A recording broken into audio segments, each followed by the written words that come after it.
Intelligence reports indicate that a high-ranking enemy leader, Maxwell, has visited a camp in Sector U, the mercenary headquarters in Africa. The general said in French, "This will be his last night.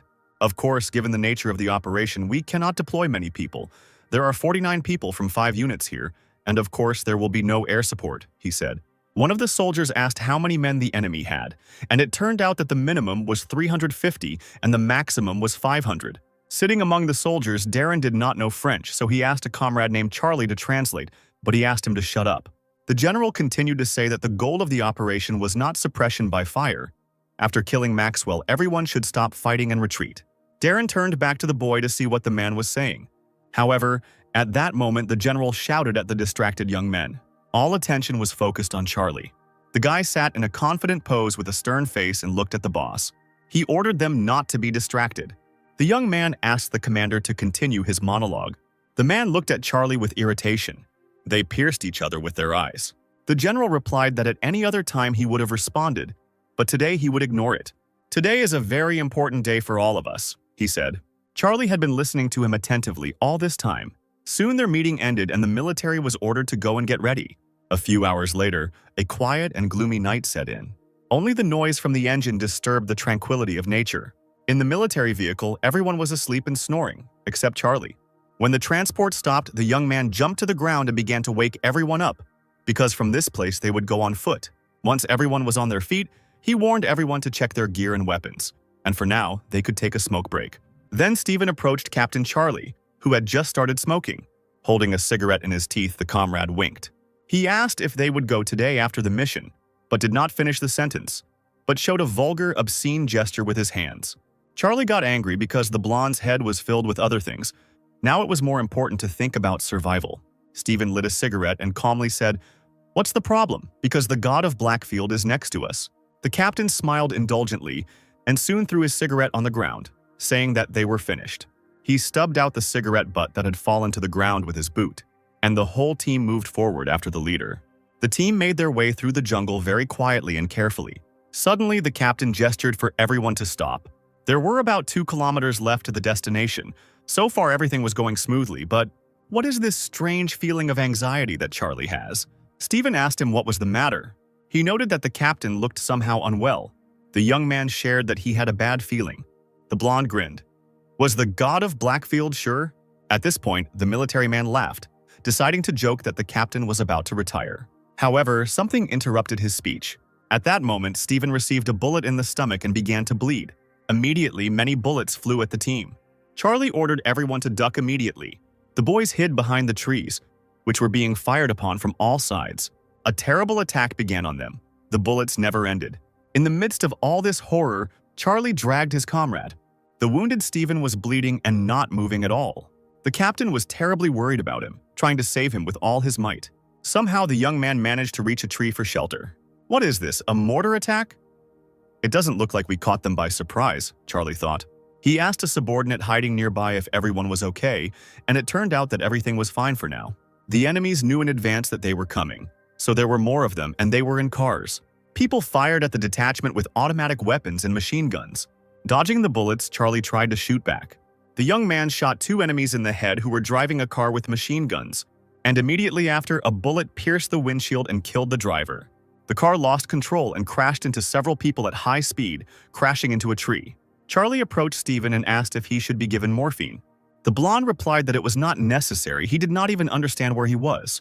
After examining his body, the captain realized that the bleeding was severe and that the internal organs were also affected. He encouraged his comrade by assuring him that he only had a scratch and there was nothing to be afraid of. One of the guys turned to Charlie. "What are we going to do?" The guy understood that Stephen was seriously injured, and if they wanted to survive, they had to retreat. "Captain, you understand everything," Stephen groaned. Writhing in pain, he asked to leave. "You're crazy," Charlie thought, gritting his teeth. The young man shouted at his comrade and began to ask furiously, "Who am I?" The soldier was breathing heavily, sweat running down his face. He repeated his question even louder, placing his hands on his shoulders. Stephen smiled, looking at the captain, and he said, "You are the god of Blackfield." At this moment, an explosion is heard nearby. The shell-shocked young man doesn't understand what this is. Suddenly, he hears someone nearby groaning in pain. It was Darren making those sounds, so Charlie turned to face him. The wounded Darren insisted that everything was fine, hiding behind a tree that was currently being furiously fired upon. The captain begged him to hold on a little longer. They were practically at the camp. After these words, Charlie ran straight into the bullets, but almost immediately his skull is pierced by an enemy attack. Everything suddenly started spinning and the ground started slipping out from under my feet. A moment later, the young man fell, bleeding, barely able to see anything around him. Lying on the ground in his own blood, Charlie suddenly realized that someone had shot him in the head from behind. The enemy began to approach their group.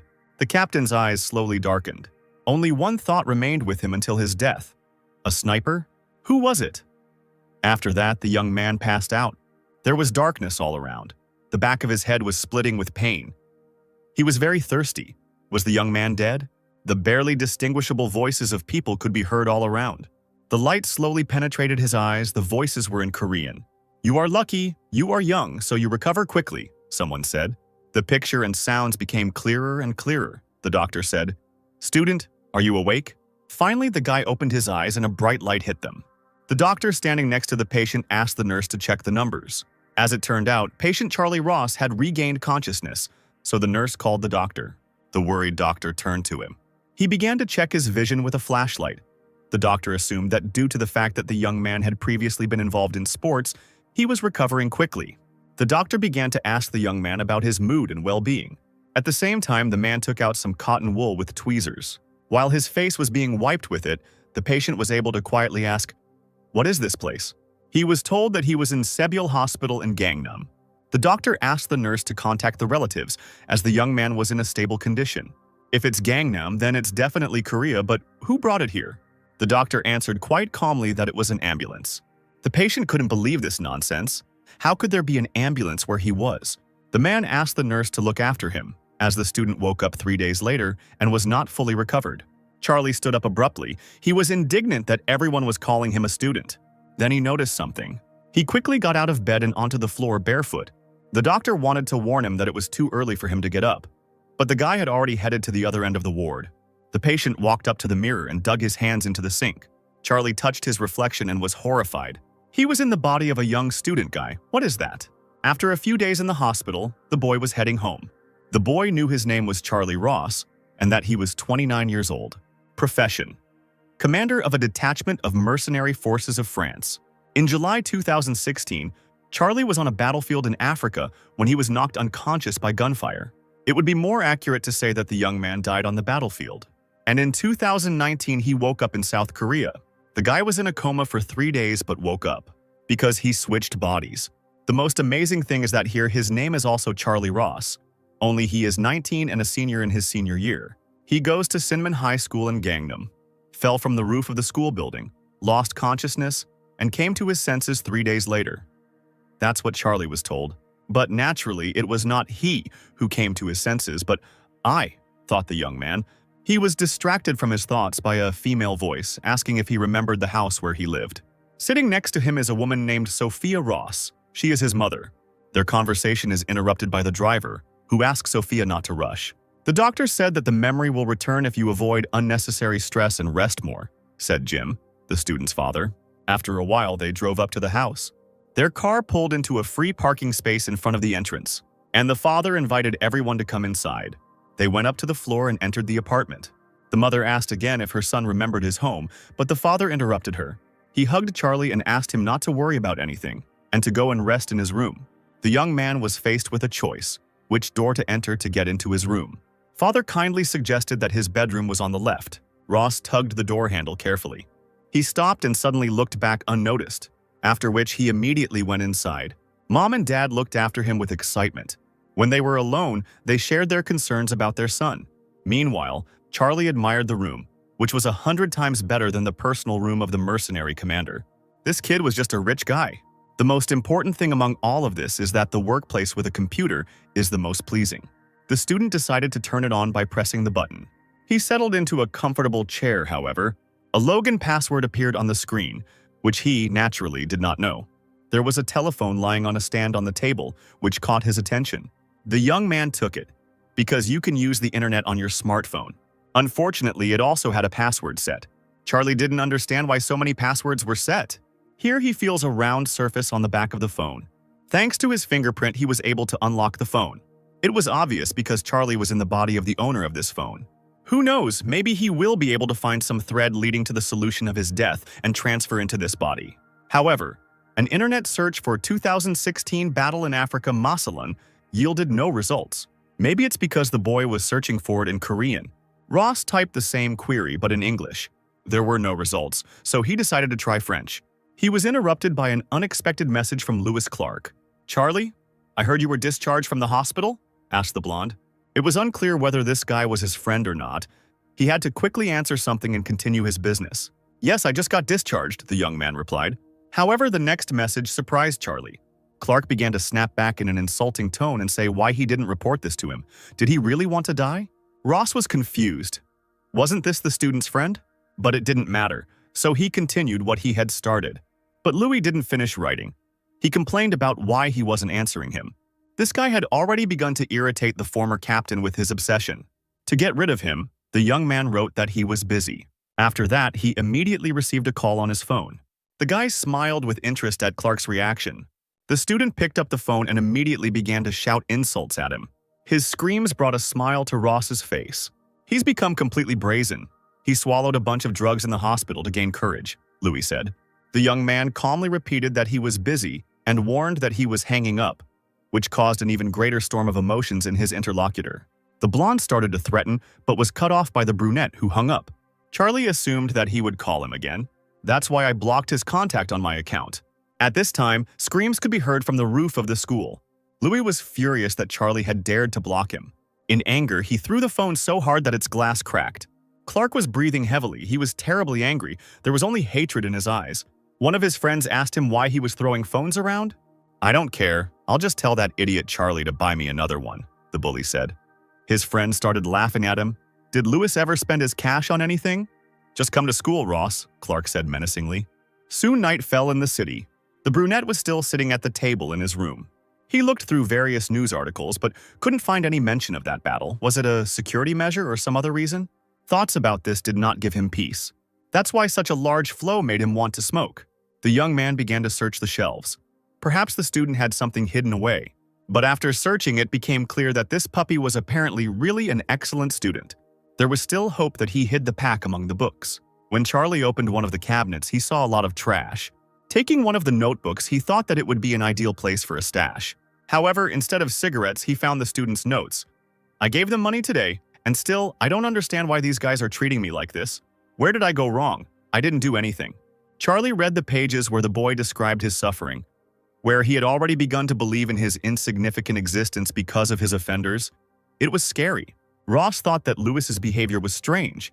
So this kid is an outcast? Every page was covered with vows to kill those bastards who had bullied him. What a fool, Charlie thought. If you want to kill someone, just go and kill them quietly. In the end, no cigarettes were found. And this kid turned out to be some kind of scapegoat. One way or another, the young man was very tired and lay down on the bed. As soon as he closed his eyes, he immediately fell asleep. A few hours later, a new day began. In the morning, Charlie's father drove him to school. The young man himself sat sullenly in the back seat. Jim saw his son's condition in the rearview mirror and was very worried about his son. After some time, they finally arrived at the school gates. My father asked, "Are you sure you're okay? You could stay at home for a couple of days." Charlie came to his senses a little and replied that everything was fine. Jim smiled and asked not to strain himself too much. The student smiled politely in response and agreed. The young man got out of the car and walked into the schoolyard. Only now did he realize that he didn't know which office he needed to go to. He looked around.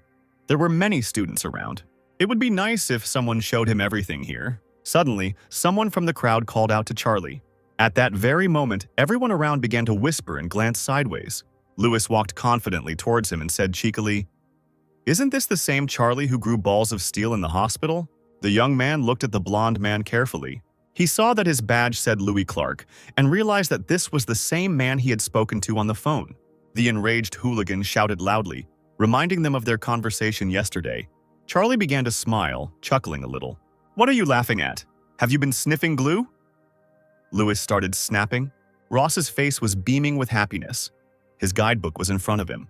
But Clark's facial expressions indicated that a fight was about to happen. Not understanding what the young man was talking about, the blonde asked him again. "You are Lewis Clark, aren't you?" Charlie asked happily. "Yes, bastard. I am Lewis Clark, to whom you always brought cigarettes and lunches without question," the hooligan yelled throughout the yard. Without any embarrassment, the brunette asked to give him a cigarette if he had one. Ross extended his hand with a friendly smile. Clark began to flex his fists. He wanted to wait until lunch, but the student apparently couldn't wait. He ordered the brunette to follow him, quickly turning away and walking away. He didn't even doubt that Charlie would not follow him. Soon the two of them entered the empty gym. After walking forward a little, Louis stopped. He turned around with a grin, looking at the young man. The blonde was the first to decide to start intimidating Charlie, aiming punches at him. "Do you know how hard it was for me without you?" said the impudent Clark. His fists froze in the air, a few centimeters from the student's face. "Bastard, did you want to die?" Clark said. But his verbal attack was interrupted by a powerful blow to the face from Ross. "Why are you talking so much?" asked the brunette. Louis flew a couple of meters away from him from the force of the blow. But Charlie immediately runs up to his body. And again he swings for another hard blow. His hand moves towards the guy's head at an insane speed. But suddenly the brunette stops himself. He understands that if he fights seriously, he might kill the bully. But he doesn't want to do that. Charlie decided to search the hooligan's pockets in the hope of finding cigarettes. But unfortunately, he didn't have any cigarettes. The young man decided to leave Louis lying there. The guy was lost in his thoughts. In his head, Ross began to address the student. "You see this? I don't know where you are now, but you can look at this and calm down a little." Meanwhile, behind his back, Louis began to come to his senses. Clark slowly began to rise to his feet. How angry he was at Charlie, who had suddenly become bolder. The blonde pushed away sharply and headed towards Ross to beat him up. The brunette himself noticed the enraged body approaching him. "You hit me in the face!"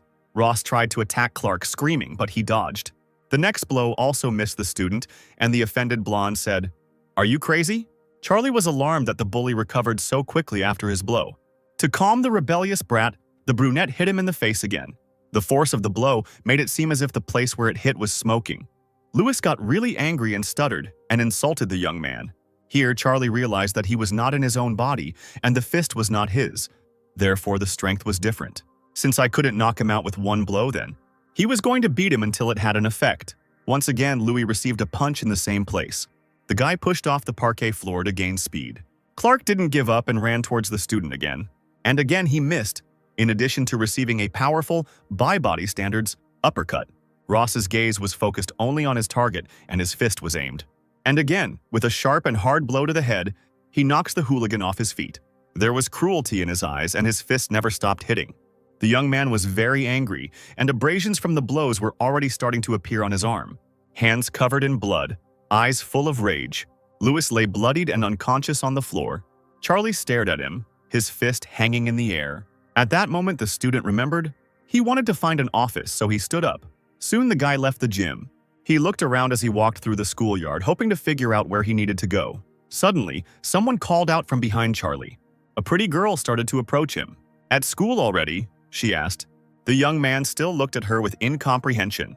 A student who looked like Snow White started asking about the extract. The name tag said Kate Diaz, but what kind of relationship are they in? In any case, he was a third-year student, so it was not necessary to use a formal style of speech. Kate apologized for not being able to visit him, as additional tasks took precedence over her free time. Diaz shared that everyone in the class was worried about the boy's condition. "Are we classmates?" Ross asked the girl. "We sit at the same desk," the girl reminded.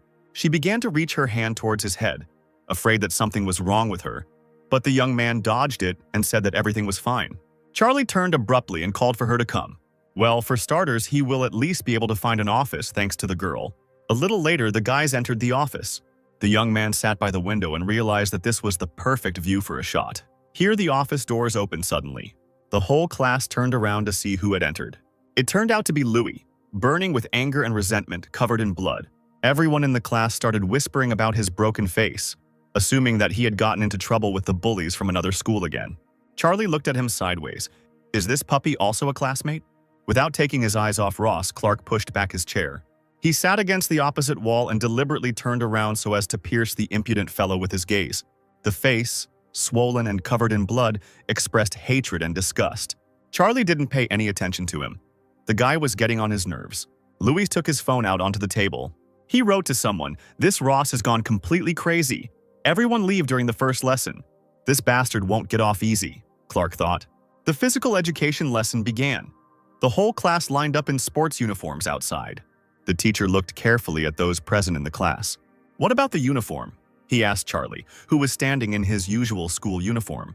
Kate said in his defense that the young man had been in hospital for some time and had only recently returned. The coach quickly understood the situation and asked the guy not to strain himself too much and to rest in the shade. "Today you can play football, basketball, or dodgeball. The main thing is not to hurt yourself," the teacher announced. While the boys were playing football, the teacher stepped away for a while. Ross sat down on the steps alone. Louis noticed him immediately. Charlie's mind was filled with, "I was in an unclear situation one way or another. What to do next?" He was rudely interrupted by a hooligan who approached him. "Anything else to say?" Charlie asked. "You think you can get off that easy?" "Get up, let's move away," Clark answered fiercely. The blonde turned away and walked forward with an angry gait. "They won't understand until they die," the young man sighed. There was nothing else to do, so Charlie followed him. Charlie didn't show any emotion on his face, although he was a little curious about what was waiting for him. And soon they arrived at the place, where, besides the student and Louis, there were 5 more hooligans. "Haha, have you come?" The guy with the mask grinned. "Look at Louis's face," the thug began to mock. "Did Charlie really paint you like that?"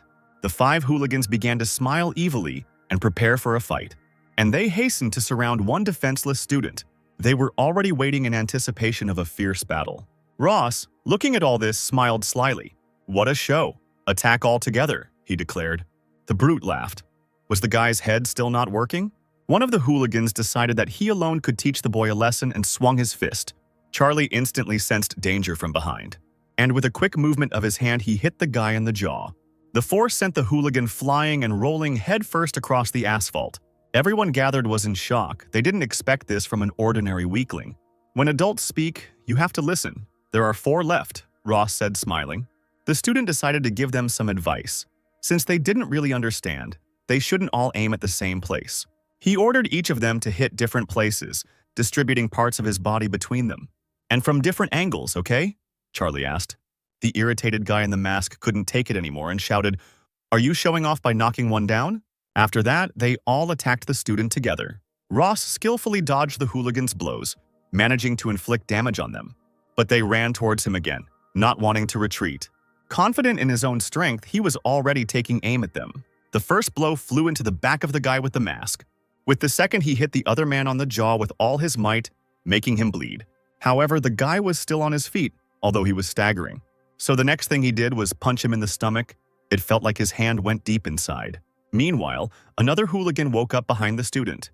He looked at the offender with hatred, and finding the strength in himself, he began to run at him from behind. He was able to grab Charlie by the hair at the back of his head.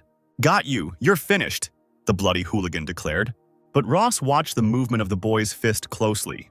So as soon as he got close to his face, he successfully dodged. Charlie was unhappy that the enemy rose again after his blow. What a useless and weak body he has. But that didn't stop him from throwing the bastard forward through the bend. Louis watched in horror, not understanding how it happened. He looked at Charlie. Who was the loser? Was it him? His friend stood next to him, and he was terribly angry. He took out his knife and warned that the student was to blame for forcing him. "Don't draw your weapon unless you're prepared to give your life," Charlie told him. Of course, these words made the situation even worse, and the guy began to mindlessly wave the knife. Ross still managed to catch his hand with the weapon and stop him. The guy squeezed her and started to twist her. It was terribly painful for the hooligan. There was a crunching sound, and the attacker's face screamed in pain. Charlie let go of his hand and turned to Louis. "And here we are again, one-on-one," the brunette grinned. The recently beaten guy was afraid. He couldn't find the words. Charlie picked up the fallen knife and said, "Don't be too afraid. If you think about it, it's all my fault. Apparently I was too soft this morning. The day wasn't over yet. And you were already able to plan this," the student continued. He looked askance at the bully. Now he wouldn't make such a mistake. Fear gripped Clark. He was shaking. Charlie gave him a choice, a cut, or a break. Now Louis admitted he was wrong and assured him that he would not touch him anymore. However, at that moment Charlie heard someone's footsteps. He turned around angrily to see who it was. A teacher walked towards them, full of irritation.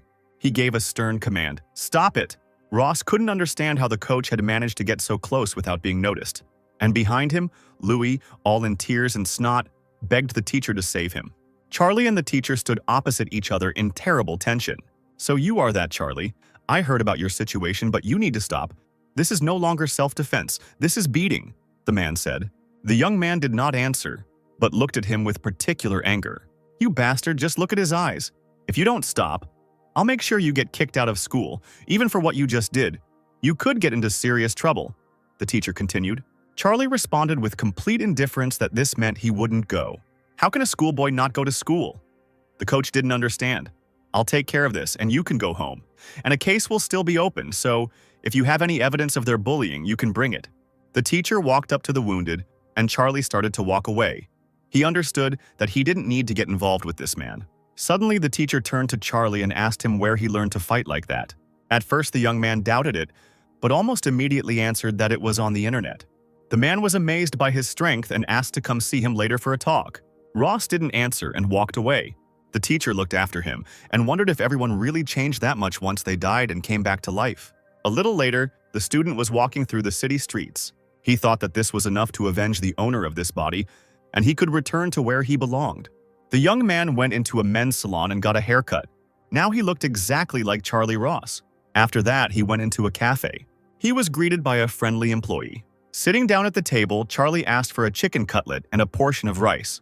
The woman shouted an order to the kitchen. All of this reminded him of his past. Then he was also sitting in a cafe and they brought him his order, rice with chicken. He looked at his plane ticket. Nearby, a child was asking his mother for a chicken cutlet and crying. The guy put his ticket on the table. It had a departure from Incheon to Paris written on it. Finally, Charlie was brought his dish.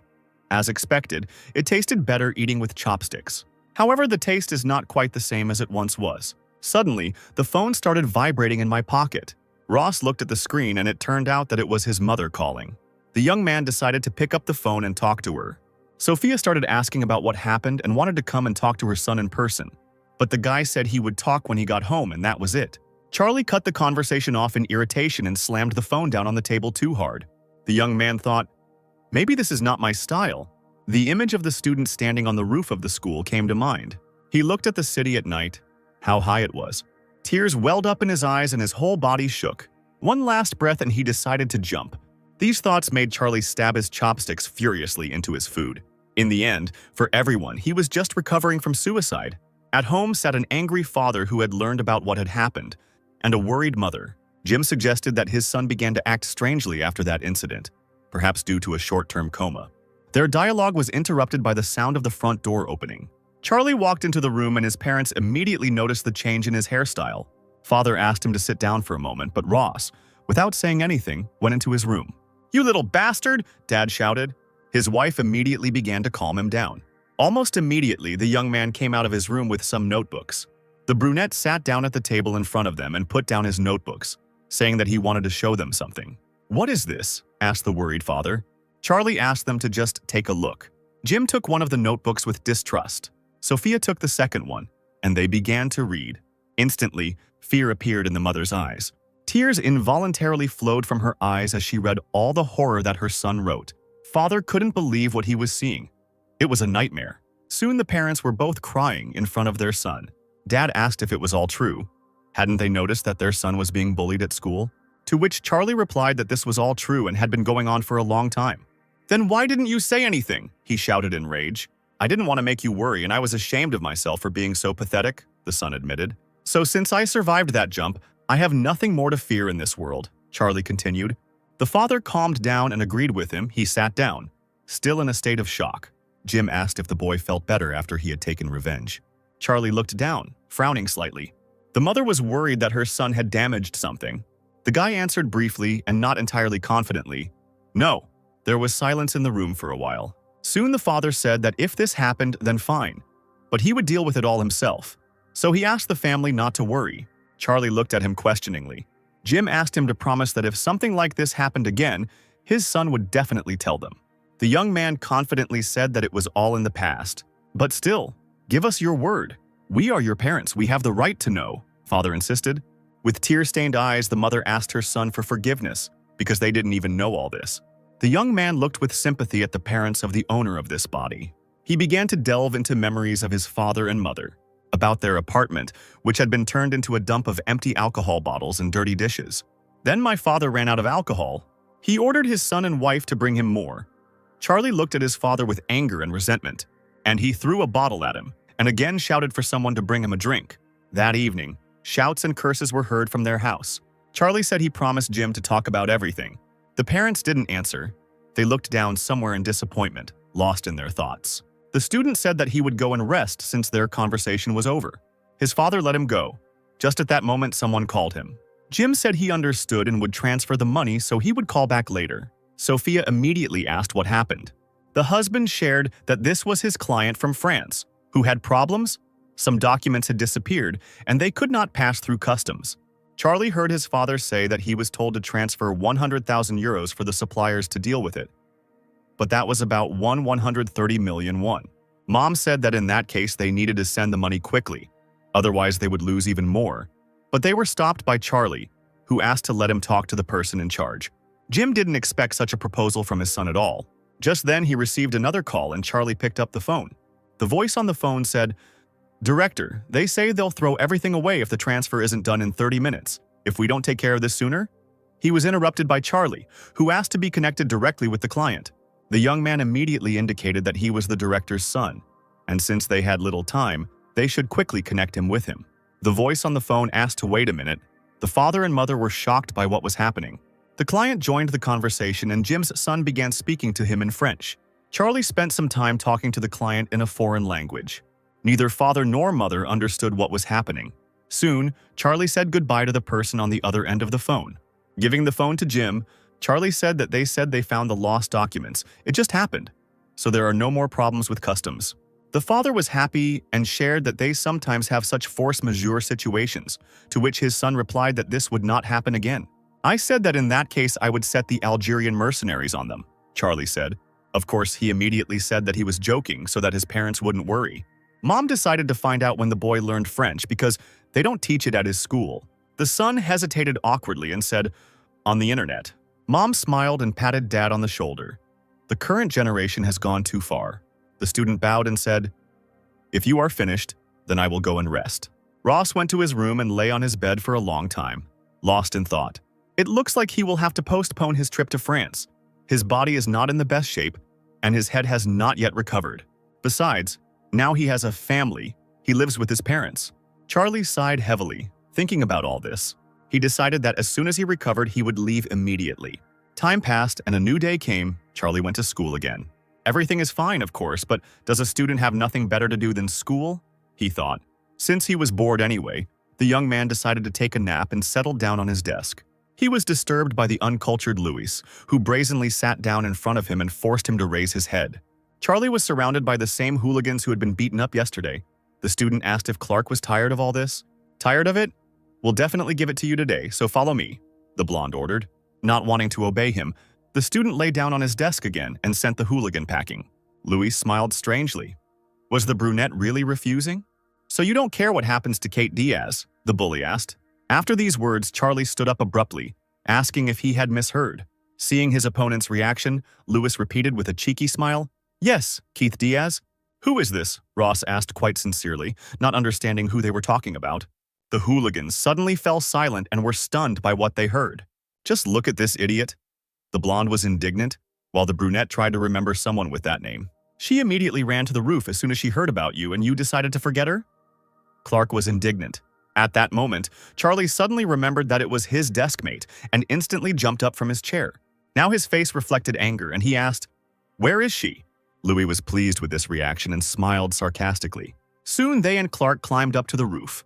Charlie looked carefully at the people in front of him. 7 hooligan boys, 4 girls, and Louis himself met him. They all looked at him with malicious glee and smiled, clearly preparing for the massacre. "Ross, you bastard, I tried especially hard for you today. You better get ready," the blonde declared. "There are girls here too," the young man thought. One of them, a blonde with makeup, noticed the guy. "What do you want to get?" she quipped. Charlie said sternly, "You 4, leave." The blonde clearly didn't like this tone, and she got angry. The girl decided not to delay and immediately approached him. She started yelling at him arrogantly, "Who are you anyway?" She was immediately shut up by a slap in the face. The impudent girl immediately fell to the floor from surprise and humiliation. She turned around, hurt and in tears, at the guy who hit her, covering her reddened cheek. "Get out of here or you'll die," Charlie explained coldly and sternly. The confused blonde looked back at the hooligans, seeking support there. Louis said they would pay Charlie back by asking the girls to close the door and leave. The insulted girl could barely hold back her tears, burning with shame. Standing on her feet, she ordered that the bastard be finished off. Ross watched the girls sideways until they left the roof. Then he turned to the crowd of guys and asked where Kate was. And at that moment, Diaz just entered the classroom. Her friend started asking her where she came from. Kate said that she came from home, but missed the bus she usually took. The girl asked where such interest came from. Was anyone looking for her? The friend, without saying anything, looked up, where the fight was about to take place. Not understanding anything, Diaz also looked up.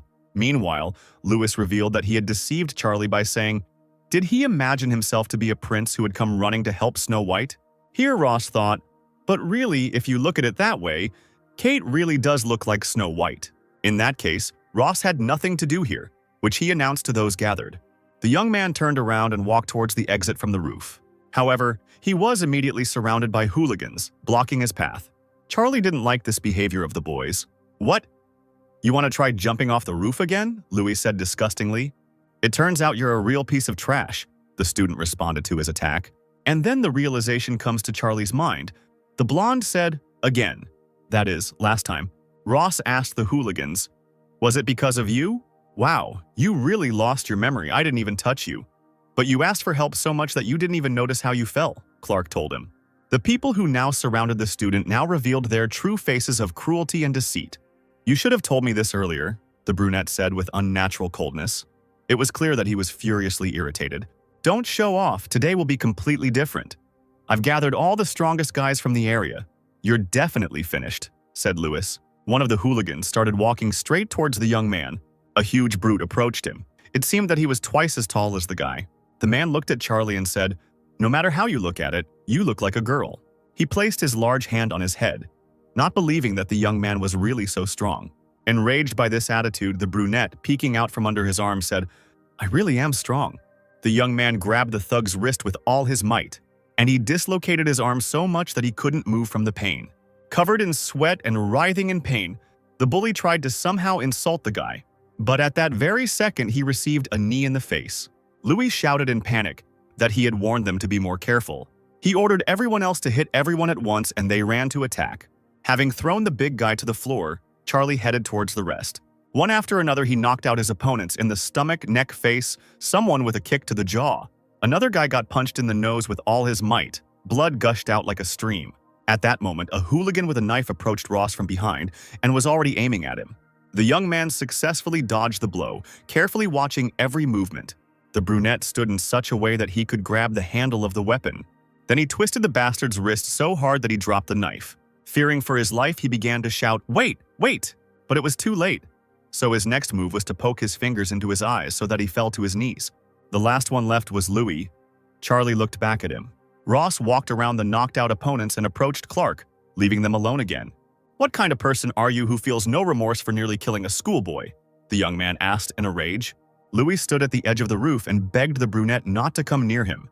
However, Charlie was not going to stop. He decided to pay him back in the same coin. Trembling with fear, the blonde began to cover himself with his hands and call for help. But not just anyone, but a teacher whose appearance Ross never expected. He turned around and saw the teacher heading towards him. Is it him again? The coach thought irritably. The man shouted sharply, calm down quickly! Charlie began to suspect that this man was not an ordinary teacher. Here he turned his gaze to Louis and addressed him. I'll talk to you separately, he said, and commanded, take your guys out of here right now. Tears of happiness appeared in Clark's eyes. He was saved and immediately obeyed the teacher. The hooligans slowly and with some help from their comrades were able to leave the roof, leaving the teacher alone with Charlie. The teacher lit a cigarette and said, not even a day has passed and you did this again? Charlie wondered how he knew they were here. It turned out that Kate Diaz ran to him and told him everything. While smoking a cigarette, he asked what they were going to do with it. This kind of thing is really not okay, the teacher declared. What? The student asked him indignantly. Puppy, if you want to be a student, act like one. You'll regret it later, the man shouted at him. At that moment, a thought comes into Charlie's head. Is this just an accident or did the same thing happen to him as to me? The young man decided to test this thoroughly and said to him, hey, which naturally angered the teacher. Ross began to attack the man with his punches, but he dodged. How dare this student attack the teacher? It irritated him terribly. So he hit him back, but Charlie successfully dodged his powerful blow. They exchanged glances in the midst of a tense battle, and the coach even dropped his cigarette. The teacher continued to deliver a series of professional blows, which the student successfully dodged. In addition to dodging, he blocked and parried blows. The man continued to aim his large fist at the young man. However, each of his blows flew through the air, and not at the target. At one point, they both struck at the same time and dodged, missing. And finally they stopped in a fighting stance, holding their fists to each other's faces. The teacher was amazed. How could an ordinary high school student do this? The man asked the young man who he was. The guy grabbed his fist with his hand and smiled. I don't even know who I am. The teacher did not understand what the student meant. Charlie asked calmly and clearly, Who am I? After this phrase, the teacher was shocked. His eyes widened in surprise. Charlie repeated again, but this time he shouted loudly, Who am I? The teacher couldn't believe it. He asked him to tell the rest. Ross looked the man straight in the eye and said, God. And together they said, Blackfield. The teacher did not expect this at all. The man was amazed. Charlie smiled approvingly. It seemed his plan had worked. Later, the two of them came down from the roof and entered the reception area. The man turned out to be the reincarnated Darren. Charlie was curious why the guy spoke Korean so well. It turned out that Darren himself had no idea why this was so. He began the story, after you were hit. They dealt with me quickly too. I woke up in bed, as if I had woken up from a bad dream. It turned out that I was in Korea, and next to me in bed was supposedly my wife. Then I noticed that I spoke Korean quite fluently. Ross smiled and asked, Well, since it's you, do you have a light? Darren explained that smoking was prohibited here. What? Charlie asked, cheekily and disappointedly. What? Darren corrected him with a small grin. Ross swung sharply at the confused Darren for such impudence. He put his hand on his heart in fear to catch his breath. The teacher started shouting, That's it, I don't know anything. I said it's not allowed, so it's not allowed. What kind of nonsense is this? A student asks the teacher for a cigarette. Charlie asked in amazement if he really was a high school student, to which Darren replied, It doesn't matter what's inside. But you have the body of a high school student. I won't give you anything, even if you kill me. What a bastard. I understood everything. I myself have no desire to pollute the body. The student turned away offended. The boys looked at each other happily. Ross thought, It turns out that Ken Evans is Darren. Judging by his story, we have traveled to the same time. Did you enjoy your wife's embrace while I was in the hospital? The young man asked. Darren smiled and said, It wouldn't be a pity to kill her. This phrase infuriated the student, but the man asked him to be quiet. I am a teacher, and the commander is now a student. Charlie concluded that his comrade was in hiding. Here Darren decided to ask why Ross was behaving like this, since he had been reborn. Why not be an ordinary student? Do you think I enjoy dealing with children myself? Charlie asked, stating that they were pestering him. The young man shared that he does not intend to stay here for long and will return to France. Are you going to go back to the hell you barely escaped from? Darren asked, completely confused by the commander's decision. Charlie assured him that there was definitely someone behind all this. If he didn't find these bastards, how could he think calmly about those who died so unfairly? The comrades sat opposite each other and silently looked into each other's eyes. Darren broke the silence by saying that in that case he would go with him during the holidays. Ross smiled mischievously and asked, Hey, want to do a tour? The man frowned and answered sternly, What do you mean? I'm actually serious too. Don't reveal yourself and just stay here to live. Looking after those jerks, don't let them pick on me, the young man asked. To which the teacher replied, In any case, I was already quite well prepared and was going to deal with this. The student crossed his arms and said mockingly, Weren't you weakly prepared against children? What? Did your self-confidence diminish after death? However, Darren wasn't talking about the kids. He was asking if Charlie had noticed anything when he was fighting with those puppies. Don't you think that was too much for a child's fight? The man asked. Charlie calmly replied that there was nothing suspicious, since as long as there were no guns, it was just right for children's showdowns. Darren immediately started to get indignant. Commander, are you sure you're from Korea? But ordinary hooligans don't use knives and bats. Really? The young man was embarrassed and the man just sighed. The coach suggested that there was some kind of group behind them, and Ross chimed in. Gangsters, really? I'm not completely sure yet, but I think the chances are high. I'll figure it out before the holidays, and then we can go to France, said Darren. The grin on the commander's face made the man confidently declare that he was not joking. But Charlie already understood everything, so he suggested discussing it later. The student got up from the sofa and commanded, in the meantime, talk to the nurse. He headed towards the exit of the classroom and shared that he wanted to sleep until the end of classes. Darren had no choice but to watch his commander leave. After some time, near the medical office, someone's footsteps could be heard along the corridor. Until now, Charlie had been sleeping peacefully on the cot in the office. But he immediately opened his eyes when he heard extraneous sounds that disturbed his rest. The young man quickly got up from the pillow and sat on the bed. The guy was clearly irritated by what was happening. He turned to the one who had disturbed him. "What do you want?"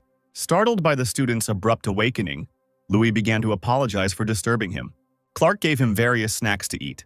After school, the kids from the first and second grades will drop by to say hello. "You are now the head of the school," the blonde explained. An irritated Charlie ordered him to get lost, and the bully apologized to him again. At that very moment, Clark ran out of the medical room so as not to disturb Ross once again. The young man sat on the bed for a while and thought about everything he had heard.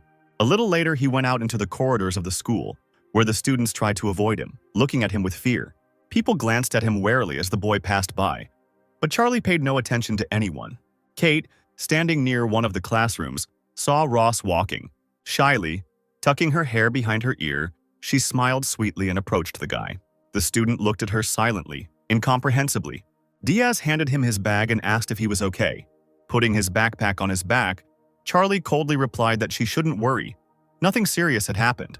The young man had already turned away to go about his business. However, a female voice called out to him rudely, so he and Kate turned to see who it was. In the corridor stood the same 4 girls who were on the roof and looked in their direction with malicious glee. The blonde stepped forward and said, "They want to see you. Take a minute." Charlie frowned and snapped back that he was leaving. He invited Kate to come with him, and she quickly agreed with him. The blonde didn't like this attitude and she got angry. The girls shouted after those leaving down the corridor, "Hey!" Soon Diaz and Ross walked out into the schoolyard together. Suddenly Snow White said, "Cheryl, I think she took a photo of you, that girl who came up to us." She warned the young man to be careful, as the blonde was rumored to be sleeping with several guys. Charlie was a little confused, he thought. What is there to be afraid of? You would probably faint if you found out what European children are doing. At the exit from school, 4 serious, muscular men were waiting for the young man near a black car. One of them was looking at his phone, where there was a photo of Charlie, and comparing it with the young man passing by. He asked his comrade, who answered yes. Ross became wary. These big guys were clearly looking at him. "Hey, come here." They called the student to them. Was it really them that Darren was talking about when he suspected the school children were connected to gangsters? Kate began to worry and asked not to go to the men.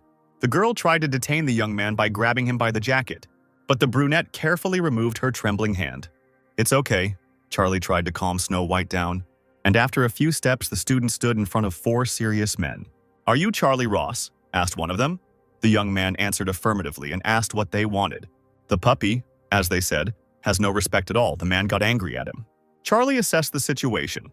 4 opponents, if that were the case, it wouldn't be that dangerous. The only thing that bothered him was that there was little room for a fight as he looked back at Kate and the rest of the students. The man continued, "Kid, we didn't come to fight, so fix your face." He pointed to the car behind him and ordered them to get in to discuss something important. "What?"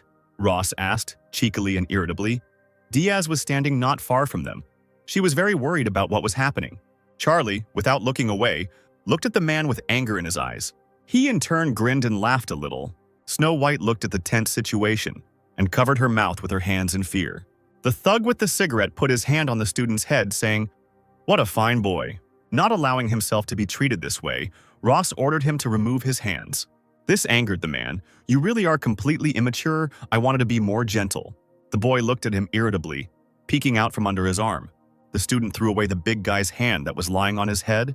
With a quick movement, he grabbed the front of his clothes with his hands so that he couldn't dodge, and immediately he hit his forehead with all his might into his face.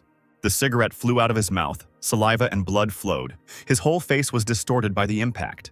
The young man grabbed him by the collar and the wrist of his right hand and swung hard. He knocked over the huge man at the same moment, and he powerfully hit his head with the asphalt.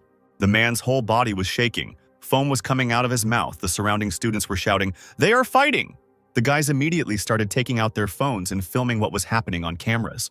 One of the men rudely ordered them to put away their mobile phones. He walked up to one of the students and knocked the phone out of his hands. The phone quickly fell onto the asphalt and its screen was completely smashed. All the students immediately grabbed their phones tightly, shocked by such rudeness. "Little bastard," the bandit said, Taking a knife out of the inside pocket of his jacket, Charlie immediately began to take his briefcase off his shoulders so that nothing would hinder his movements. The leader immediately approached the guy with a knife and said sternly, "Did you decide to make sashimi before school?" He said that we just need to make sure that the puppy can't act up anymore.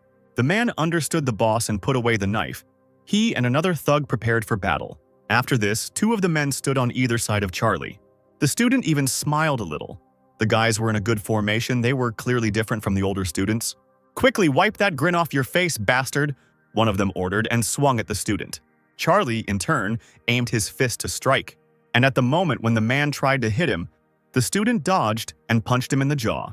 After that, he immediately began to deliver a merciless series of blows. Everything happened so quickly that almost no movement was visible. And at this time, the second big guy decided to take advantage of the moment and attack the brunette from behind. Ross noticed out of the corner of his eye a large figure approaching him. Although he couldn't dodge, the guy successfully blocked it with his hand. And with the next movement, he turned around and struck a hard blow to the stomach so that the big man bent in half. The one who had been hit many times was terribly angry. And when he more or less came to his senses, he bared his teeth and began to aim at the student. The man believed that since Charlie had his back to him, he would be able to inflict serious damage on him. But his calculated attack was stopped by a fist to the jaw from Ross, who naturally sensed the enemy's movements. Instantly, a fist from the second bandit flew at the brunette from the other side. Thanks to his agility, he was able to bend down so that the man missed. The young man quickly looked back at his attacker with an enraged gaze, and suddenly he decided to kick him in the head, but the big guy somehow managed to block it, almost falling over from surprise. Charlie stood up on both feet and continued to deliver punches one after another to his opponent's body while there was another opponent behind him. Trying to cover himself with his hands, the man realized that the guy had gotten carried away and was trying with all his might to resist him. As expected, it's a completely different fight with adults. "I'll have to prepare this body better," Charlie thought. The head of the four suddenly smiled, looking at what was happening. Ross noticed that strange grin and knew something was wrong. Not having time to react in time, the student was hit. The leader kicked him in the back so hard that the blow was reflected in his chest.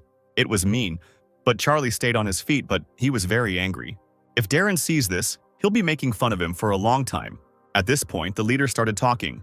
"We've seen your abilities, so how about you call it a day and come with us?" "I told you we didn't come here to fight. It's your business, not mine. It just ruined my mood at the end of the day," Charlie answered him.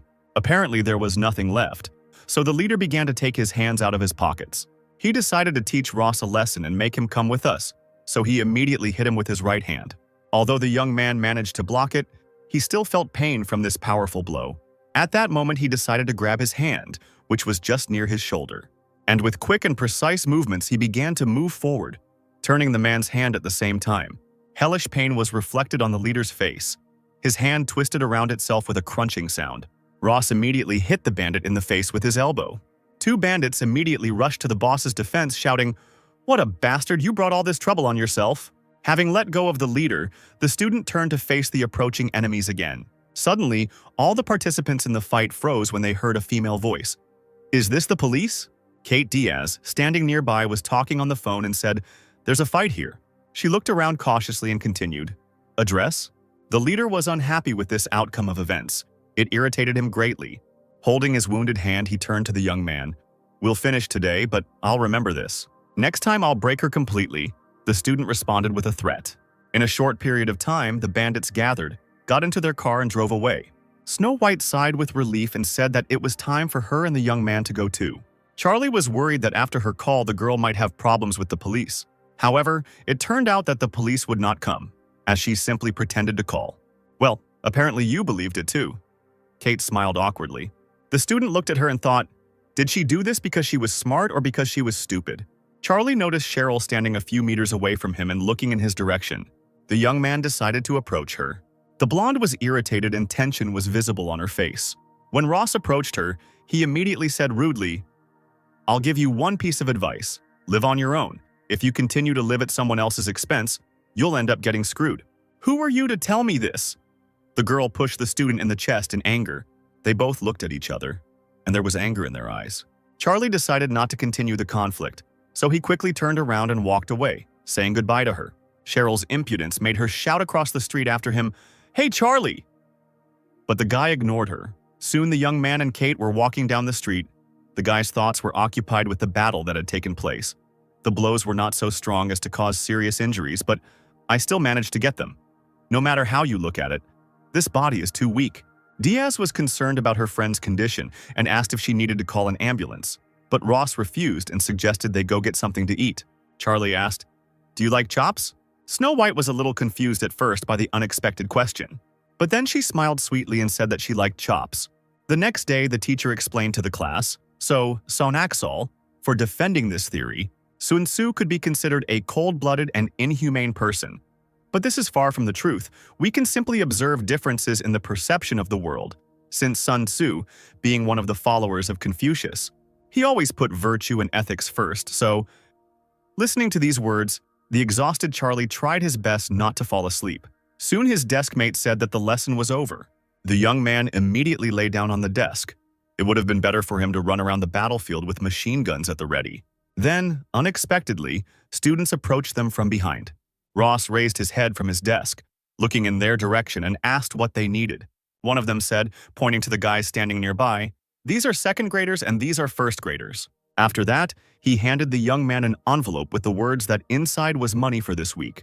The brunette didn't like this, so he irritably asked who asked them to give him money.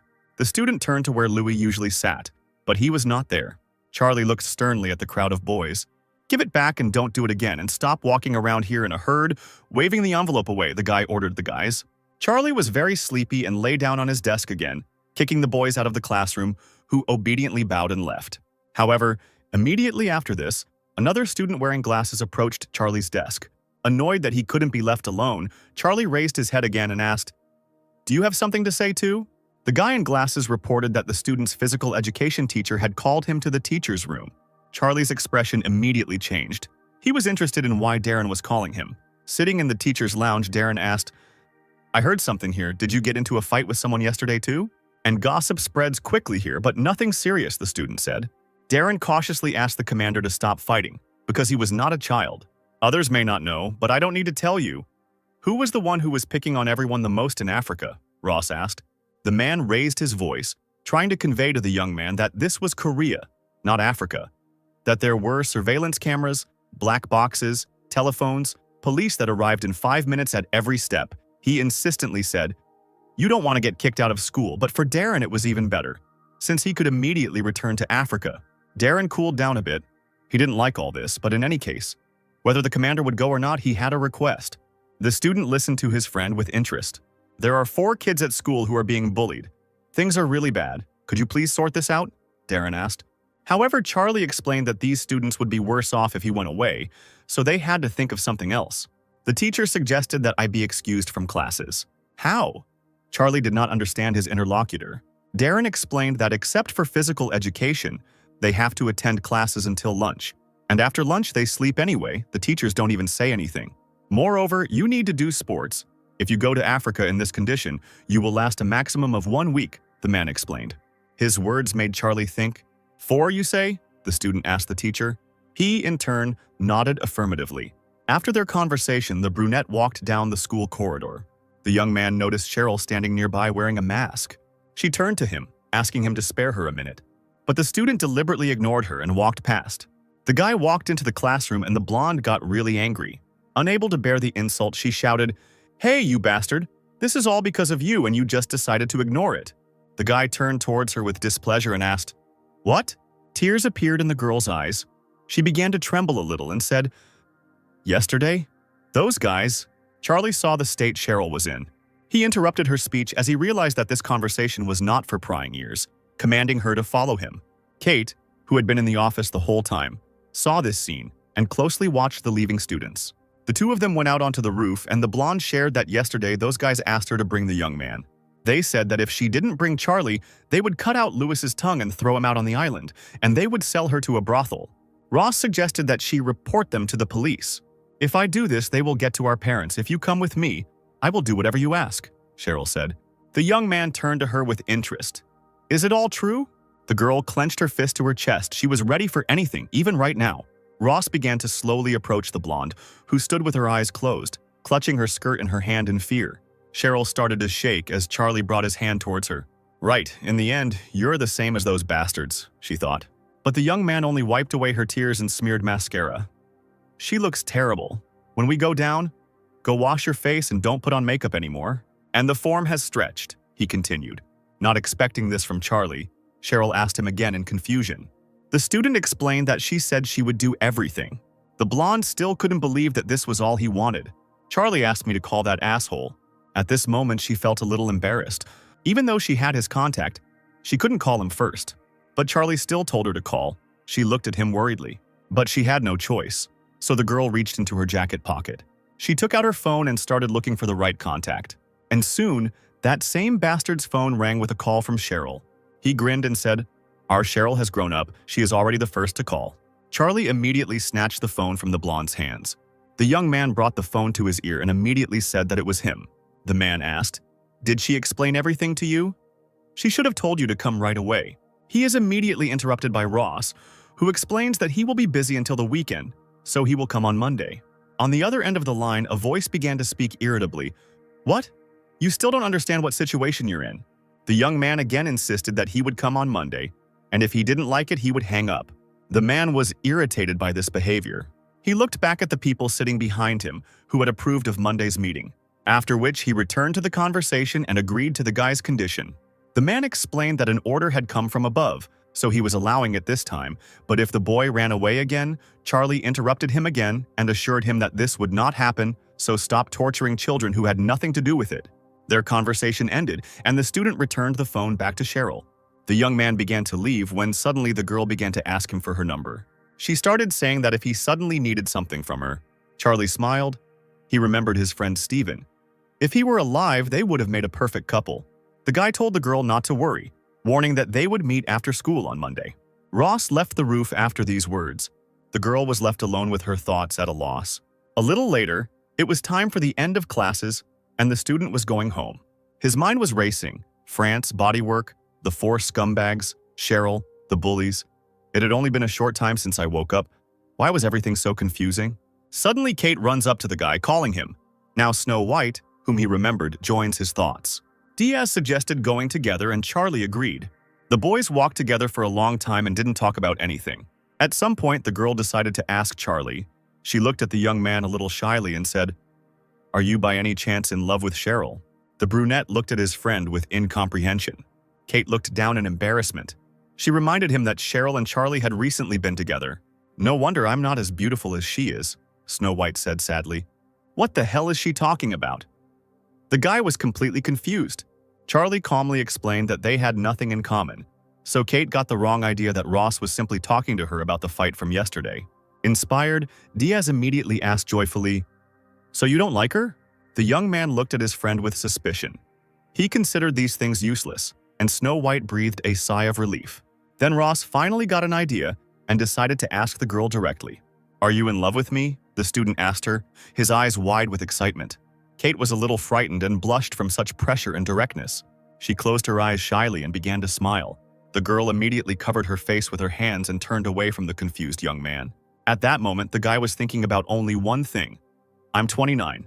The boys walked together to the park and sat on one of the benches. Charlie looked at his friend cautiously. She, in turn, held her hands to her face in embarrassment, her cheeks still red from embarrassment. An unexpected question from Snow White surprised the student a little. "Are we supposed to kiss now?" she said tenderly. "What, don't you want to?" The young man tried to move away from his persistent girlfriend, citing the fact that they were still school children. Kate's eyes looked sad and she seemed about to cry. The girl immediately moved away and lowered her head, because all the other guys were already kissing. Charlie did not expect this. Ross knew he had to get out of this place first and said, "I'll kiss you if you become the best in school." Diaz was immediately happy, because she is the best right now, so she will also be first in the next ranking. The girl jumped off the bench with joy. Charlie tensed up. As if in an instant Snow White had increased in size, she screamed, "You will be obliged to kiss me." Ross was horrified. What was going on? In front of the guy stood a huge girlfriend who was the size of a house. She had a terrifying aura, as if Kate was bewitching. "Kiss!" She stamped her foot, causing the ground to shake, and the young man almost fell. The boy realized that it was time to run and rushed away from the giantess, who shook the surface with every step. Her eyes were burning, her face had lost its outline. The nightmarish girl was stretching out her hand with the words, "Kiss." Ross was in a panic. Veins began to appear on his forehead from the tension. He was screaming frantically. With these same cries, the young man woke up and jumped out of bed, preparing his fists for battle. Cold sweat poured down the student's body like a river, and he was breathing heavily. This nightmare turned out to be just a dream. Charlie sighed with relief. Soon he got ready for school and left the room ready to study. His mother noticed him. She was sitting in the living room reading a book. The son warned Sophia that he was leaving. She asked where he was going. To school, of course, the young man answered her. Sophia wondered why he needed to go to school on Saturday. Mom started to worry that his headache had not yet cleared up, but her son quickly got out of it by saying that he was in 3rd grade. That's why he has extra classes. Charlie started to walk away and the woman wished him good luck. Out on the street, Ross thought, people don't go to school on Saturdays now? And the world has become a better place. Darren called the young man on the phone. "Where are you?" Charlie asked him nervously, shouting into the phone. Soon the student was riding in the car with the teacher. Darren worried that the extra lessons were not too lame an excuse. The guy sighed. But what else could he come up with to justify himself to his mother? The man suggested going to the mountains where there was clean water, and they could eat chicken. After a while, they finally reached their destinations and the comrades were looking forward to rest. Sitting at the table, Darren was drinking beer. Charlie wondered if his friend would drink alone, since he wanted to too. The man smiled and said, "I put on a school uniform, but I didn't get any beer." Ross sternly reminded him that his friend was about to get behind the wheel, so he shouldn't get drunk. The teacher pointed at the captain and said that he had an assistant. The brute. He had become a complete Korean, said a dissatisfied Charlie. Darren grinned. "I've lived here long enough, unlike some people." The guy looked at him and exhaled with a smile on his face. He decided to ask him, "Do you like it? Your current life? Are you happy?" The man thought for a moment and fell silent. But soon he scratched his nose and said that it is what it is. Darren began to share that at first he felt like he was going crazy living in someone else's body. That night he screamed terribly and grabbed his head, and his wife and daughter ran to him in horror. They hugged him to calm him down. The girls were crying, afraid for him. His hands were shaking. Sweat was pouring down his body. His wife was trying to calm him down, holding his hand. But that day he also found a wife and daughter. The daughter held on to the other hand, also crying out of fear for her father's condition. Darren was in a state of shock at the time. It was hard. Now he cares what will happen to the people he leaves behind. And he doesn't even think he'll be able to return to Africa with this body. Charlie tensed up and listened carefully to his friend. Darren shared that in any case, the thought that the universe has gone crazy and given him a chance to live differently does not leave him. Ross smiled and agreed with him. It really was nice here. The young man looked around. It was so peaceful here that he felt uneasy. "And you say this, who almost started a stabbing at school in 2 days?" Darren remarked sarcastically. The comrades laughed long and loudly together. At some point, Charlie exhaled and looked sternly at his interlocutor. He shared that he was going to meet with those scumbags on Monday. Darren was shocked by this news. He wanted to know where exactly. The young man said that he didn't need to know this, but Darren was surprised by this answer. "Isn't this too much in our relationship?" Ross noted that in their relationship, if a guy tells him a place, he will immediately come running, so it's impossible. Darren got angry. "I already told you, Commander, your body is now the body of a simple high school student. You can't act like the old way." "I will do it my way, so don't interfere. This is an order," the young man insisted. Since the captain gave the order, Darren could not say anything against it. They continued their meal, fried chicken in a pan, and rested. Suddenly, the man tore the commander away from his food and addressed him. "How many do you think you killed?" he asked the surprised guy. Darren was curious. If we take it roughly, then Charlie killed about several hundred. The young man did not understand why he was asking such a thing. Why did he need to know this? Darren asked not to go there. You just need to close your eyes to it a couple of times, and the commander will be able to live peacefully in this world. Charlie listened to him carefully and understood his friend's concern. Ross thanked him for these words. However, he reminded himself of his character, which Darren knew very well. "When we sort all this out, let's come back here again," Charlie suggested, and the man agreed. As night fell, they returned back. Darren gave the guy a ride home. The young man went home and locked himself in his room, remaining in the dark. Ross closed his eyes and imagined a crowd of bandits with different weapons around him. He prepared for battle and took a fighting stance. At the same moment, the guys who had surrounded him from all sides attacked him, some with bats, some with knives. Charlie punched the first two in the jaws, drawing blood immediately. While he was dealing with them, there were still people on the other side. The next man to run up to him was already swinging his arm to hit him. However, Charlie was faster than him and grabbed his wrist, which held the knife. The young man recalled some techniques, one of them. Pull towards yourself and hit in the jaw. Suddenly, the guy's face distorted with pain. The young man clenched his teeth. One man snuck up on him from behind with a knife and plunged the blade into him. Immediately, other guys started stabbing the guy from all sides, showing no mercy. Hellish, excruciating pain pierced his entire body. Blood gushed out like a stream and Charlie screamed. He fell to his knees in his room. Opening his eyes, the young man was breathing heavily, sweat pouring down his face. There were imaginary enemies all around. The student tried to catch his breath. This won't do, he thought. The body can't keep up with thoughts, it's too weak and slow. Ross thought hard. Would he be able to do it in this state? Suddenly, his mother's voice disturbed him from behind the door, asking if he was asleep. At that very second, the student ran to put his t-shirt on. He quickly replied that she could come through, so Sophia opened the door. The light in the room was on, and her son was looking at her calmly and smiling, sitting on a chair. The guy asked, "Are you still awake?" Mom replied that she was going to bed soon. She sat on the edge of his bed and asked if Charlie was busy tomorrow. "Remember my friend Sun-hee? She invited me to brunch at a restaurant run by a French guy. Her son will be there, so I thought you should go too," Sophia continued. "Right tomorrow," Charlie thought to himself.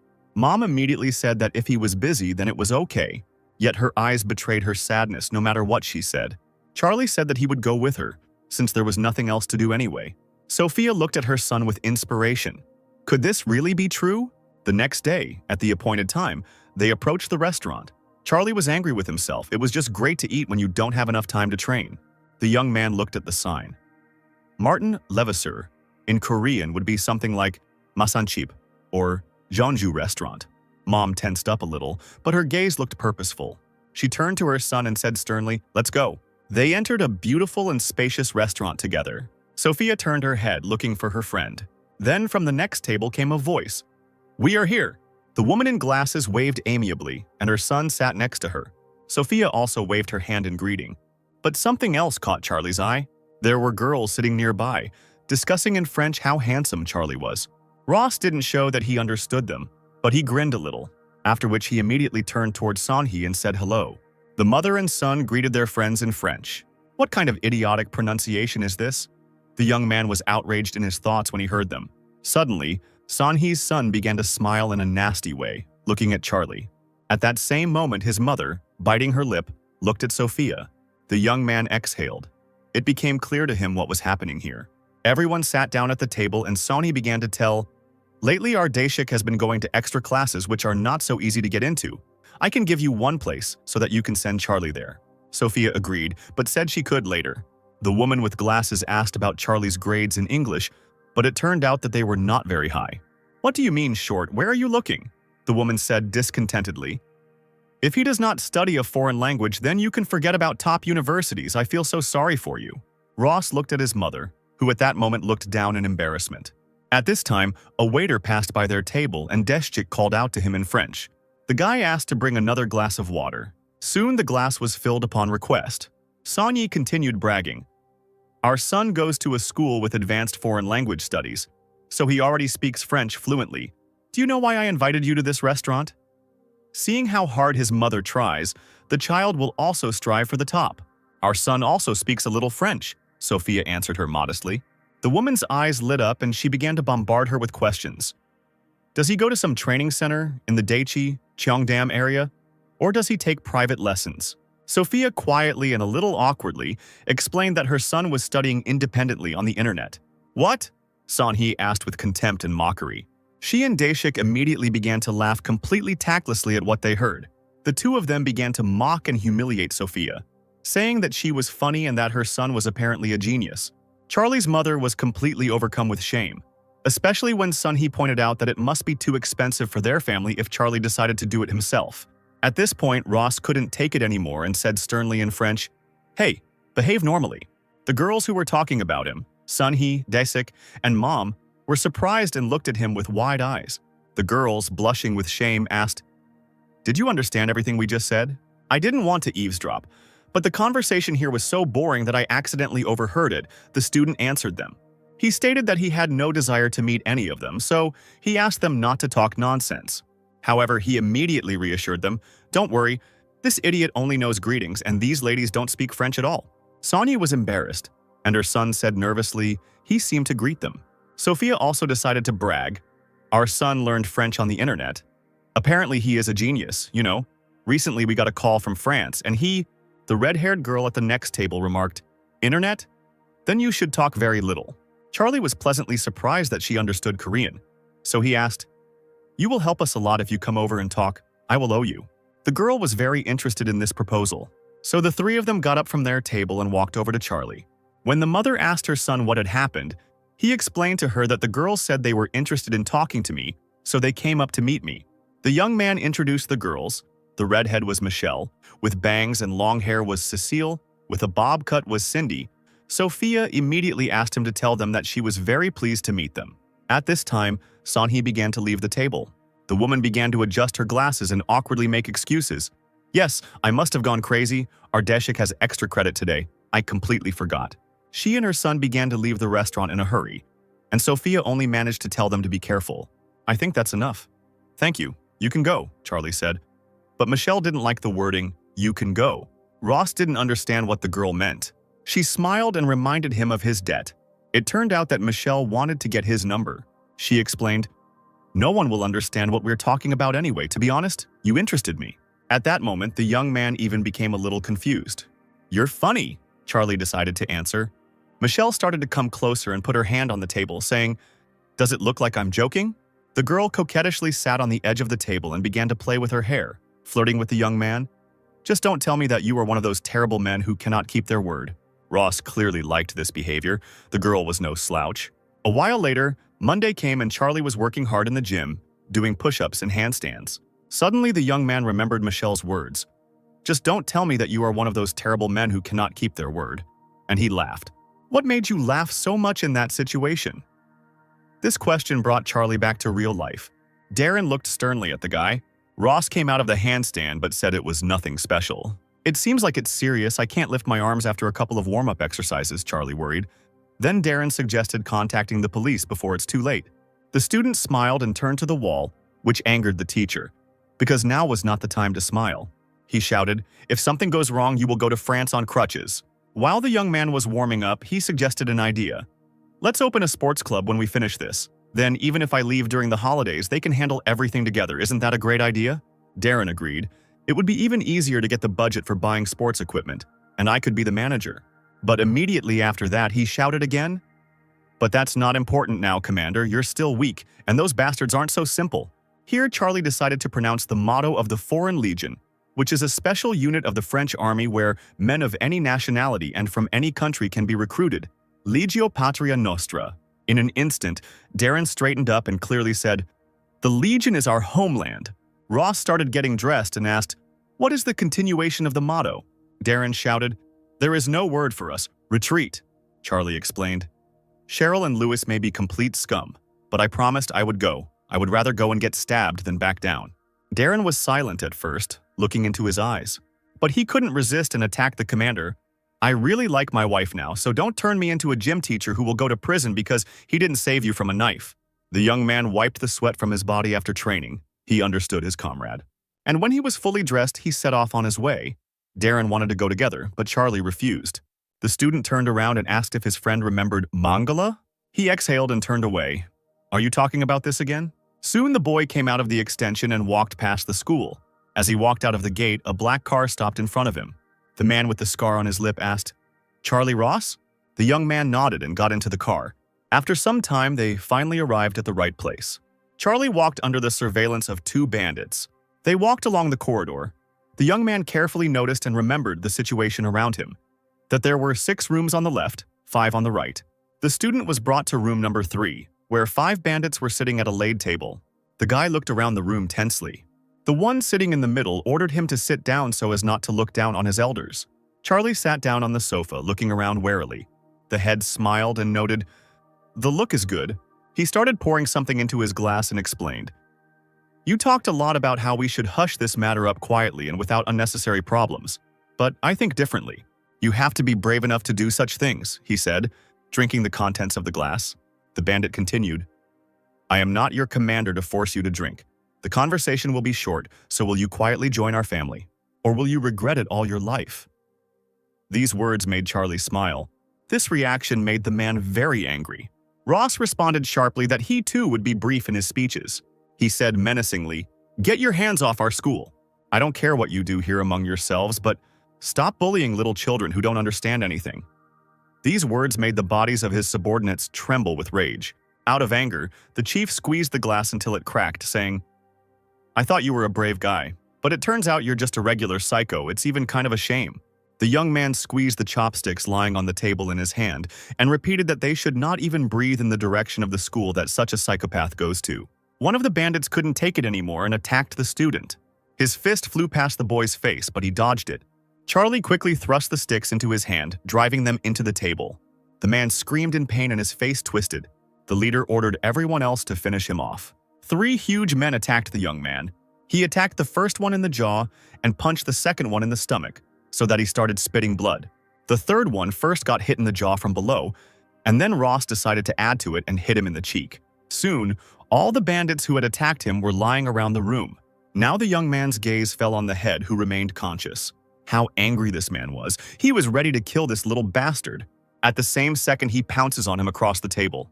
However, his fist flies past. Charlie managed to dodge. Now the leader was in a vulnerable position because he was exposed. Charlie made a headlock and began to choke him. Ross kicks the door out of the room with one foot. The young man is extremely tense, but he has no intention of giving up. Charlie walked out into the hallway, still holding the bandit, but he was surrounded by a crowd of guns. The man he grabbed grinned cheekily and said that the guy was finished. Ross shouted, "If you don't want to see your brother die, disperse." One of the men went on the attack anyway, swinging a bat. The student noticed his movements out of the corner of his eye, and at that very moment, without letting go of the bandit's head, he kicked the attacker, causing him to fly away. A commotion began. The bandit flew into the people standing nearby. The rest moved into battle, ready to kill the guy. The battle began. A bunch of big guys started beating Charlie, but the young man tried to dodge. Because he lacked strength, the bandit was able to escape from his grip. As soon as he got to his feet, he ordered, "Just kill this bastard." Instantly, a powerful blow lands on his impudent mug. Then Ross kicked him in the chest with all his might, and the man knocked down several others with his body. This action gave the young man a chance to escape, and he ran. He didn't care where to step, so the guy pushed off the face of that same bandit. In an instant, the student found himself jumping over the heads of his enemies. And in order not to go down, the brunette again pushed off the head, but this time of another bandit. He jumped away from him onto the wall, from where he pushed off again. Charlie flew swiftly over the heads of his disgruntled opponents. And when the student had overcome the entire crowd, he jumped to the floor. But he was immediately knocked off his feet by a man standing nearby. And again, this whole crowd turned around and went to attack him. The blows came raining down. So many of them and so fast that they were almost impossible to track. They were overwhelming him with numbers. Charlie terribly regretted that he was not in his own body now. However, there was nothing to be done, so the young man clenched his fist and began to resist the blows. There was also confusion in the crowd because everyone wanted to kill the bastard, but there were so many people that they started pushing. After a while, those who stood first were lying on the floor covered in blood. The guys who were standing nearby were still holding on, but it was obvious that they were badly wounded. Charlie stood in a fighting stance, ready to fight again. However, suddenly an order was heard from the crowd. "Hey, disperse!" The bandits dispersed and 2 men came forward. The one with the tail was indignant about why it was so difficult for them to cope with the child. "Forget about a painless death. I'll cut you into pieces with a saw and feed you to the dogs," he said to Charlie. Ross noticed that the 2 had the eyes of experienced killers. They pulled out their weapons and prepared to destroy the boy. But at the other end of the crowd there was a sound, and everyone turned in that direction. The bandit immediately attacked the stranger, but the man in the mask easily parried his blow with his bat. The bandits didn't expect this, so they became very tense. Charlie didn't understand what was happening either. The man in the mask looked menacing. His eyes seemed to glow. 2 more decided to attack him with bats in their hands. After a few swings of his weapon, the masked guy destroyed these daredevils. Ross watched their fight closely. He saw him standing over the bloody body he had so quickly dealt with. It was then that the young man realized who the man in the mask was and grinned, "I told you not to come?" The bandit with the tail was confused as to why the other man was beating their comrades. The second one told him that it didn't matter now. They would just deal with the 2. "As you can see, we have more work." The guy with long hair turned around, smiling. So he decided to deal with it quickly and immediately attacked the student. The brunette tried to dodge the enemy's numerous quick blows. Unfortunately, He missed one and ended up with a deep cut on his thigh. The young man felt a terrible pain piercing his body. The second bandit with the scar called out to the distracted guy as he approached him from the other side. He cut his shoulder with his blade, and the student didn't have time to react. Ross was moving too slowly for the bandit's liking, so he pierced his body with his weapon again and again. Charlie's shirt began to turn scarlet. The young man tried to somehow block the blows of the professional killers. Charlie moved away from the attackers a little, trying to stop the bleeding from his shoulder. The scarred man quickly rushed towards him to deliver the final killing blow. Darren, who was fighting with the rest of the bandits, sensed danger, and now the blade was flying straight towards the wounded student. Charlie closed his eyes, memories of sitting at a military gathering before a battle flooding into his mind. How Darren constantly distracted him with requests to translate what the general was saying. How they set out on a mission where many enemies were waiting for them. As explosions thundered around, bullets flew. Then Stephen, who was dying, told them to leave. Charlie shouted at his friend, "Who am I? Who am I?" He repeated again to the wounded Stephen. He smiled through the pain and said, "That the captain is the god of Blackfield." Opening my eyes, the tip of the blade was already almost at my eye. But Charlie stopped him through the pain, grabbing the blade with his bare hand. His hand was covered in blood. The scarred man was shocked by such an act. However, the bandit immediately swung his other hand with a blade at him. This time, the Russian successfully grabbed his wrist. The bandit did not understand where such a goldfinch got such strength from. Charlie said menacingly, his eyes blazing, "The god of Blackfield is a name given to me by my enemies." The young man looked at the enemy with a murderous gaze and shouted, "Die!" Still holding the knife and wrist, the student slammed his head into his with all his might. The man's face with the scar seemed to be pressed into his skull. Charlie let go of the knife and clenched his bloody hand into a fist. With the next blow, he again broke the opponent's skull. The bandit fell unconscious, and the brunette moved on to another one with long hair. Fear appeared on the man's face. He did not expect such a turn of events. Ross aimed his powerful blow straight at him. A moment later, the opponent's cheek was dented by the student's force, and blood began to splash in all directions. The man fell unconscious, his body sliding down the wall. But this was apparently not enough for the young man, so he approached the bandit. His eyes burned with cruelty as he raised his fist to deliver the finishing blow. Darren shouted that you can't kill, and in an instant, Charlie's fist stopped a few centimeters from the bandit's neck. With a look that longed for death, the young man looked at his comrade. They both looked at each other, and yet the guy did not kill the man and walked away from him. The bandits who were fighting with Darren stopped in confusion. Darren, wearing a mask, watched the student closely and exhaled.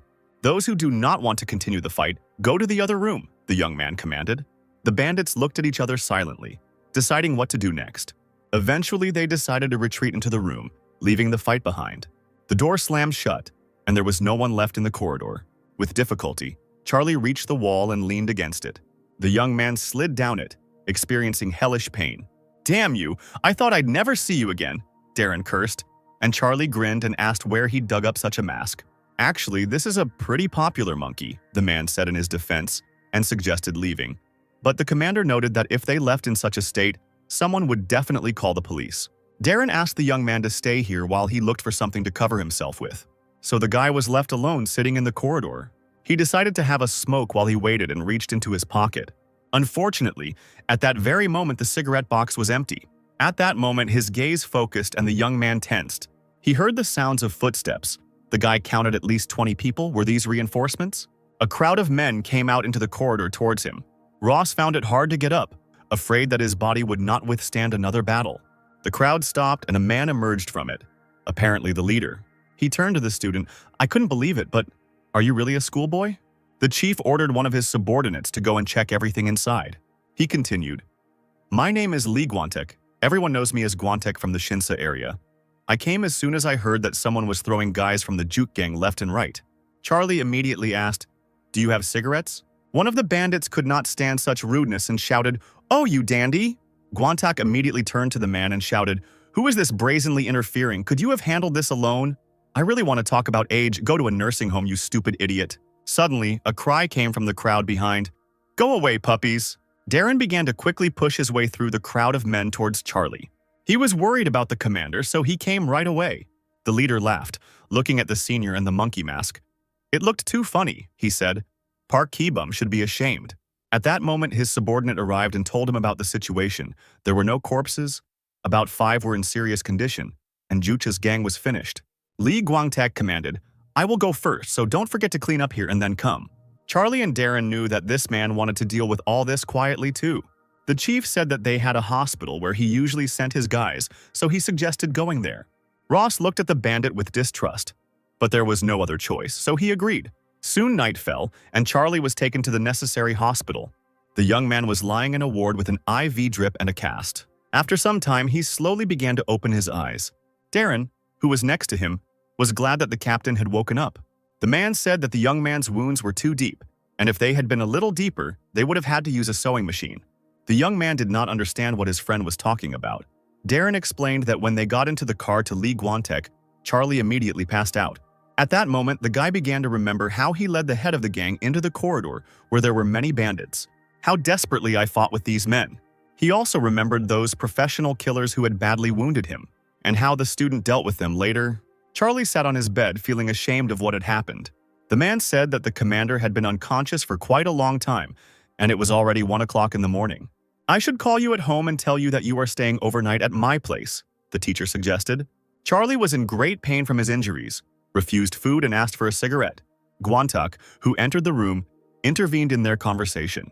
Ross, as soon as he saw him, asked about cigarettes, but the bandit replied, "What a puppy, looking for a smoke at every opportunity?" The head asked whether the man sitting next to him was the boy's teacher, and the student decided not to explain for long and agreed. Guantak looked at Darren suspiciously. Charlie assured him that he could be trusted, and so asked him to say what the man wanted. He exhaled and shook his head in agreement. "Thanks to you, I didn't even have to get my hands dirty, and now there's no one in Gangnam who could go against me," Lee Guantek said. So the man wanted to know if the student had any wishes for him. Ross only asked not to interfere with the school. The head accepted his wish. "I like you, so I'll give you some advice. Take care of your body for a while," Guantak continued. He warned him, "Gossip spreads quickly. Those who need you, those who hate you, those who are interested in you, people of all sorts will start to gather around you." To this, Charlie replied that he would figure it out himself and asked Guantak to mind his own business.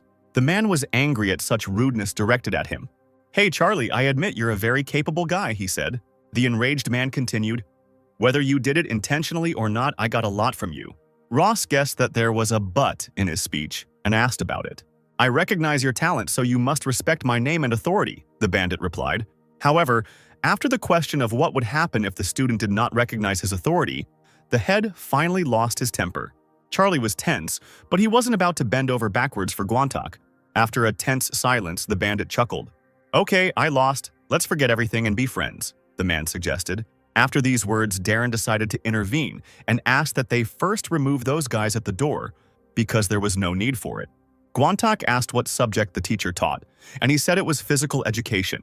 The chief understood that Darren was from Ulsan from his dialect, so he said, "And why did I think so? But I will leave the guys outside. The guys from Ulsan might arouse suspicion." Guantak warned them that he was leaving, so if they wanted something to eat, they should ask his guys. After that, he said goodbye and left the room. Ross asked his friend to go too, but he insisted that he would spend the night there and go to work in the morning. Darren asked, "By the way, is something going on with you and Kate?" She had been writing non-stop all this time, like crazy. Charlie replied that the girl was still too young, so it was not worth paying attention to. The student was wondering when he would be discharged, and it turned out that the doctor said in a month. Charlie thought about it, because then he would have to lie here for a week, and he couldn't say for the whole week that he was spending the night at the teacher's. So I suggested saying that they had an accident, had a short career counseling session, had dinner, and crashed on the way back, and to blame one of those on the outside. As he left the room, Darren said that in that case he would let everyone know. Soon, the worried mother ran into the room to see her son. Darren said, "Don't worry too much. He will be able to be discharged soon." Charlie started to wave it off, saying that everything was fine with him. Mom, with tears in her eyes, turned to Ross. Let's first transfer you to the hospital where you were last time. After the accident, all sorts of complications may arise, so we need to be careful." At this time, the young man was very worried that his parents would not believe him if he told them that he and his teacher had crashed into a sashimi knife delivery vehicle. Then a doctor and a nurse entered the room. The man in glasses greeted the patient and asked how he was feeling. Charlie replied that everything was fine. Sophia immediately stood up to greet and introduce herself. The doctor reassured her, saying that the injuries were not as serious as they seemed. He said that the operation was successful, so all that was left to do was eat well and rest. The mother said that she was thinking about transferring her son to Sebule Hospital, where he had recently been treated. The doctor smiled kindly and said, "Of course, do as you see fit." Charlie was shocked by his words. Did the doctor really not know the whole situation? The man shared that the head of the surgery department was a good friend of his, so he could call him if Sophia wanted. But he noted that in Charlie's condition, he would advise him to stay in this hospital. He began to refer to the fact that doctors in such large hospitals always have a lot of patients. In the case of Sebule Hospital, the doctors have a lot of outside work, of course. When it comes to life and death, big hospitals are better. But in the case of Ross's patient, he doesn't need emergency treatment, but rather intensive care. The doctor explained that this was only his opinion, and the right to choose, of course, remains with the parents. The man assured that although the head of the hospital, Sebule, was quite a busy person, he always answered his calls. After his words, Darren and Charlie looked at each other with a smile. The doctor asked if she should call him right now. Sophia immediately began to refuse because she did not want to disturb the man at such a late hour. The mother decided to first discuss this issue with her husband when he arrived. The doctor responded accommodatingly, "As you wish."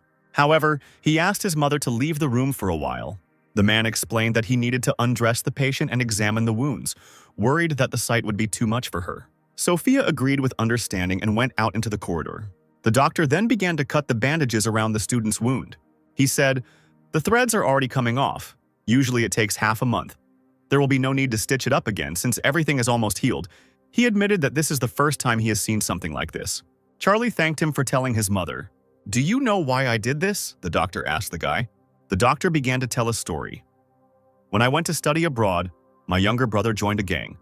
He always compared himself to me, and then shouted to his parents that he learned to use a knife better than me. And then one day he got a knife wound, there was a huge amount of blood, but he knew that he was in the hospital where I worked, so he refused treatment. Although in the end it was me who named the time of death." Charlie looked at the man with sympathy and remained silent. Soon the doctor finished bandaging and said, "I heard that you are a master in using fists, so I will have one request." He said, "You can come or send someone here as much as you want, but do not kill or die yourself." Ross listened carefully to his request. "And I decided to ask if you don't like it, then wouldn't it be easier to refuse such work?" The doctor said that even if he didn't like her, there was nothing he could do, because no one should die simply because they couldn't find a suitable hospital. The student was worried. "What if you have problems?" To which the doctor admitted that he had earned enough for a comfortable life, and if his license was revoked, he would simply go abroad. Charlie smiled and thanked him from the bottom of his heart. The doctor laughed. "No, I should be the one thanking you. Such cases are not covered by insurance, so the check will be hefty." Darren and Ross grinned, the young man said. "I have no doubt about it."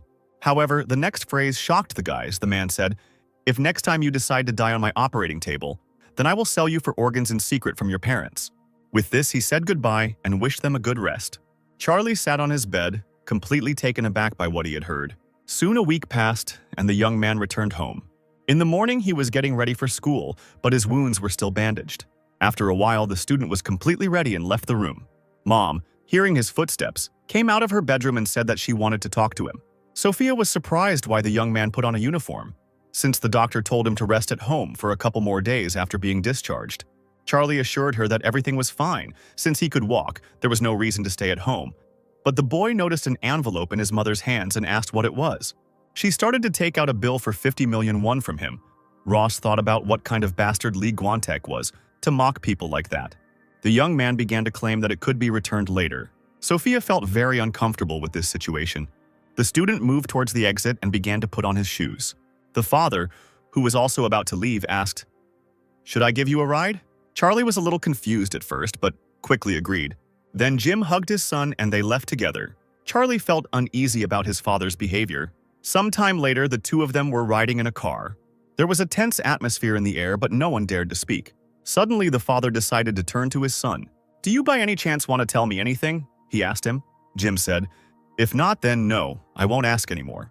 The student admitted that he actually wanted to. Unfortunately, he couldn't tell earlier.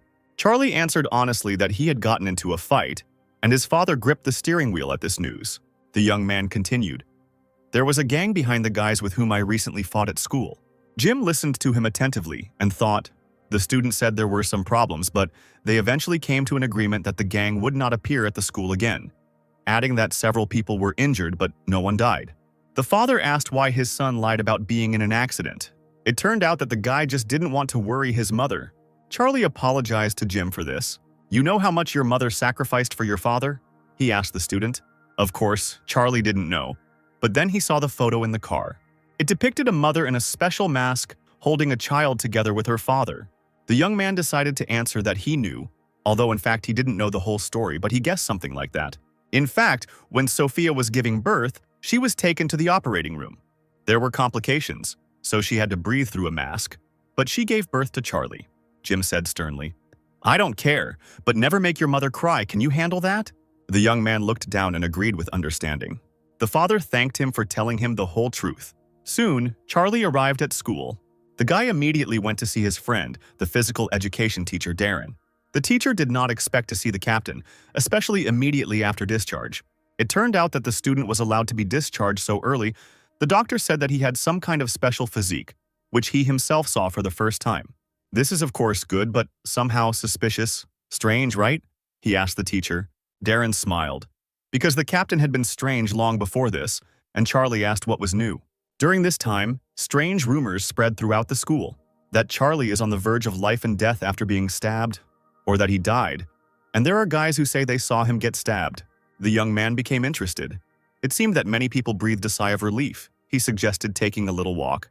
Darren asked in surprise where, and Ross reminded him that the teacher himself had asked him for something last time.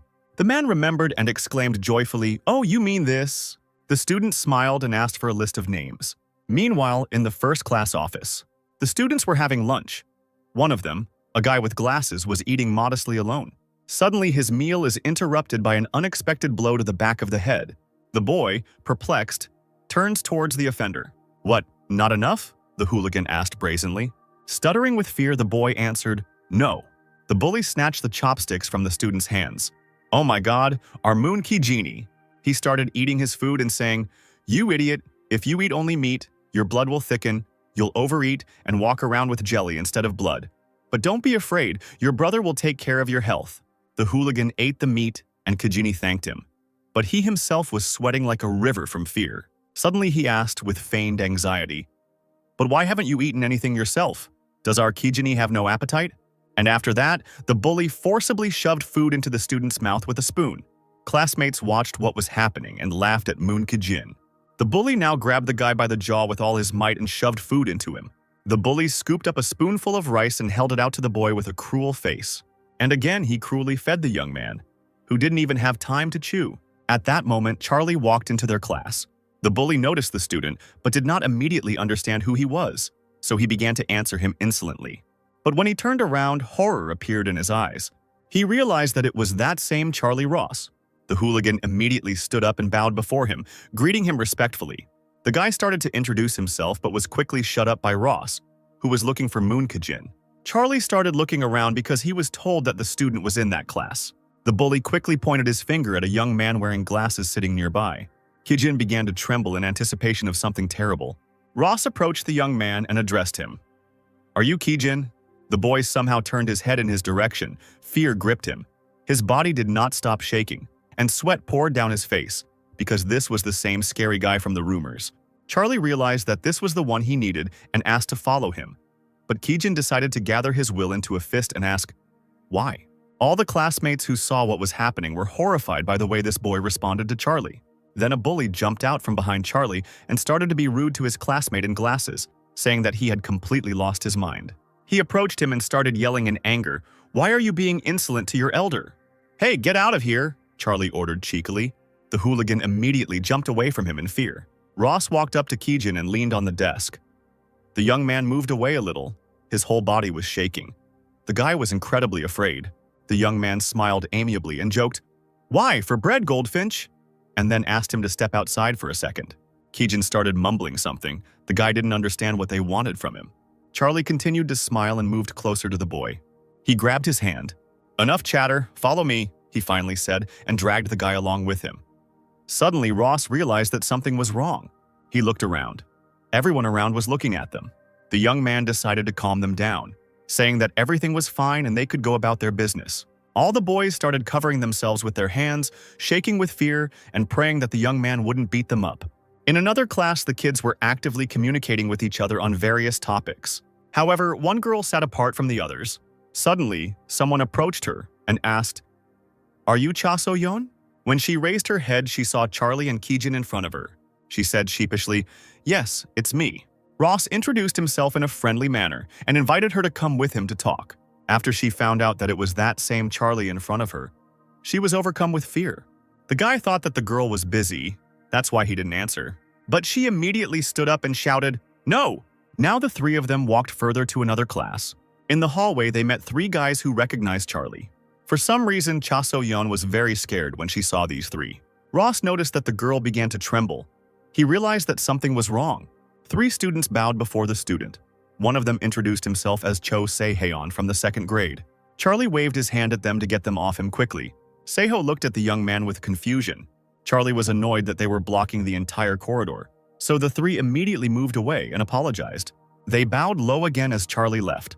After some time, Charlie gathered several guys in the office of the sports club. He told them, "I would like to open a sports section, and Darren, that is, teacher Ken Evans, will be a mentor." The guys sat there, completely confused about what was happening. Charlie decided to check if they had any questions. Kijin decided to ask, "What kind of sport are we going to do?" The young man said that it would be general physical training, self-defense, and something like kyoku. Cha So-yeon was curious why with them. Ross thought for a moment and replied, "Just because." The assembled students did not understand him. Charlie continued, "I just want to be friends with you and relax and go for walks together." This answer raised even more questions among the guys. Darren realized it was time to catch his breath and cleared his throat. The teacher explained that they were not going to force them, so if they didn't want to, they could refuse. But if the guys register, it will help a lot. Ken Evans pointed to the forms for those who want to join and said, "Anyway, even if you don't register, stay here. Food will be coming soon," Charlie said with a terrified face. "Well, how about it? It'll be fun, won't it?" The atmosphere in the room became tense. Darren asked his friend to make his face simpler. "They are not in Africa after all." The teacher suddenly asked, "By the way, why is she here?" Kate stood up from her chair and introduced herself. As it turned out, she would be the manager of the sports section. The girl with kind eyes took the forms and began asking who needed it. Darren turned to Charlie. Why did she come here? She was one step away from a prestigious university. So why should she waste her time on the sports section? Charlie didn't understand it either because it wasn't he who brought her here. The young man told how he accidentally bumped into her in the corridor, and she burst into tears and wouldn't let go. Darren said discontentedly, "Okay, I don't care. Do as you wish." But Charlie himself didn't know anything, so he decided that what would be, would be. Soon a courier entered the office, bringing the tonkas. He laid out the order for the guys on the table. Meanwhile, Cheryl was peeping from behind the door. Everyone had already sat down at the table, but Charlie still noticed the girl. When she realized that she had been seen, she started to run away. Suddenly, someone shouted after her to call her. The girl turned around. It was Ross. He was wondering why the student was peeping. Embarrassed, Cheryl began to scream indignantly. "What? Who else was peeping?" The girl began to assure that she had not been spying on them. "Well, if not, then go," he answered her sternly. The guy turned around and walked towards the office. The girl struggled with her feelings and looked after him. Finally, when he was almost to the door, she shouted his name. She asked, "Are you serious about leaving?" "Yes, I'm leaving," Charlie said. She asked, embarrassed. "So what? You don't even suspect me of anything?" Ross turned away and said, "If you want to do something suspicious, try it." As a result, after these words, he slammed the door behind him. Cheryl was left alone on the street, angry at the guy's behavior. Cheryl watched the sports club practice from afar. The poor students ran after Charlie with all their might. It was real torture for them. Ross looked back at them and smiled encouragingly. "Let's just do one more circle." The guys, already tired, were not at all happy with what they heard. The blonde watching them was clearly unhappy with Charlie's behavior towards her, but she didn't dare say anything yet. Soon the students finished running and fell to the ground, all red and out of breath. A friendly Kate handed out refreshing soda to everyone. Kijin was extremely glad that the training was over and he could drink in peace. The guy grabbed the jar and began to greedily swallow the contents because he was able to survive this day. Then Charlie, who was warming up at that moment, addressed the guys. "So, shall we begin our full-fledged training?" This statement made Kijin choke on his soda. Everyone looked at the young man in bewilderment, but Ross did not understand what he said. He explained that it was just a warm-up, because if you don't warm up before training, you can easily get sick. The desperate students already understood that they were finished. It was too hard for them. A little later, they started playing ball, and Kijin got hit hard in the face when the ball was thrown at him. The guy fell down from pain and surprise, and his glasses flew off his face. Charlie shouted at him, "Hey, how can you take the ball with your face like that?" He asked if everything was okay with the guy. He stood up and said yes. Darren turned to Ross. "So you weren't aiming right at his face on purpose?" Charlie became angry at such impudence. Ken Evans reminded his student that this was school. Charlie said he knew it, but they were serving again anyway. After his words, the teacher casually threw the ball at Charlie. "I'll show you what it means to aim straight at the face," the young man said terrifyingly. Ken deliberately teased the guy by enticing him with his finger. Immediately after a moment, Charlie serves the ball, kicking it with all his might. Evans is already grinning in anticipation, and with one precise blow, he hits the ball upward. And after it lands, it kicks back to the other side. Charlie reacts instantly and rushes towards the ball. He stops the ball with his foot, which was moving at high speed. Then, he powerfully kicks him into the opponent's area. Ken had to do a handstand to block the throw. Ross kicked the ball back at him. The two were in a brutal gambling frenzy. The ball was flying so fast that it seemed impossible to track its trajectory. The rest of the teams watched from the sidelines. As expected, this place was scary. After a while, the game ended, and the students went to the wash basins. Charlie shared with the teacher, "I thought I got a bad body, but no. Compared to the rest of the guys, it's not that bad." Cha So-yeon talked to Ki-jin while they were washing up, worrying about his condition. Evans warned Charlie that the boys' bodies might not be able to handle it every day like they did today, so he suggested doing it twice a week. At that moment, Cheryl began to approach the guys. The girl gathered her strength and called Charlie. "You again?" the young man asked the blonde, approaching them with displeasure. "I want to sign up too," Cheryl suddenly said. Ross glanced sideways at the rest of the group. The boys looked worried, so Charlie sternly told her that she couldn't. The girl began to be indignant. Why only she couldn't do this? "What other section for a graduate?" the brunette asked her. Cheryl got angry and shouted, "So what if it's senior year? I'm not going to university anyway." Here she noted that Kate was also in the circle. Charlie put her in her place abruptly, saying that Diaz was doing well in school, unlike some people. These words deeply hurt the blonde. She blushed with shame. She looked at Kate furiously, as if it was all her fault.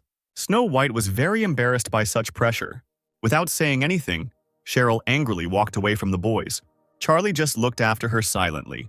Soon the lessons were over and Ross and Kate walked home together. They were standing in front of the crosswalk. "Cheryl can't be enrolled in the section at all?" the girl asked cautiously. It seemed to her that she sincerely wanted this. The guy knew that all this was empty chatter, especially since the other guys were afraid of her. Here the green light for pedestrians finally came on, and Charlie went, and Kate asked after him, "But if we spend time together, then she might change." Later, the young man calmly walked home through the city.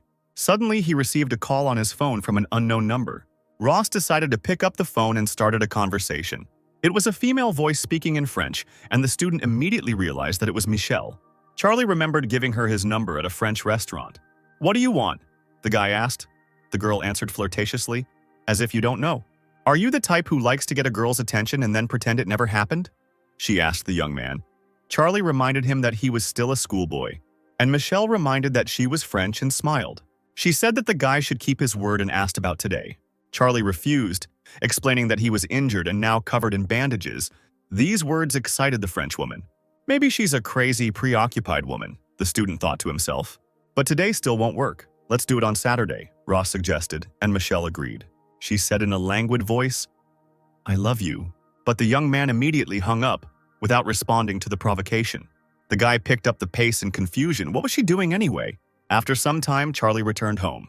He saw his father talking on the phone with someone in the living room. Jim quickly began to end the conversation, saying that he would call later. The father put the phone away and began to greet his son. When asked who he was talking to, Jim, a little nervously, replied that it was just one of the company's clients. "Go wash up and rest quickly, hurry up," the man said. The young man entered his room. "What was that?" He didn't understand. Judging by the expression on my father's face, he is definitely hiding something. Jim was still sitting in the living room, looking at the phone, upset. Suddenly the door opened sharply and Charlie came out of the room. He turned to his father, who turned in his direction. Charlie had already changed his clothes and asked his father if he wanted to go for a walk with him. Jim started saying that the student should go for a walk, but he didn't want to. However, he immediately stopped himself and admitted that he also needed to take a walk. After all this time, are we finally going for a walk together? The man asked hopefully. The young man looked at him with a tender gaze. Soon the two of them went out for a walk through the night city. Charlie decided to ask what happened to his dad. As if not understanding, he asked his son, "What are you talking about?" The brunette stopped and said, "If you don't want to talk, then I won't ask anymore." Jim remembered saying those same words to his son recently and chuckled. He put his arm around the guy's shoulder and confessed, "This time you got me. To be honest, it's not like nothing happened. In fact, I was going to import and sell cars from France," the father said. They sat down on a bench in the park and he continued. "At the beginning, we thought the risk would not be so high if we ordered about 50 units for display and test drive, so we sent a request to the head office. However, it turned out that a problem had arisen. The Sojong Group opened a branch of Sojong Motors and submitted a proposal to purchase the same cars as Jim. Charlie was angry because his father wanted to get into the new market, and here were fucking thieves. And then the young man realized that he had just called Jim father in his thoughts. Meanwhile, the man said that he had recently received a call from France. They said they would give them exclusive rights to sell if they ordered 500 units at a time, although they said they would give them the best possible consideration compared to those who had priority negotiating rights. They made these terms on purpose, knowing that Jim would not be able to accept them, because they were confident that they could get a better deal if Jim's side pulled out of the agreement. Charlie asked what kind of cars you were planning to buy, and Dad said a Supra. The young man knew that the Supra was a luxury sedan that cost around 100 million. He began to wonder how much it would cost to order 500 of these. Now Jim will have to either give up the money he left as a deposit to order 50 cars, or spend everything on the company's balance sheet to buy 500. But the losses in both cases will be the same. The father admitted that he was ashamed in front of his son and mother, since he had invested the money he had received by mortgaging the house. If this business did fail, we're in trouble. "Forgive me for showing myself like this," the man said desperately. The young man looked at his father with understanding. Charlie said he was fine, but his mom, "This is what worries me the most. I have been trying not to show it all this time," Jim admitted. The guy explained that it was still noticeable on the man. "That's how it is," Dad answered embarrassedly. "Unfortunately, the latest news made my father lose control of his facial expression even more. It turned out that the board members who were originally supposed to come next week were coming this week, and Charlie guessed that they wanted to get this all sorted out quickly.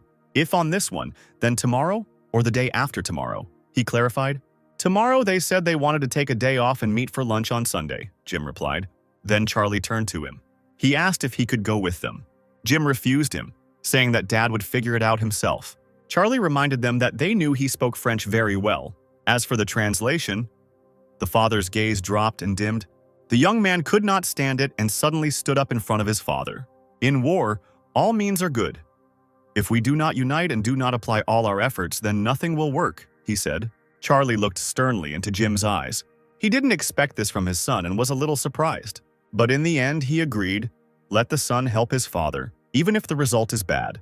Now they had to try to pretend that nothing was happening, so as not to hurt their mother. A little later, Charlie came home. Mom was relaxing on the couch in front of the TV and asked, "Where is Dad?" The brunette replied that Jim said he wanted to get some more fresh air.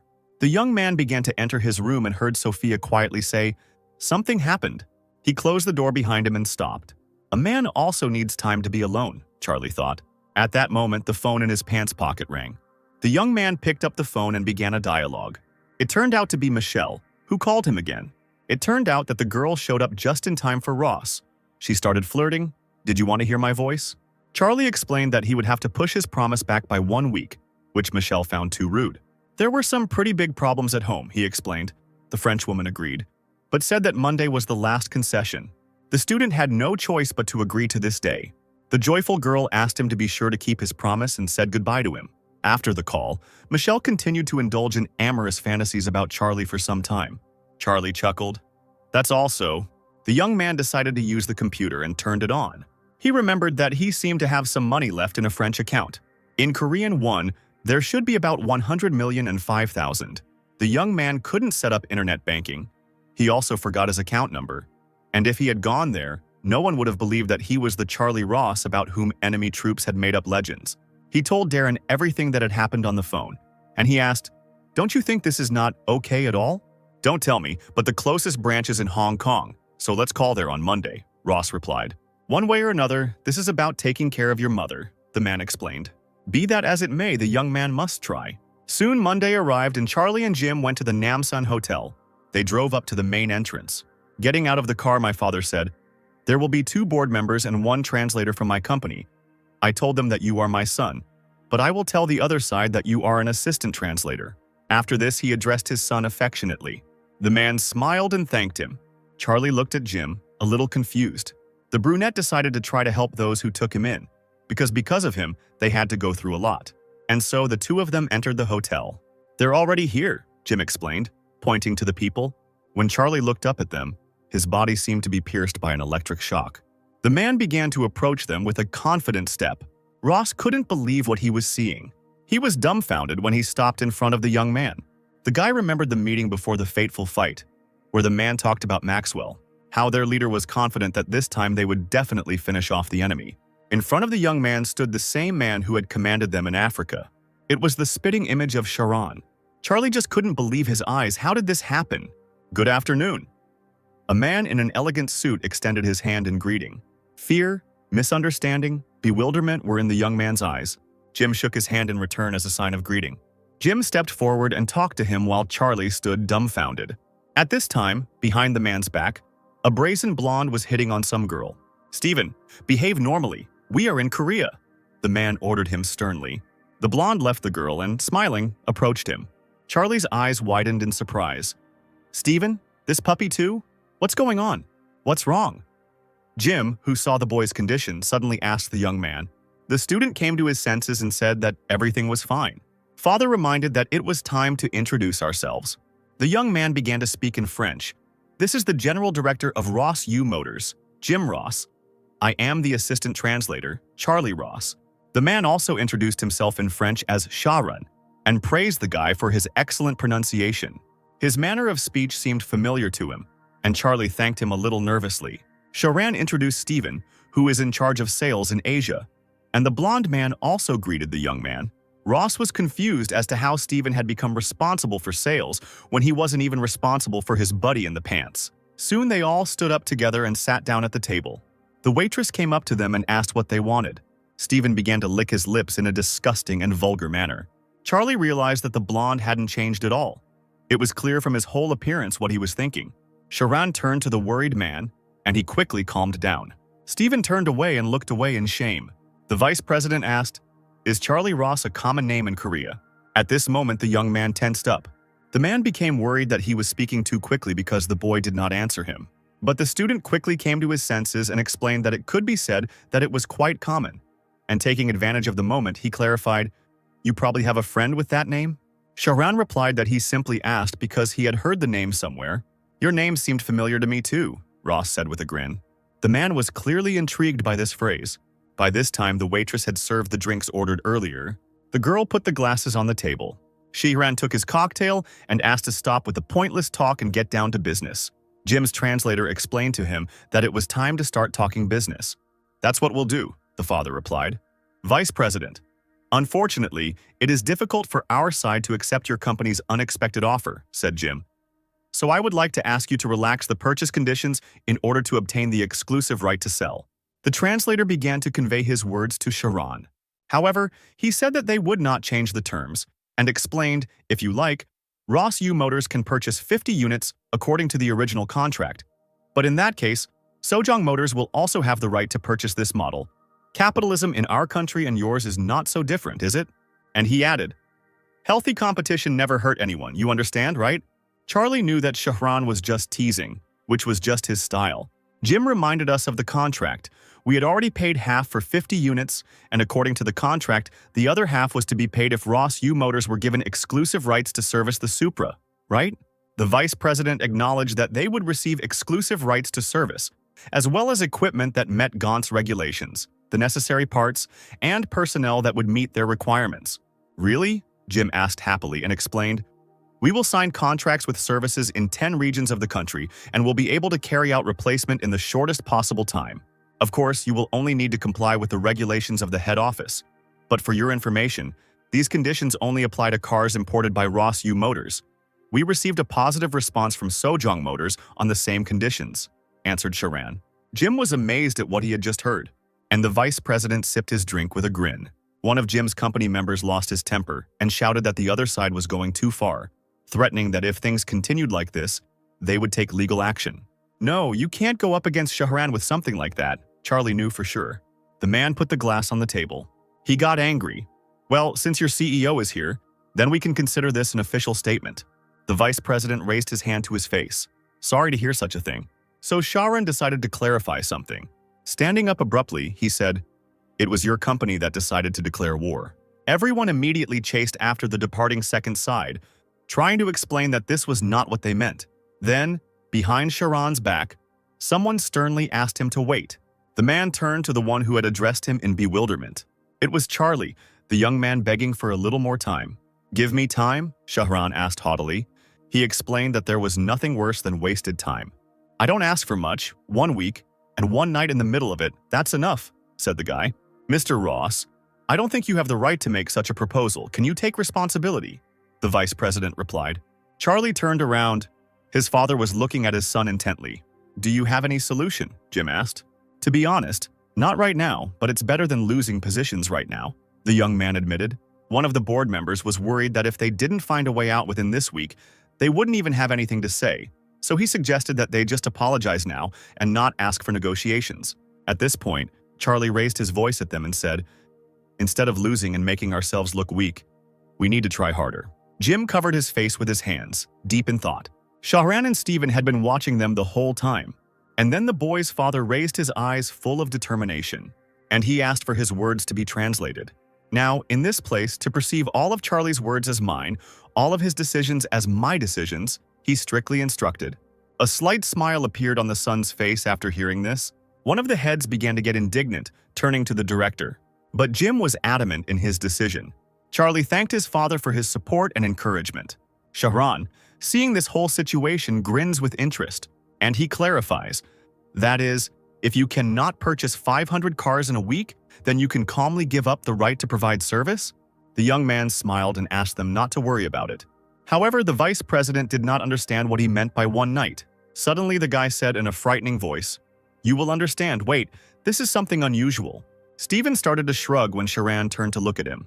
The 2 chapters and the translator were in complete despair, but the father was inspired and proud of his son. "Korea is an amazing country, Mr. Ross. You are very similar to a person I knew," the man admitted. Charlie asked to answer exactly whether they agreed. Shahran answered in the affirmative and asked when that very night was. The student explained that he would contact them about this later. The VP warned that they had a specific schedule as well, so he would have to make sure Charlie gave advance notice, and they shook hands. Ross pierced his interlocutors with his gaze. If these are really those same Shahran and Stephen, then he will be able to cope with them. "Then let's end it here," the man suggested. He walked towards the exit and called Stephen to follow him.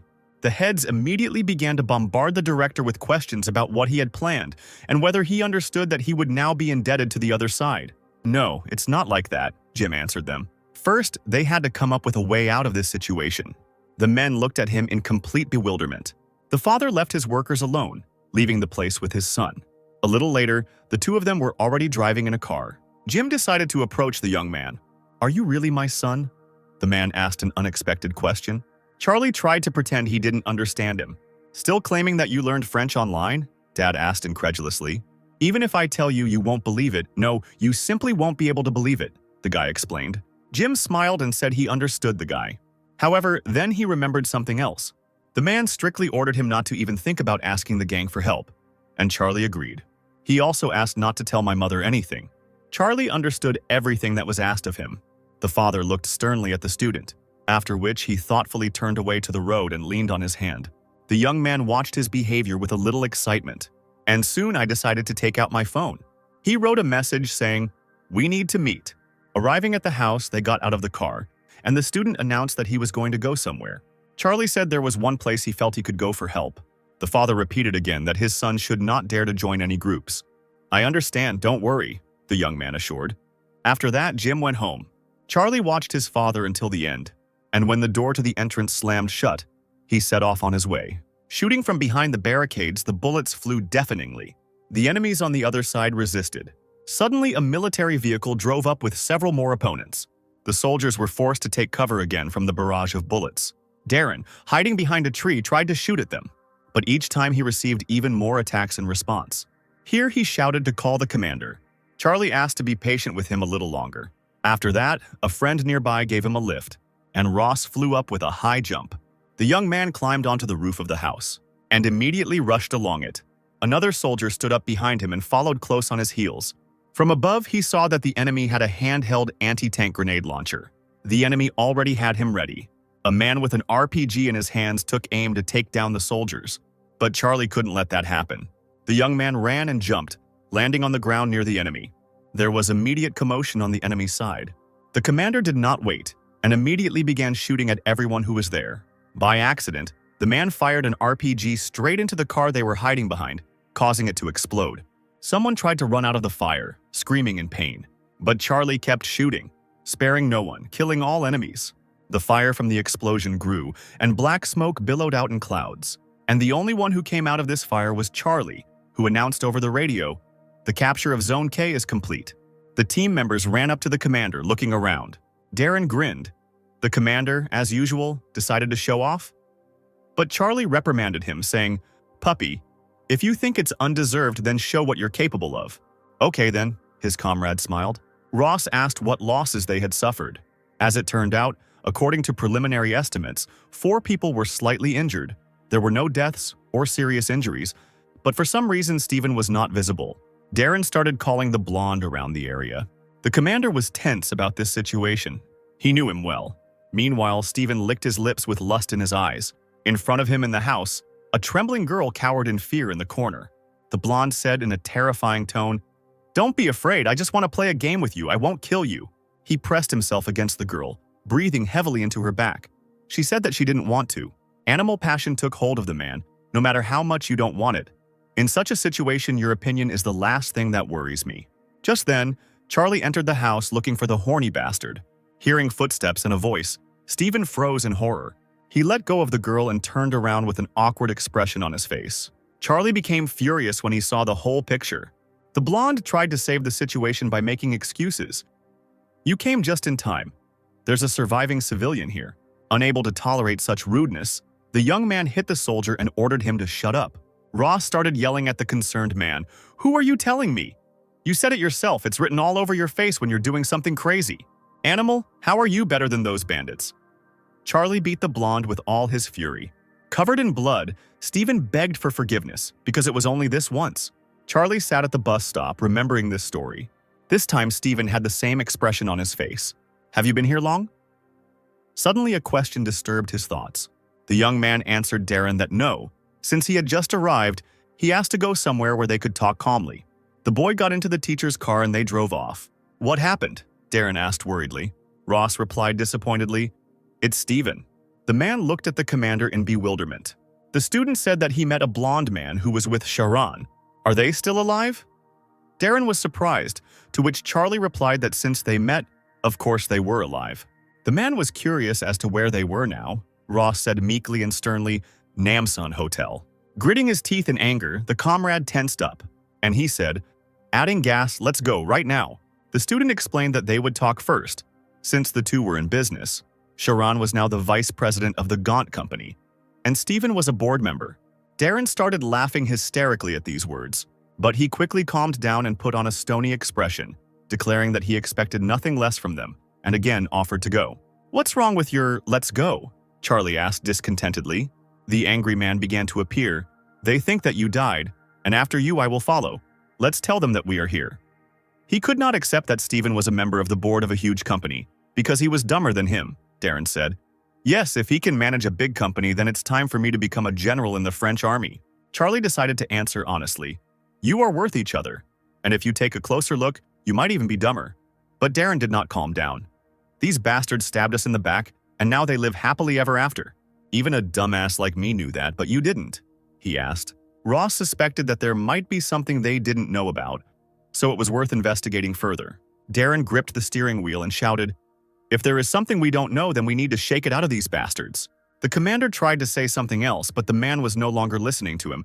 He explained that Charlie could do as he saw fit, but he decided to do it his own way and picked up even more speed. At that moment, Ross shouted across the car, "Darren!" He looked at the commander with apprehension. Don't you dare do anything until we have a proper plan, the young man said. And he added that this is an order. Darren looked at the angry Charlie, after which he lowered his gaze, saying, I'm guilty. I went crazy as soon as I heard the names of these people. Forget it. This isn't the first time this has happened to you, the guy said, calming down. Here the comrade decided to ask how about asking Guantek for help. The young man turned away, looking out the window and thinking, this makes sense. His organization can help with collecting information, and in case of a fight, they would not be superfluous. However, Charlie had a but on this matter, so he asked to forget about this option. After all, they don't look like the kind of people who would go to bandits for help. Darren smiled understandingly at the commander. Although Ross said so, he doesn't have a single idea yet. If it were possible to isolate at least one of them, something could be done. His thoughts were interrupted by a ringtone. It was Michelle calling again, and at such a time too. And then an idea struck the young man's head. He happily picked up the phone and greeted his French friend. Charlie, are you done with your chores? The girl asked. No, we're still at a dead end, he admitted. Michelle thought that everything was fine when she heard his cheerful voice, but she was wrong, and Ross meanwhile asked where they would meet tomorrow. The Frenchwoman didn't know where to go. She didn't care as long as she was with him. It was then that Charlie had the opportunity to propose. How about a hotel? Michelle was delighted by this question. She was pleased at how surprisingly proactive the young man was. The guy said that he was treating her and asked her to bring her girlfriend, and from these words the beauty happily got up from her chair and began asking about the place and time. As a result, a meeting was arranged at the Namsan Hotel at 7 in the evening. Michelle immediately began choosing an outfit for tomorrow, humming a melody in a good mood. What is it? Darren asked the guy. The young man explained, a girl, a very beautiful French woman.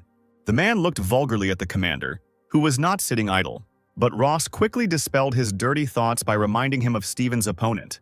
At this moment, Darren finally understood the boy's idea. Well, shall we cast the line? Charlie said, and his comrade nodded approvingly. Ross called and asked to be connected to number 1901. Soon his call was answered.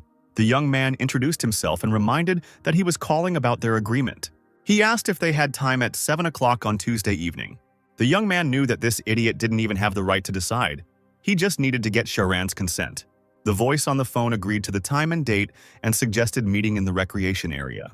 Ross smiled and replied that, of course, they could meet there. By the way, tomorrow I have a meeting there with very beautiful girls, so if you happen to see me there, don't get the wrong idea and continue doing your own thing, Charlie said. That's how it is, I'm even jealous. Well, then I'll switch off, said the interlocutor. Darren was surprised by such a calm reaction, as if Steven had changed. The young man said that it was unlikely. Most likely Sharan, or people from Sojong Motors were nearby, in front of whom he needed to keep up appearances. Charlie even decided to argue that all that was on the blonde's mind right now was evening and girls. Darren was disappointed and angry. Only the grave can correct such people. Come to the hotel tomorrow by car, the commander asked. Michelle's friends are so beautiful that Steven will come running when he sees them. Even if he comes later, he is not the type to sit in a room alone. Charlie was sure that the blonde would come down to scout out the situation. And when the right moment comes, Darren will need to drag him into the car. Enraged by thoughts of Steven, the man promised that he would even look for a quiet place where he could drag this bastard, and asked not to interfere, as he wanted to personally wring his neck. Charlie drowned at his friends. Will he cope? What, you think I can't handle some Steven? Darren was indignant. No, even with the previous body, you know that Steven is not someone to look down on. When you competed in arm wrestling, he won 1 out of 3, the commander reminded him. They remembered that time. All the guys gathered to cheer for Darren or Steven. At some point, it became clear to everyone that the blonde was losing. You're finished, Darren said menacingly. He began to mock him. Where did his strength go? But Steven did not dare give up and continued the competition. Here, Darren said, this is only with the right hand, and if we had fought with the left, even 100, even 1,000 times, I would have beaten him. Charlie knew this, but the problem was that that body belonged to Darren, and now he was Ken Evans, but Steven remained himself. The man asked not to worry because he himself is no slouch. But it didn't matter anymore, because if tomorrow Steven took their bait, they would have to deal with him first. And if not, then on Tuesday they will see what happens. Darren noted that if he was lucky, he would be able to find out the secret about their death, as well as help his father. If it works out, then that's good, of course, but you shouldn't try to be torn between two things. Don't rush to count the trophies ahead of time, Charlie answered. Otherwise, order yourself a tombstone in advance, the man continued. The comrades laughed loudly throughout the entire car. "I'm shaking all over," Darren admitted. Charlie said he felt the same way. Suddenly, the smile on the young man's face disappeared and his gaze became serious. He looked at the confident Darren and wondered what would happen if Steven hadn't lost his abilities. In that case, fighting him will be more difficult than fighting the entire Yuch gang. Soon, they arrived at Charlie's house. "I know a couple of good places you can choose from. I'll send you to the skating rink," said Darren. But Charlie refused. He was sure that the man could handle it himself. After that, they said goodbye and the comrade left. And in just a few minutes, the young man was in the hallway of the apartment. Charlie saw his dad in the kitchen, and it turned out that he was cooking porridge. Jim said that Sophia was a little sick. He told her a little about the negotiations. Since then, she lies in the living room without getting up, after which the father sent his son to rest. The next day, Charlie rode with Jim. The guy said that he contacted people who were well acquainted with the heads of Gaunt, assuring them that they would definitely get through. The father sighed heavily. He felt uneasy about the fact that he had put so much on him. "But Charlie," the man said to the young man, alarmed, "don't do anything that is not in keeping with your age and status," he asked. The boy was understanding of his father and agreed. Meanwhile, they had already arrived at the school gates, where the student got out of the car. His teacher, Ken Evans, was just waiting for him. They exchanged greeting glances. A little later, the student was already sitting in class. The guy, out of boredom and fatigue, began to slowly fall asleep. But he woke himself up in time, pulling at his cheeks, which amused Kate. Finally, it was time for the sports club to train. And just like last time, the poor students were exhausted by the jogging. Ross turned to them and pointed with his finger that there was still one lap left. This news did not please the already tired boys at all. But one way or another, everyone continued training.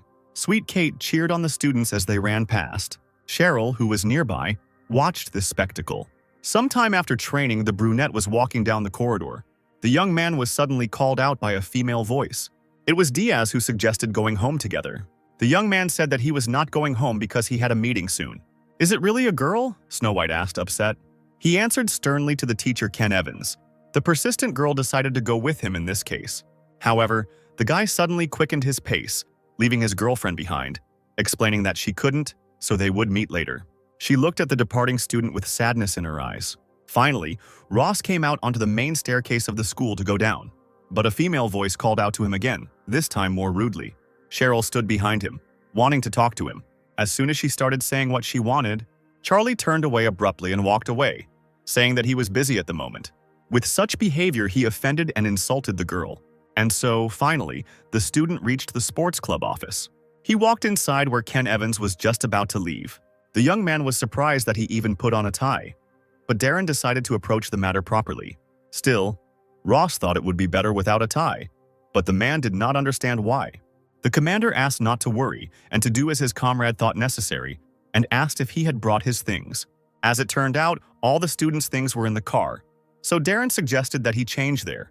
But the brunette didn't like this idea because the man's car was the size of a tin can. "Do you have any idea what would happen to my job if someone started a rumor about me putting a student in my car and taking his uniform off?" Darren was angry. Charlie started making fun of him. Was the incomparable Darren scared? The teacher began to wave it off, admitting that he was a little afraid of the local head teacher. He turned away and walked towards the exit. However, before leaving, he said, "But not Steven." Ross crossed his arms and grinned. "Got it, got it." After some time, they arrived at the Namsen Hotel. The man stopped near the main entrance. Darren wanted to wait for him in the underground parking lot, but the guy assured him that there was no need to worry, because it was unlikely that Steven would recognize Darren, so they could meet near the recreation area in the coffee shop. "In a place like this, coffee would probably cost $20,000 to $30,000, said the teacher. "That's still cheap," Charlie noted. Then suddenly Darren admitted, "To be honest, I'm afraid of my wife." "But not Steven," he said again furiously. Ross was embarrassed by this whole farce, so he did not dare say anything. "In any case, it's better if I'm next to you. We need to use all means. I'll go and leave the car, so you go out first," Darren said. After that, Charlie got out of the car, and with confident steps he walked to the hotel. When he entered the lobby, there were many different people around. However, Michelle was not there yet, although it was almost 7. Suddenly, someone said hello to the guy. When he turned around, he saw a man. Ross looked at him and couldn't remember, so he himself helped him, saying, "So Dosuk, we met in the basement." Charlie remembered how that same So Dosuk snapped at him in the hallway. As it turned out, the man works here as a manager, so he said that if the young man needed anything, But before he could finish speaking, Charlie interrupted him with a request to leave. So Do-suk turned out to be understanding, so he didn't dare to suggest anything else. He said goodbye politely and wished them a good time. As the bandit left, the young man looked at him with distrust. Have these bastards really occupied this place? Ross sat down on the sofa in the hall and waited. The young man began to immerse himself in his thoughts. Everything was so confusing. But very soon, a beautiful female voice called him. 3 gorgeous French women, his acquaintances, approached Charlie with a graceful gait. All the hotel guests could not help but notice such spectacular girls. Seeing them, Ross tensed up, because now, it's time for Steven to come out. You look great, Michelle said to him. Cecile and Cindy began to compliment the young man's figure and good taste. And at that moment, Darren just walked past them. He watched his comrade and the ladies closely. The commander, without showing it, shook his head, which meant, wait nearby. Darren understood him and nodded in response. Michelle noticed that Charlie was looking away and brought his attention back to her. You're upsetting me again, she said. And the young man only awkwardly apologized. He asked the girls to speak in turn, as he was a little distracted by this. The 3 girls looked at him and Michelle said, Okay, Charlie. Then the first question, the girl continued and asked coquettishly, What are your plans for today? The student suggested changing the location first. The 4 of them walked past Darren, who was pretending to be on his phone. But as soon as they passed, he continued to follow. Charlie just looked back to check on his comrade. They went to the restaurant and very soon several dishes were brought to their table. We haven't ordered anything yet, Ross explained. The waiter said that he was ordered to serve them at the highest level, and this is a compliment from the establishment. The brunette didn't expect this, so he was surprised. They were told that the best dishes of our restaurant would be served, and if they needed anything else, they could call a waiter at any time. The student began to wave his hand, saying that he understood everything. Michelle took advantage of the moment to ask for a wine list, and soon the waiter left the guests for a while. Wow, Charlie, you're a big deal, aren't you? The red-haired girl asked coquettishly. The guy admitted that he is not one of them, he just has one acquaintance. Michelle looked at the young man with a very interested look. He seemed more and more mysterious to her. But for Ross himself, it was completely inconvenient that the bandits were doing unnecessary things. And here is the long-awaited clink of glasses, but one of them is without alcohol. Charlie, don't you like alcohol? Michelle asked. The young man reminded that he is still a schoolboy, although inside he is almost 30. The Frenchwoman did not expect that he led a healthy lifestyle. Cindy admired the taste of the wine, saying that it was difficult to try something like this even in France. Michelle also decided to try the taste. There was harmony at the table, the girls were laughing. Ross looked at them. They were all 26 years old. They were all from mixed families and lived in the same area, so they were close. Michelle works as a magazine editor. Cecile is an employee of the company. Well, Cindy is a freelancer. Charlie couldn't believe that he was sitting there in this situation, calmly chatting with them. Suddenly, the phone in the young man's pocket rang. Charlie apologized to the girls and said he needed to answer. They fell silent with understanding and watched the guy. However, the unexpected call greatly confused the young man, because Darren would not have called, but sent a message so as not to attract unnecessary attention. When Ross saw who was calling him, it turned out to be Gwantak himself. The young man decided to pick up the phone and became a little tense. You're at the Namsan Hotel now, and you've even dressed up, the bandit asked mockingly, but the student immediately said that it didn't concern him. Hey, maybe stop being so harsh. I actually want to get closer to you. If you need anything, you can tell. So, Do-suk, as long as it's not something serious, this brat can handle it, Gwantak explained. The brunette didn't need this dialogue at all, so he quickly hung up. Michelle noticed that the guy was acting a bit strange today. It seems you have some other things to do. Don't try to deceive a woman's intuition, she said. The young man thought that nothing terrible would happen if he told them some part. Of course, he was not going to tell them everything. Charlie admitted, Okay, you caught me. In fact, there is an American named Steven staying at this hotel. Perhaps he will join our feast, he continued. The girl was unhappy. Did Ross really invite them here just for this? He didn't try to hide it, and replied that to some extent she was right. The girl looked at the guy sympathetically. She was worried that this was connected with that problem at home. It may not be directly related, but there are some things I would like to personally check. And in the end, I feel guilty towards you, Charlie said. After hearing this, Michelle became thoughtful. Cecile and Cindy exchanged glances. The brunette felt awkward, but he waited for an answer from them. The girl thought for some time without saying anything, and at some point she looked at the student and said, Since you told the truth and even apologized, then I will forgive you this time. Cecile and Cindy looked at each other again, but this time with approval. Cecile said in a friendly manner that it would be even more interesting with 5 of us. Ross thanked the girls for their kindness. The girl lightened the mood by saying that if they had one more person, it would be just right. Meanwhile, a message arrived on the commander's phone. Ken Evans finally wrote to him to say that Steven had arrived. The young man wanted to head to the club, but the man stopped him. The next message came with the following content: Serpents venimeux. The boy knew that this phrase meant poisonous snakes. He remembered that it was a French group, and at that moment, horror appeared on his face. Darren was just now watching these people. He saw tattoos on their arms with a special mark of this group. There were 3 of them, but there could be more. The poisonous snakes have tattoos of a red snake just under their thumb. Darren had a run-in with them in Paris before, so he couldn't be mistaken. But why are they here? Did Shahran and Steven hire them as bodyguards? Darren asked to finish for today because they didn't take into account the gangsters. There was some sense in his words, but even if they postponed everything until tomorrow, it didn't mean the group would disappear. Moreover, tomorrow we might have to fight with Shahran too. The guy was angry and clenched his teeth, exhaling in disappointment. But when does anything ever go according to plan? In the end, Charlie decided to act as they had decided. Of course, Darren was alarmed by such a choice, but nothing could be done, and he warned that the company was going to a club. Ross was irritated by this because they didn't even give him time to think. Meanwhile, a group of 4 people, led by Steven, went down to the club. A tense atmosphere developed at the table. Everyone was silent and looked at each other for a bit. Now, Charlie needed to calm down and think. What is most beneficial for him now, and what is not beneficial? Ross remained in this state for some time. Soon So Dosok, whom the young man had called, approached their table. The guy announced that 4 foreigners were coming to the club and asked if the manager could take all the guests out and hold them outside after he entered. The brunette also warned that they might have to close until tomorrow. So Dosok explained that it is not within his competence to resolve such issues. Therefore, he suggested discussing this not with him, but with Mr. Guantok. Charlie immediately called Lee Guantaik. The first thing he did was order the local club to be closed for today. The bandit did not understand why the guy suddenly dared to speak to him in such a tone. The girls at the table felt uncomfortable, and Ross only repeated that there was no time at all. Guantak admitted that he only owns part of it, so there could be problems since there are other owners. But the young man did not back down and offered a deal. If you help me now, I promise to fulfill any request of yours in the future, so today, do as I ask. The man was confused. He was thinking about what to do. But the guy didn't have time to wait, and he shouted his name into the phone. Any request, you say? He asked with interest, and Charlie in turn handed the phone to So Dosok. The manager only confirmed that the young man was saying to let in only 4 foreigners and close the doors. Finally, the man said, "Yes, it will be done," and he handed the phone back into Ross's hands.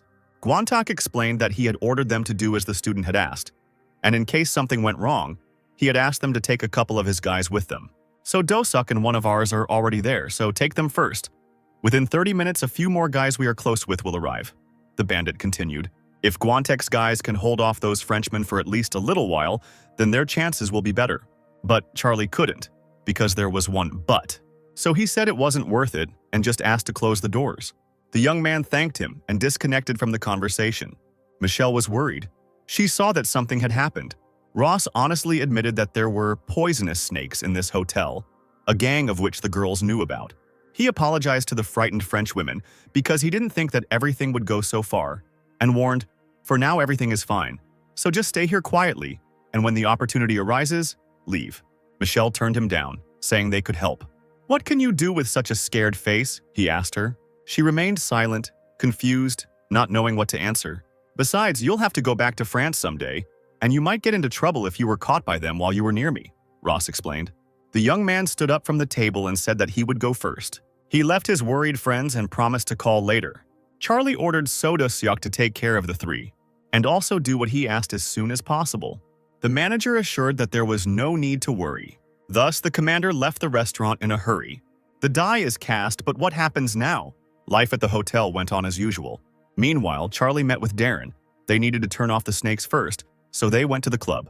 They will use the element of surprise and knock out 2 of them, 1 for each. Darren was worried about leaving his tools in the car, but Ross reassured him that there would still be plenty of items inside that could be used as weapons. "What if they have a firearm with them?" the man suddenly asked. "This is Korea," the guy explained. "They would only bring guns with them if they knew who we really are.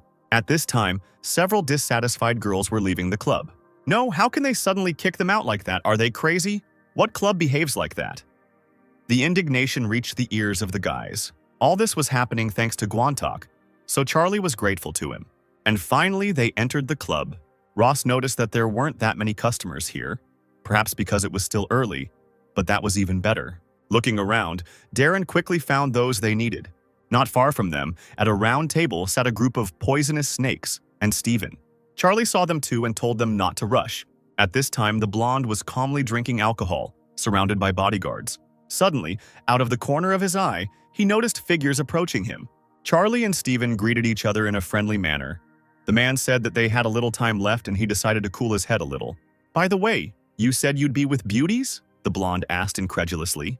Ross asked not to worry because he had just called them, so they would be here soon. "Oh, really? Then how about having a light drink with me first?" the man asked. The student asked modestly if he would disturb, to which he replied that it was not in their relationship, and Steven patted the sofa. The brunette understood that the man was just playing and that it was all clearly because of the girls. Charlie took the bottle, saying, "Then I'll be grateful to have a bottle." And at that moment, the blonde decided to ask who the man was next to the guy. "How can I explain it? Let's say he is the one who introduced me to those girls. You can call him Mr. Juice," the student answered. Steven laughed and said he understood the guys. He was glad to meet Mr. Juice, so he handed him the bottle as a sign of friendship. Darren looked at the alcohol being handed to him with distrust for a moment, but soon he took it from the blonde's hands. Steven smiled strangely and sat down. The man began drinking his alcohol again. Meanwhile, the club's guests were actively leaving the place. Suddenly, Steven says, "By the way, I'm a little disappointed. I heard that Koreans like to dance and drink, but it's pretty boring here. Even the few who were here have already left." Charlie laughed, explaining that it was too early. And at that moment, when the last people left, the brunette grabbed the neck of the bottle and announced that now was the time to surprise you. One of the bodyguards started looking around and saying that something was wrong. Charlie and Darren immediately attacked the bandits. Steven was frightened by such an unexpected attack.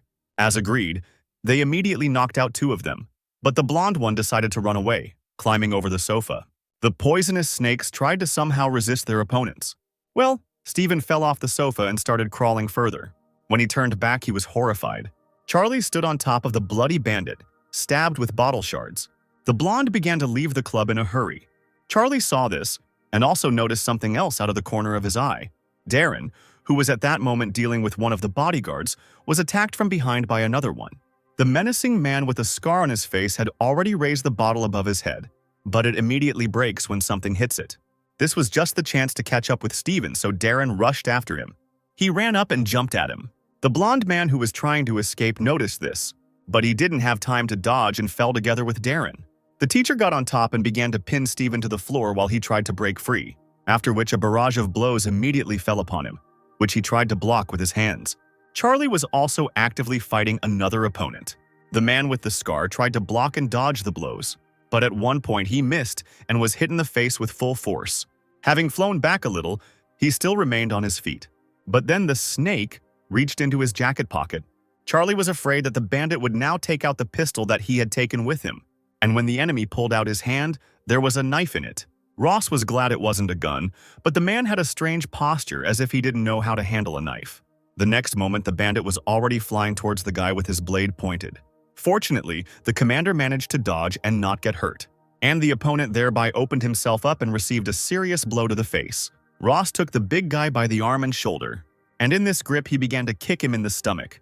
He grabbed his hands to incapacitate them, after which he began to twist his hand with the weapon, and the man fell to the floor, still in Charlie's grip. He begged to stop, knowing what would happen next. However, the brunette did not spare him, and literally a moment later a loud crunch was heard in his hand.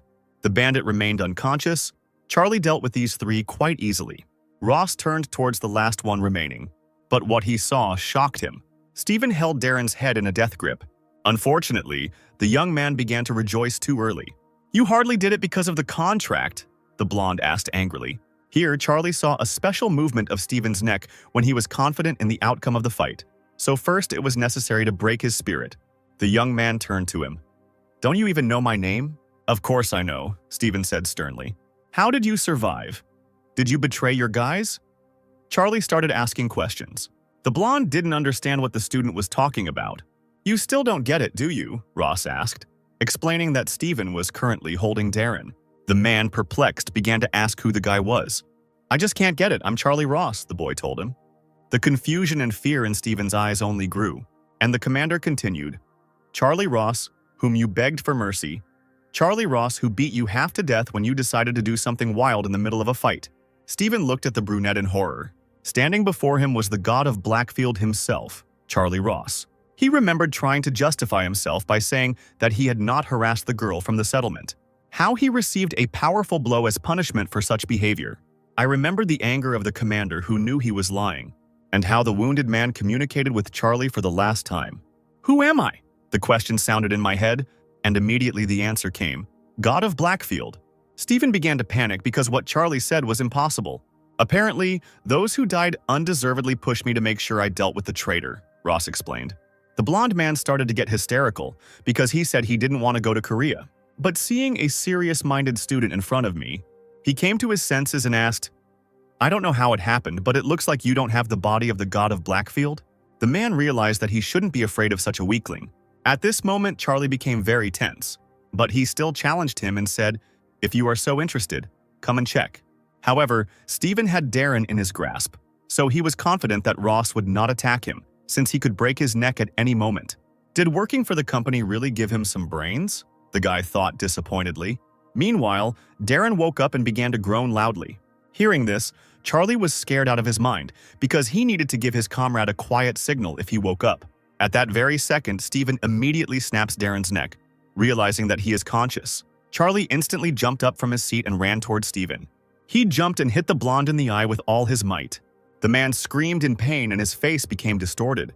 He loosened his grip, holding onto the place where he had been struck, and Darren fell to the floor.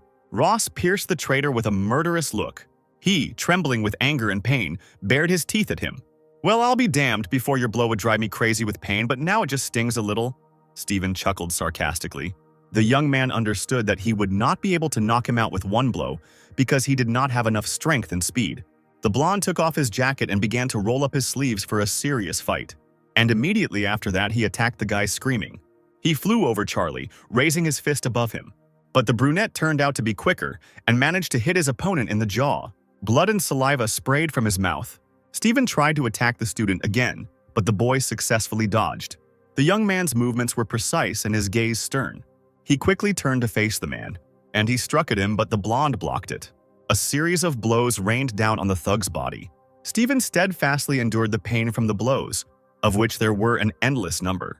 And finally, he chose the moment and decided to strike back. It hit Ross right in the arm. The force of his blows seemed to bend the guy's arm, and Charlie even flew back but still remained on his feet. The commander reasoned. "Out of 2 blows, only one reaches the target. This won't do. There's nothing left to do but strike at his weak spot." Steven laughed loudly and quipped, "You are very different from the god of Blackfield that I knew." The young man, running up to the man again, dodged the approaching fist. At chest level, he tried to strike. Now was the perfect moment to attack. But a powerful blow to the side from Steven disrupted his plans. The guy winced in pain, sweat running down his face. "It won't work," the opponent confidently declared. Ross bared his teeth. He knew that if he hit, his opponent would be in trouble. And the guy delivers the next blow to his impudent face, and using the chance from the second hand adds damage. Steven, bleeding, looks at Charlie with hatred in his eyes. He quickly gets his bearings and punches the young man in the stomach. Hellish pain pierces his body. His eyes widen even more. Ross responds furiously by punching him in the face again. Charlie's next blow lands on his right hand. The brunette is not going to give in and once again hits him in the jaw. Both opponents are heated to the limit. They are ready to tear each other apart. Steven decides to kick the commander in the right side. Contorted in agony, the boy tries to endure the pain again. Charlie hits the traitor with such a powerful blow that he almost falls. Steven stood with his hands in a block, breathing heavily. The young man took all his hatred and anger into his fist to strike this bastard with all his might, and immediately punches him in the stomach. The body is shaking. Blood and saliva are flowing from Steven's mouth. The blow left a dent in the man's body. However, this is not the end. Ross has picked up speed. He ran up to the blonde and jumped onto his half-bent legs, and pushing off from them, the guy hits them in the jaw with his knee. More blood gushed down Steven's face. He was in terrible pain. And then Ross followed up with an elbow attack to the head from above. The brunette jumped off his opponent and he began to stagger. The traitor closed his eyes, stood up again and covered himself with his hands. Charlie sees that his opponent is still on his feet and gets angry. He lifts his leg up and knocks his head off. From this attack, Steven finally loses his balance and falls. The bully hits his head hard on the floor. While the blonde lay motionless, Charlie tried to catch his breath. Afterwards, he began to approach his opponent. The young man grabbed him by the shirt, but the man himself could barely breathe. Steven ran out of strength and said, "Damn, this weakling again." The young man stood over him and raised his fist to end the fight. And with quick, precise blows, the student continued to finish off the enemy. Now blood began to flow from the eye of the lying blonde. It was then that Charlie realized that there was one blow left. Steven looked at his former commander in horror. He screamed furiously throughout the club. In a panic, the man began to shake his head and scream. And to calm him down, the young man shook him by the shirt several times so hard that the blonde's head hit the floor hard. And finally, Steven's body could no longer move. His face was covered in blood, tears, and saliva, and he was trembling. And Charlie stood up and, holding his side, walked away. The young man approached the exit of the club, his whole body aching. He started knocking on the door and calling for So Do-sok to open the door. And a few moments later, the manager came out to the guy with several bandits. The first thing Ross did was order Ken Evans to be taken to the hospital, and the bandits immediately rushed towards him. So Do-sok asked if the young man was okay, and the guy only asked him not to react so sharply. And seeing a bat in his hands, he borrowed it for himself. Bleeding and in pain, the two bodyguards lay on the sofa. One of them tensed up greatly when he saw who approached him. It was Charlie, who was already swinging his arm to finish them off. He hit one of them on the knee with all his might. Again and again he struck, blood spraying in all directions. Both bandits groaned in pain, but Ross continued. And when the men were already exhausted and their bodies were shaking involuntarily, the young man stopped, reminding them that they were in Korea. And after that, he left these bandits. Now the brunette picked up the broken bottle from the floor, and he headed towards Steven, who was suffering from pain. "I won't kill you. I'll even send you to the hospital.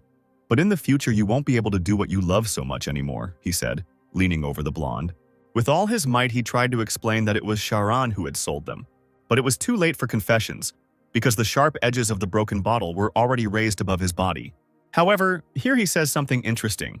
Diamonds, drugs. He wants to use Ross U motors. Charlie, perplexed, began to shake him to make him repeat what he had said. One of So Do-sok's bandits saw the atmosphere between Steven and Charlie change and wondered what was going on. Meanwhile, the blonde man said that the drugs were being sent along with the cars, but Charlie understood that this didn't add up because they wanted to give the contract to Sojung Motors. "We were going to agree to terms with 50 units, according to the plan. In each order of Ross U, they should hide drugs," admitted Steven. Charlie didn't know what kind of nonsense he was talking about, but he was sure of one thing. If this was true, then these two could harm his father. And even after he deals with them, he will have to sweat. After this, the young man brutally thrust the bottle into the man's shoulder. Of course, when he lifted her up, some of the fragments remained in her body. Ross saw that she was already broken. He even felt sorry that this bastard was so strong. While the young man was dealing with the traitor, the bandits were searching the wounded. And as it turned out, one of the snakes had a very good knife. Charlie noticed what the man had found and ordered it to be given to him. The bandit handed the gentleman a knife in a case, and now he swung it at Steven. He began to cut his hands, the left one for Darren, the right one for Charlie. The rest could only watch the blonde's torture. Soon the moment came when Ross had had his fill and wiped the blood from his face. He stood up and asked to take Steven to the hospital. "There is no need to worry about them, sir. You must go to the hospital yourself. The car is waiting. We need to go." The manager addressed the young man. The guy looked at him sternly and nodded. After a while, the black minibus was already on its way, and sometime later the wounded were already being dragged to the hospital, and a doctor was meeting them. Meanwhile, the doctor was observing the arrivals. Charlie decided to ask, "Ken Evans arrived first. How is he?" "Time will tell," the doctor replied, which meant that Darren was still alive. The man in glasses explained that first they needed to take an X-ray and take some medication, after which they would talk. And a little later, the nurse was already treating the wounds. Charlie asked her to untie the bandages on her right hand. "By the way, what is your boss's name?" he asked. But the girl didn't have time to answer, because the voice in the office sounded, "Yu Hong." A doctor came in and introduced himself. "Chongan, I'll sort this out. You can go," he commanded the nurse. The doctor invited the young man to go into another office. "Of course, I told you that you can come here anytime, but don't you think that you've come back too soon?" So Hongwoo asked, but Ross himself understood this perfectly well. and just at that moment, Charlie's chest X-ray arrived. It became clear that 3 left ribs were on the verge of fracture and his insides were at their limit. The doctor was indignant that at such a moment the guy was only interested in his name. "You just didn't introduce yourself," the brunette replied. The doctor suggested postponing this because the guy needs to go to treatment, because if he lets things slide, the ribs could break and puncture the internal organs. However, the commander refused, saying that he could not do it now, so he only asked to bandage him. "I'm telling you, your ribs could break. Maybe some parts have already damaged your organs. Is there a simpler way to explain it?" Honu said with displeasure. If Charlie doesn't get the treatment he needs now, he could die. But he offered, "Then you can take all my organs out and sell them. We already agreed." The doctor admitted that he would not sell anything in such a deplorable state. Who would need organs that were torn here and there? The man began to get angry, asking to explain the reason for refusing treatment. The young man did not hide the fact that if he went to hospital now, several people would be in danger. He was afraid for his family, comrades, and other acquaintances. Seo Hongwoo exhaled and said sternly, "Then I will prescribe you painkillers and give you the strongest rib brace. Do not take it off under any circumstances and come back here as soon as you solve your problems." Of course, Charlie understood the doctor. "I hope I clearly said no way, and don't take it off. This is not a request or an instruction. This is an order," the doctor explained. Soon Ross put on the retainer and got dressed. He left the doctor's office and went out into the corridor. A bandit ran towards him, worried. "Sir, is everything okay?" "Still like me, like Ken Evans," the young man clarified. The manager pointed to a door nearby, saying that Ken was lying there.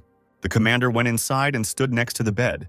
He said languidly, "You need to be able to retreat if you feel that you don't have enough strength." Charlie looked at his stupid and desperate comrade and thanked him. The guy assured that he would finish all this himself, and until then he asked Darren to have a good rest. Ross soon left the room in a state of anger. His brows furrowed, his jaw clenched. The young man was angry. There were bandits standing in his way, guarding another chamber, and they first took up a fighting stance when they saw the approaching figure. But realizing that it was Mr. Charlie, they immediately bowed respectfully to him. The guy opened the door to the room and walked in. 4 completely bandaged people lay on the beds. One of the snakes smiled, looking at the brunette. He admitted that he had let his guard down this time, but now said that Ross's family was in trouble. The commander ran into the impudent big guy. Did he really dare to threaten him? The bandit began to put his finger to his head, simulating a shot and death. After the fight, these bastards still had some fire in them. Looks like Charlie will have to teach them a lesson. The young man called to 2 guards outside the room, and he asked to bring the thing that he had brought with him. They immediately understood what was going on, and one of them ran to the van. The guy turned back to the impudent bandit, who was already showing him the middle finger. Soon Ross was called by the bandits from the corridor. The man quickly ran for the dagger and gave it to Charlie. He was sweating profusely from being in such a hurry, and the student took the blade from him. He asked them to wait outside. It is not surprising that the bandits did not calm down. Because Ross only scratched them a couple of times with glass, he, of course, will be ashamed in front of Yu Hong, but he will have to do it for the common good. Charlie showed the bastard what they found on him. The bandit began to panic and ask what the young man was going to do with him, to which Ross reassured him that the man would still be able to breathe. "And you don't care if your whole family goes bankrupt?" he asked. But the commander had already raised his blade higher, causing cries of horror. The thug started to say that they were foreigners who had come here to set up business. "If you do this." But the guy interrupted him, replying, "You will make such speeches at the embassy." And after these words, the blade plunges into the man's body. A cutting pain pierces the wounded man's body, and he writhes all over. The man, gritting his teeth, asked them to stop. And very quickly, tears began to flow from his eyes, and he begged for salvation. The whole bed was now stained with blood. Now Charlie headed towards Stephen, who was already shouting at him to stay away.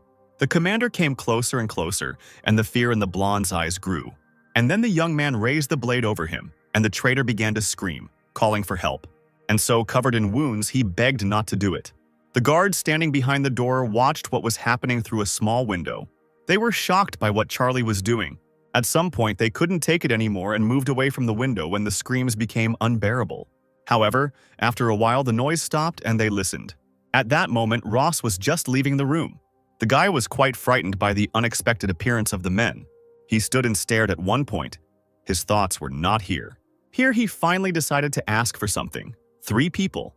"Move them to another room," he continued, and after some time, on his orders, the bandits transported them. Charlie watched this closely and waited until the bed with the last one left the ward. Now he and Stephen were left alone. Because the blonde's eyes were bandaged, he couldn't see anything and only heard the commander approaching him, which scared him to the point of insanity. "You finished with me? You did everything. You said you wouldn't kill me. I won't kill you, but it just pisses me off that you can calmly walk on this earth with your own feet," the young man said with hatred.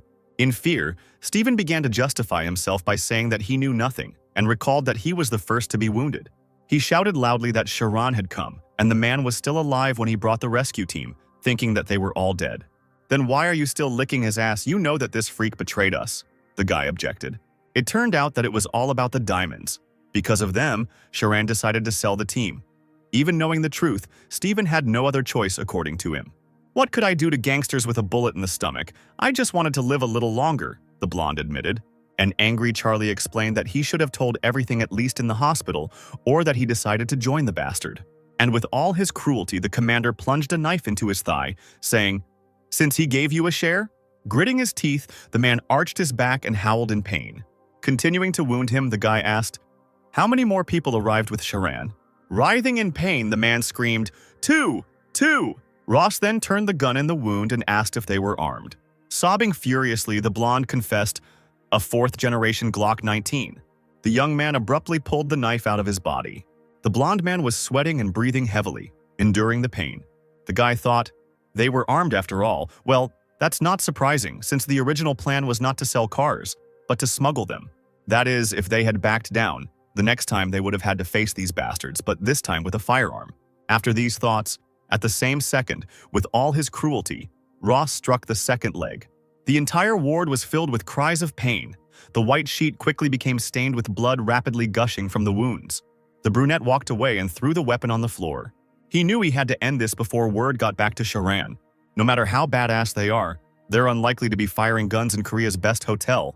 That would attract too much media attention. Before leaving the room, the young man's path is blocked by Yu Hong, who opened the door. He began shouting at Mr. Ross in anger. "This is a hospital," he declared and continued. "If you do this in the hospital, I won't be able to treat you." Charlie immediately explained that these were members of the most brutal groups in France, and as soon as they recovered, they would be able to kill everyone, from the sick and nurses to the doctor himself, and asked, "Do you want me to leave everything as it is?" Hanu frowned and continued to look sternly at the young man. The brunette reminded that he did not kill and did not die himself, so he did not violate their agreement. "But if you don't want to, then I won't come to this hospital anymore," he said. They looked at each other for a while and soon the doctor asked if there were any left. Ross said there were 3 more, and they were armed. The doctor smiled and said, "How can I lose such a wonderful patient whose cases are not covered by insurance? No need to change hospital. I will wait for you." The tension between them eased and the guy breathed a sigh of relief. Honu and the nurse rushed into the room to take Stephen to the emergency room, and Charlie, in turn, went out and walked thoughtfully down the corridor. He held the wound site and thought, while Ken Evans is in this state, it will be difficult to get to the hotel. I'm a schoolboy. Who will drive the car? A bus or taxi was not suitable as there was little maneuverability. In such a situation, he didn't want to ask Ogwantak for help anymore. Be that as it may, even if the young man arrives at the hotel, how can he get Sharan out? After all, this bastard is not as simple as Stephen. Even if he didn't know everything yet, he should have already had suspicions. Charlie was sure of it. Even if the guy had invaded his room or called him to some quiet place, it would still not have been clear how to resist him and his thugs because they have weapons. And the commander's body is now in such a state that it could fall apart if you touch it with one finger. It was a complete failure. There was nothing that could have played into his hands. In any case, we need to sort this out now. But at that moment, the guy stopped and thought about the wording right now. Is this really a case where you need to act now? Charlie thought about it and decided to think about it again. Shahran tied 3 thugs to guard Stephen, who simply went down to the club to pick up girls.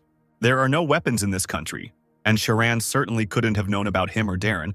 Was there really a need to protect such a strong guy like Stephen? And then Ross realized that it might not have been security. And those people who were with the blonde acted as surveillance. Perhaps Stephen knows some secret or weak spot of Shahran's, in which case it is not Ross who needs to hurry. Confidence and seriousness appeared in the guy's eyes. After all, it was Shahran who should be nervous and going crazy now. At this time, in the ward, the doctor and nurse were treating Stephen's wounds. The door that suddenly opened scared them quite a bit. "What else?" the doctor asked irritably.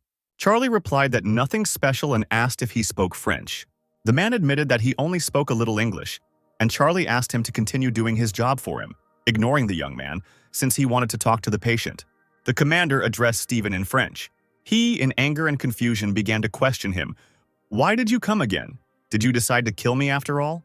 The guy continued, "Where will the money from the sale of diamonds go?" Immediately after this question, the blonde tensed up and fell silent. Ross sternly remarked, "If you want to pull your tricks on me, well, try it. But it won't work," he immediately declared, grabbing the blonde by the jaw. He squeezed her hard and started threatening that this time he would actually kill him. Stephen asked whether the people in the room could be trusted. Charlie explained that they didn't understand French, so he didn't have to worry about the conversation. The blonde, trusting the young man, told him about the Swiss bank. "Then why did he leave you alive?" The commander was puzzled. This is not so much in Sharan's character, after which Stephen answered, "The password to the account." And he continued, "We divided it, half with me, half with Sharan, so if I die, he won't be able to get the money." His words made sense, but Stephen himself couldn't figure it out. But Charlie knew this bastard, so he gave him a final warning, ordering him to speak without tricks and only the truth, after which he asked, "Why did Sharan save you?" "I have no idea. Sharan came to the hospital and did this. Said not to open your mouth. There are about 10 million euros, the blonde admitted. If converted to one, it would be more than 10 billion. Are these diamonds really the size of a head, or? The guy decided to clarify, "Are these blackheads?" Cuffed in Charlie's arms, Stephen answered honestly that it was them. Rare stones that are found in Africa once every 10 years. It is also called the Devil's Stone. Charlie himself had never seen them in real life, but now it became clear why Sharan went crazy over them. "And what about drugs?" the commander clarified. As it turned out, Sharan was only taking them for testing. Be that as it may, now we have to deal with drugs too. When asked who the buyer was, Stephen, begging for mercy, replied that he did not know. In a situation like this, he couldn't trust Stephen 100%, but it didn't seem like he was lying. The last question Charlie asked was, "What is the password for the account?" But before Stephen began to answer, he asked the doctor to shout a little. "Just start shouting any phrases as if you were angry," the young man asked. And at that very second, the doctor starts yelling at Ross, "What did you say? Do you want me to get angry at you? Do you think I'm just going to start yelling at your request?" He started raising his voice. "Nurse Kim, how about we have some butter-jjigae for dinner?" The blonde didn't understand why the doctor started shouting. Was it really because Charlie said he would beat me? Ross joined in the shouting, declaring that tonkatsu were better than butter-jjigae. The guy knew that it was definitely not about money, at least not in such amounts that would make Sharan shut his mouth. However, there is no better bait for this puppy than this. After shouting in Korean, Ross turned to Stephen in French. Last time, password. The blonde was scared to death and was trying to decide what to do. But eventually, he gave in and said, "Smithen, 0702 of 0913 Africa." When the guy heard the whole password, he became very angry. Meanwhile, Guantak's bandits were standing in the corridor. Soon Charlie himself came out to them. He was serious because the fight had already begun, and he had to win in any case. The young man put his hand in his pocket to get his phone. But it wasn't there, just like in the other pocket. Did it really fall out during the fight at the hotel? All this irritated Ross to no end. He ordered the bandit to connect him with Guantak. The manager took out his phone and dialed the required number. He said, "Mr. Charlie Ross asked me to call you." "Yes, I'm passing the phone on." He obediently handed the phone over to the guy's bloody hands. Charlie began to quickly move away from prying ears to talk to him. Guantak asked, "What do you want?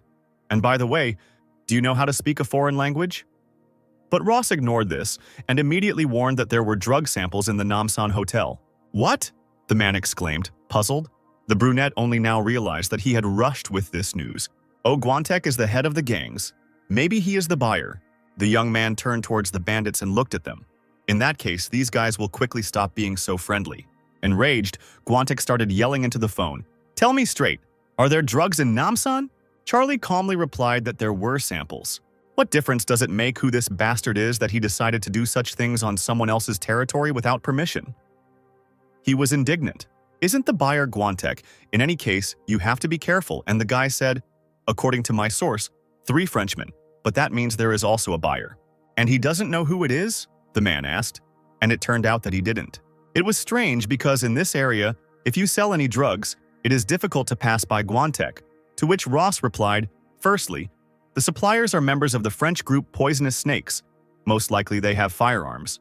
The guy decided to end it today, He planned to get them out, so he asked the bandit to find a suitable place, and if they didn't show up, Charlie would go to the hotel.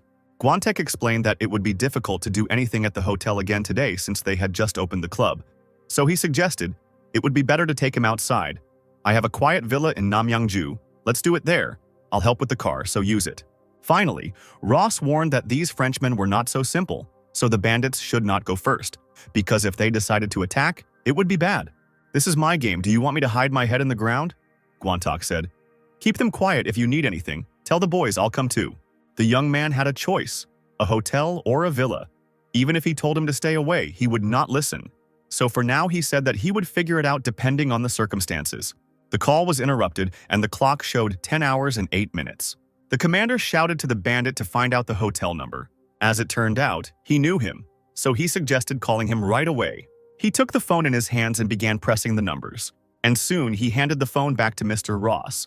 Charlie immediately called there and asked for the number 1901 and to connect him with Sharan. A little later, a voice sounded on the phone, but it was not Sharan's. Charlie insisted that the phone be given to Sharan, but the man explained that he could not answer the call now, so he offered to tell him the information to pass on to the man. Ross agreed and asked me to pass on something, and in the meantime, at the Namsan Hotel, Shahran was sitting at a table in a restaurant with 2 men. They were talking about their own topics. Suddenly, a subordinate approached him and distracted him. He said brazenly, "Can't you see that I'm busy?" "I understand, but they called the room and asked me to tell you something. I think you need to know," the man said guiltily. The subordinate approached his ear and began to whisper, "Swiss bank? Drugs? And the god of Blackfield is waiting for you," he said so. After the young man had conveyed everything, he disconnected the call. The guy called one of the bandits again. This time he asked to dial So Dosuk's number from the hotel. The man picked up the phone again and entered his contact information.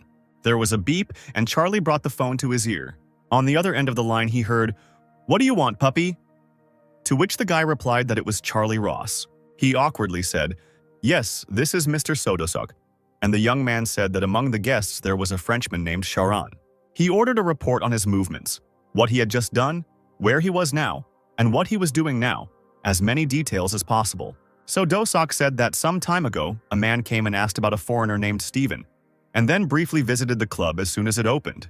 Now he is in a restaurant with Korean guests, and judging by the talk, these are high-ranking members of the board of Sojong Motors. Ross found it strange that Sharan was meeting them at such a time. "I understand that something unusual is going to happen. Call this number immediately," the young man ordered.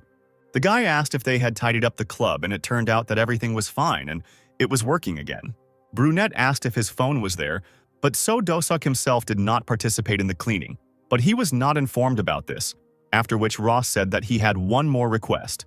Since Shahran was still in the restaurant, the commander asked to check his room, in case something interesting came up. "I'm sorry, but I can't do this," the manager said with annoyance.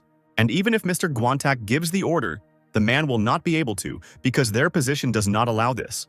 Charlie agreed and in that case asked to simply keep an eye on Sharan and report if he returned to the room. Ross thought, there is something suspicious, but Steven did not seem to lie. But this is not surprising. Knowing the whole situation and my character, he is unlikely to decide to deceive me. Meanwhile, at the hotel, a subordinate told Sharan that the god of Blackfield was waiting for him. The man became very tense after hearing the news, but he immediately pulled himself together and calmly said, "I understand. Wait a little." He turned to the people opposite. "I'm very sorry, but there is a matter coming from the head office that requires immediate attention."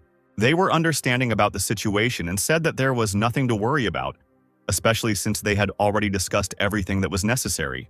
So Sharan could go calmly. The parties said goodbye to each other, and the man and his subordinate left. They passed by one of the hotel workers. As soon as he saw them, he called the manager, and Sharan walked quickly and worried, "The god of Blackfield? Could it really be Steven?" In the meantime, Charlie stood in the hospital corridor and waited. At some point, a bandit approached him, and he handed over the phone, and it turned out that it was Dosuk's brother calling. It turned out that Sharan had gone up to his room. The manager asked again about the young man's phone number, but no one had seen it. After that, they said goodbye, and Charlie ended the call. He stood anxiously, leaning against the wall. In such a situation, he really missed a cigarette.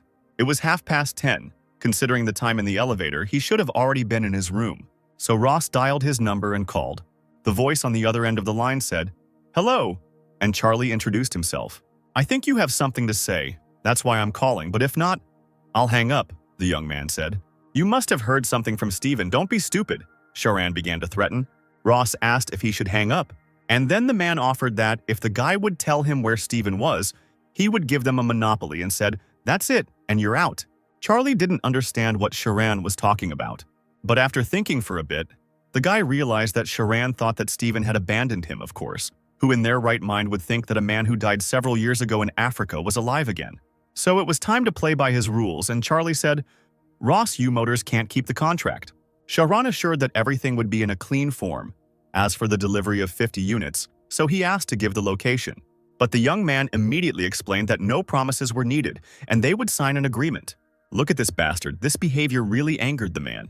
To be honest, you don't really seem like a person worth trusting, do you? The brunette remarked sarcastically. Shahran cleared his throat a little, and it seemed to him that his tie was starting to choke him. So he began to stretch it and said, Son, I admit, your head works fine. But there is an organization involved here whose power you cannot even imagine, so stop being soft and tell me where Steven is now. But Ross didn't care. First there was a contract, and if the man continued to talk nonsense, the young man began to threaten that the blonde would disappear forever. Before signing the contract, I would like to know what guarantees there are for Steven's safety, Sharan asked. To which the guy replied, this should only worry you. There seems to be a lot of money in the account. Sharan explained that he has discretionary rights, but signing the contract and having it notarized will take some time. Really? Charlie remarked. Well then, there's nothing left to do but hold hands and go down together. Shahran was furious at the puppy's impudence. The young man suggested doing without the stupid excuses in his style. The enraged man couldn't stand it any longer and said, You really are a copy of the Charlie Ross I knew. He didn't need to know everything yet, so the guy suggested they stop chatting and talk business. Shahran asked if he was with Steven, to which Charlie replied, I don't even know. Swiss bank? Drugs? Blackheads? Is there anyone else who can tell me this? After these words, Shahran immediately suggested meeting tomorrow at 10 in the business center of the Namsan Hotel, where they would sign the agreement. At that moment, Ross realized something. If Shahran suddenly starts following his father, then his mother will also be in danger. But now he has no choice but to agree with his proposal and end it. Shahran hung up the phone with all his might in anger. He screamed throughout the room, You bastard puppy! The man gritted his teeth and said, He doesn't even know how scary the world can be. This young man reminded him a lot of the previous bastard. Meanwhile, Charlie was thinking, Shahran is not like Steven. No matter how much he hurries, he will not act to his own detriment. So the guy decided to do as before. Soon the brunette was sitting in the waiting room at the hospital. Holding a glass in his hands, he sank into despair, because things were going from bad to worse, and there were big problems with his body. He started drinking the contents and suddenly stopped. The clock already read 10:45. Afterwards, Charlie crushed the glass, and going to the trash can, he threw it out. The guy decided to put off tomorrow's business until tomorrow, but first he needed to call home. Since Ross had lost his phone, he asked the girl at the reception desk to call on their behalf. He was given a push-button telephone to make a call. What am I doing? Charlie thought for a second, but he immediately exhaled with a smile. The brunette felt like he was behaving just like a real schoolboy, and so he finally dialed the number and got through to the family. Instantly, a ton of questions started pouring in about his whereabouts and why the guy wasn't answering calls. Father asked, Mom is very worried. You are already going home, aren't you? The son replied that he would be there soon. Jim calmly replied that they would have a normal talk with him at home. After the conversation, the student gave the phone back and thanked him. Charlie walked down the hospital corridor and thought. He remembered Sophia and Jim, who had already become like family to him. The way my mother came running with horror in her eyes when her son ended up in the hospital. Their heart-to-heart conversation with their father late at night in the park. Ross knew he would have to go back to the hospital later, but now he had to go home. Approaching the room near which the bandits were standing, he called them. One of them ran up to him. The young man immediately said that he had one request. First, he ordered that some clothes be found for him. And when the man was about to run away to carry out the assignment, the guy stopped him. And he added, Tell Guantak and So Dosok to be at the hotel tomorrow at 10 in the morning. And if anything happens before that, let them contact me immediately. The bandit didn't understand what he was talking about, but the brunette simply insisted that his words be conveyed to them. Meanwhile, at home, the father was calming his wife, saying that his son would soon be home. He sat by her bed and worried about Sophia's condition. She, in turn, smiled tenderly and assured that everything was fine. "Do you love your son that much?" Jim asked, to which the woman asked why he was asking such a stupid question. She closed her eyes, and her husband said that everything was fine. The main thing was that Sophia would get better soon. The man's gaze dropped and he became sad. Suddenly, the silence was interrupted by a telephone ringing. At such a late hour, Secretary Kim called him. He picked up the phone and Sophia looked at him carefully. Jim listened to everything that was said to him, and suddenly he asked, "What do you mean?" He couldn't believe that they had agreed to their terms. "You definitely double-checked the information with the head office in France. It couldn't be some kind of translation error, could it?" Ross began to explain that it wasn't that he didn't want to, he just couldn't believe it. And they eventually agreed to meet at 10 in the morning. Okay, you did a great job, I understand," he replied. And after that, their dialogue ended. Jim turned pale and froze in shock. Sophia sat on the bed and began asking about what had happened. Having come to his senses, the man said that, on the basis of a deposit for 50 cars, they agreed to grant us a monopoly for the next 20 years. The wife was very surprised by what she heard. As it turns out, this will concern not only the Supra, but also other models of Gaunt cars. And they want to sign the contract tomorrow at 10 in the morning.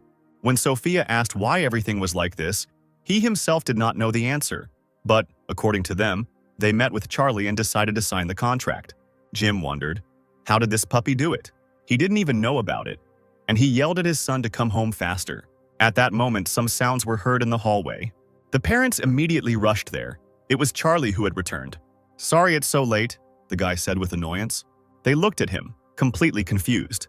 Mom ran up to him and took his hand. The woman was scared because her son's face and hands were wounded. Sophia began to ask what happened. The young man smiled and explained that nothing special had happened, as he was just training. She looked into the guy's eyes with excitement and did not let go of his hand. The father invited him to go inside, and the mother began to ask if the student had eaten. Jim didn't wait long and shared that he had received a call saying that thanks to Charlie they had received the contract. He also said that they asked him to come tomorrow at 10 to sign and asked, "How did you do it?" The brunette answered awkwardly, "It's just that some acquaintances from the internet helped." Sophia stood in front of the young man and addressed him. At that very second, she rushed to embrace her son with all the force of motherly love. Charlie looked at his mother with concern. She buried her face in the young man's chest and trembled. "Why are you crying?" he asked tenderly. She replied in tears, "I just thought how hard it was for you to deal with everything on your own." The son assured her that in fact it was his father who did everything, and he only helped. Sophia admitted that the contract is not as important to her as his health. Charlie reached behind the woman's back, and he hugged her tightly. Now he understood what family was. He buried his face in his mother's hair and enjoyed the wonderful moment. But almost immediately he pushed her away from himself, and he asked if the parents knew Ken Evans, his physical education teacher. Charlie said that he found out that he had been in a bad accident, so he wanted to visit him now. "I would like to sit with him all night," he admitted. And Sophia asked where his family was. To this, the guy replied that they seemed to be somewhere in the provinces. After these words, my father immediately said, "Go." Sophia was worried about this decision, and the brunette thanked her. But before that, he expressed a desire to go out with him, as he planned to smoke a cigarette and then go to bed. And so, after some time, the two of them were sitting on a bench in the park, and Jim was smoking. He asked, "Did you by any chance go to the bandits for help?" Charlie assured him that no, because how could people who had at most a small amount of influence in their country force a foreign company to act? The man accepted this version, but he was curious how his son did it. And he explained that excuses about the internet wouldn't work here, since he himself was in business. The original proposal was from Sharon, Mr. Sharon, the guy began, but immediately stopped, saying that he would like to tell him about it later. Father started asking why, to which Charlie replied, "Because if you keep asking, I'll have no choice but to lie, and I don't want that." Jim understood the situation and didn't press him, and he changed the subject, starting to thank his son, because thanks to him, Daddy finally won big. Charlie smiled and nodded his head, but the father warned the young man to be careful, because even if he earned billions of money but fell ill, it would be disrespectful to his parents. A little later, Charlie went to the hospital to see Darren. Having reached the required floor, he was immediately officially greeted by one of the bandits. This made the guy a little angry. "Hey, take it easy. How many times can you say hello in one day?" Then the man turned to him to tell that the teacher finally woke up. Ross's face lit up with a smile. Could this really be true? At this time, Ken was lying in the ward in a special cervical collar. A joyful commander came to him and asked, "Is he alive? Do you really think I'm going to die at the hands of this bastard?" Evans chuckled. You can't even breathe. Why are you showing off? The guy remarked caustically. The man looked at him with disdain and said, Well, let's say I can't breathe. It's not that bad. I also decorated him well. The brunette approached the chair and expressed admiration for his comrade. The captain sat down next to him, and Ken asked if Charlie himself had damaged anything. Ross waved his hand, declaring that nothing special had happened to him. A little here, a little there, a rib, an arm. The teacher asked him to tell his wife that he had been in an accident, but it turned out that the brunette had already done so. After that, he asked to take one cigarette from the inside pocket of his jacket, and these words made Charlie a little excited. He quickly walked over to the cupboard and expressed a desire to smoke one. I am a teacher, and the captain is a student. At least don't smoke in front of me, the man asked. It was too much for the guy. So he picked up the remote control from his friend's bed and pressed the button. Ken now assumed a sitting position. The captain gave him a cigarette and helped him light it. Evans took a drag with pleasure. However, he noticed something about the student. He was sniffing cigarette smoke, so the man warned that passive smoking is also harmful to the student's health. How rude, the young man remarked and frowned, and the teacher asked him to tell about what happened after he passed out. Charlie talked for a long time about everything that happened, and soon he finished his story, after which the man turned to him. Captain, I have 2 requests for you, one of which Ross had to fulfill. The first one sounded like this: tomorrow we'll just let Sharon go. The young man did not understand why Ken wanted to do this, but he explained his position, forget about his father's contract. Apparently he just wants to go back with Steven. You have nothing to worry. And he continued, You say you've dealt with Steven. What's more important now, your life or your father's contract? Ross tensed, thinking about what he had heard. But then he said, What do you think I will answer? Shut up, I'll kill Sharon, isn't that right? Ken asked. The comrade knew the captain very well, and he answered him exactly like that. Since the man expected this, he took a drag and made a second request. Take me to Steven, he said sternly. The guy asked, Does he really want this now? Ken explained that if they took him back to the hotel tomorrow, he would never see him again, and he needed to see the bastard. Ross agreed, as he understood the man's desire. The brunette stood up from his chair and walked towards the exit while Evans smoked. The student looked out of the room and ordered the bandits to find a chair for him, and Steven lay alone in his room, completely calm, until the noise of the opening door disturbed him. Footsteps and the sound of wheels approached across the floor. The blonde was very scared and began to ask who had come to him. Ken laughed and said contentedly, You did a pretty good job with him. And Charlie warned Steven in French that Darren had come to see him. He began to stutter in fear when pronouncing his name. This idiot doesn't know Korean, does he? Ken asked, and Charlie confirmed his guess, because the man, unlike them, had not been reborn.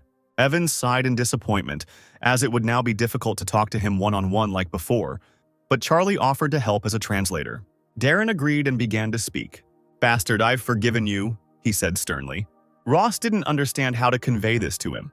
He looked at the bandaged Steven, and he grabbed the stroller saying, After tomorrow, live your whole life with the burden of betrayal.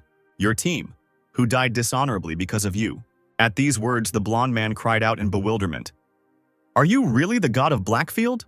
The commander asked him what he had thought before this, and the traitor admitted that he thought he had gone crazy.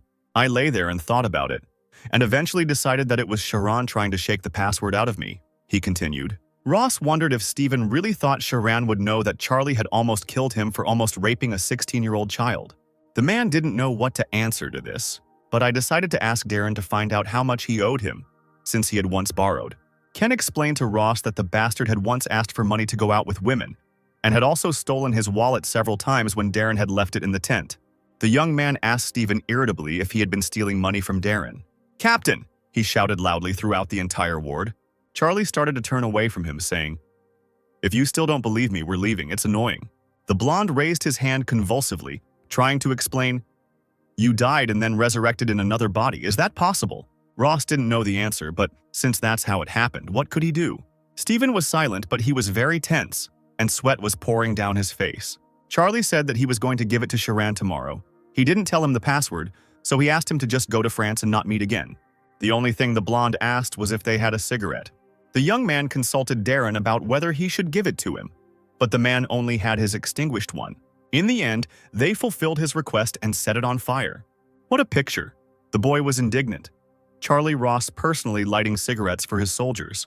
Darren explained to him, Captain, you are simply the only one here who can move. Stephen noted that these Korean cigarettes tasted great, but Charlie asked him to shut up, as they were both really annoying him. However, here the blonde began to talk about part of Sharan's password, and it turned out that he knew him. Stephen shared that Gaunt's share was under his name, half from diamond sales, half from gangs, so if he just went to France, he would die. The young man was infuriated by the man beating around the bush, so Stephen said, "Protect me, then I will give you both passwords." The commander became furious at such unprecedented impudence. "Do you think we exchanged a few words and I forgave you?" Charlie had no desire to shake hands with the man who killed his guys, so he ordered him to stop talking nonsense and deal with Sharan himself. But before that, the guy assured him that he would work hard with him himself. Stephen tried to remember the name of the group, but he couldn't, and only named the Bampo hotels and the hotel in front of Sichong. He explained that there are several groups from China and Japan there, and if tomorrow the blonde is handed over to Sharan, it will turn out that he deceived them, which is why he asked for help from Darren and Charlie. Things are getting serious. It would be much easier to just meet Sharan one-on-one. Ross guessed that it looked like the traitor was planning to send drugs to China and Japan, to which Stephen replied, "When you called me, I was just finishing the negotiations. They definitely won't stand by quietly while such a tasty morsel is taken away from them.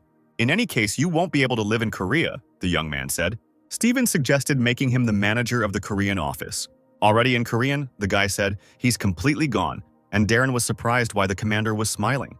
Charlie told Ken their entire conversation, and after listening to him, Evan said, "First ask him how he knows Sharan's password. I don't think that with his brains he could fool Sharan. First of all, let's listen to what he says. And if it makes sense, then why wait until tomorrow? We just need to sign the contract before the Chinese and Japanese ruin everything for us." Ross laughed. "You can't fight as well as you used to, but your head works better." Darren smiled proudly, and the guy asked, "Then what? Should we make him the manager of Ganta in Korea?" "Well, if the captain wants it so much, then we can ask," the man answered. The brunette smiled. It wasn't that he wanted to, but wasn't the main thing for them to get money from him? Darren suggested to forget about it and just continue going to school and added, "I'm not good at English and French. Why doesn't he just forge documents and work here as a teacher, as a native speaker? Anyway, I don't think it's worth sending him to his death just for the sake of atonement." Ross suggested they talk about it later, and he asked Stephen how he knew Shafran's password. He was even interested in how this idiot managed to find out the password of such a sly guy. "God of Blackfield is his password," Stephen replied. Charlie was taken aback by what he heard. What? The guy was really angry at those bastards. But he decided to put this moment aside for now and find out how the blonde recognized him. The man replied that it happened by accident when he was dictating his password. One day, Sharan asked to call the bank and dictate his part of the password for withdrawing funds. Before, his password did not have numbers and was simply Smithin of Africa. But he simply got it wrong and accidentally blurted out, "God of Blackfield." He was told to give the second part of the password, after which he changed his password to Smithin 0702 of 00913 Africa. However, he even managed to find out part of Sharan's password. Ross couldn't believe this nonsense, that Sharan was stupid enough to choose such an easy password for such an important thing. The guy doubted whether this could be believed. "You don't trust me, do you?" he asked, and explained that he himself couldn't believe it at first, but asked to trust him now, because later they could check, and if the password didn't work, kill him. The captain decided that since the man had given out the information without questioning, it was true. Stephen reminded them that they all knew that Sharan always looked out for his own ass, so the blonde would deal with the Chinese and Japanese first. "You?" Charlie asked him incredulously. He smiled and said, "Of course, Captain." Ross exhaled and continued listening to Stephen. He shouted so loudly that the cigarette almost fell out of his mouth. "Tomorrow, if you sign the contract and send me to France, the snakes will definitely finish me off." Why did he do this all of a sudden? The guy didn't understand. The captain asked if he would betray them again if they ended up together, and Stephen asked, "What do you think I should do?" After all, Sharan has no idea that the blonde knows his password. They had no dealings with gangs before, but Sharan, out of greed, decided to buy shares in Gaunt with money borrowed from the gang, and not only in his own name but also in Stephen's name. So if the blonde wants to live, he will have to pay off his debts upon returning to France. If the money disappears, he will die, and Sharan will simply make a new plan. After listening to him carefully, Charlie thought about it. "Captain, you have already deprived me of one eye and one arm. Let me live, save me," the man begged. Ross remained silent, not answering him. Here Ken decided to intervene in their conversation and asked the captain what this puppy had been talking about all this time. To which the guy replied, "In a nutshell, We need to catch Sharon and save him. Evans asked the young man what he had decided. But clenching his fists in anger, Charlie commanded that it was up to Darren, whom Stephen had almost killed, to decide. Comrade, as he said earlier, let the blonde live. Ross was worried. Will you be okay?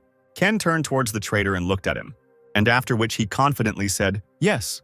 They soon left Stephen's room. In the corridor, Charlie immediately gave the bandits the task of calling Guantok. One of them immediately carried out the order and dialed his number. Yes, I'm passing the phone, Charlie and Darren heard, and the man approached them, handing them a smartphone. Guantok immediately asked, so what? Ross told that there were about 10 Chinese and Japanese sitting in the Saigon and Bampo hotels who would definitely buy drugs. The bandit got angry from such news. These bastards decided to go international. What was the name of the gang? However, the guy did not know this yet. Guantek assured them that they would quickly deal with such a large number of people, and the young man asked for a room at Namsan. The bandit said he would pass this on to Dosok and asked if the guy would be in the hospital and should he call him on this number? To which Ross responded positively.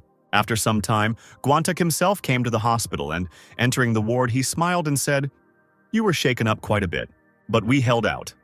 The young man answered him and asked, you didn't come to visit someone sick, what do you need? It turned out that they found all the foreigners and are now dealing with them. So what next? Charlie asked. The man smiled and asked, won't you go? Me? Ross exclaimed menacingly. The guy turned to the bandit in a cold tone. Is it really that you can't do this yourself? The man got angry. What are you talking about? Frowning, the brunette explained, if you're afraid, then speak directly.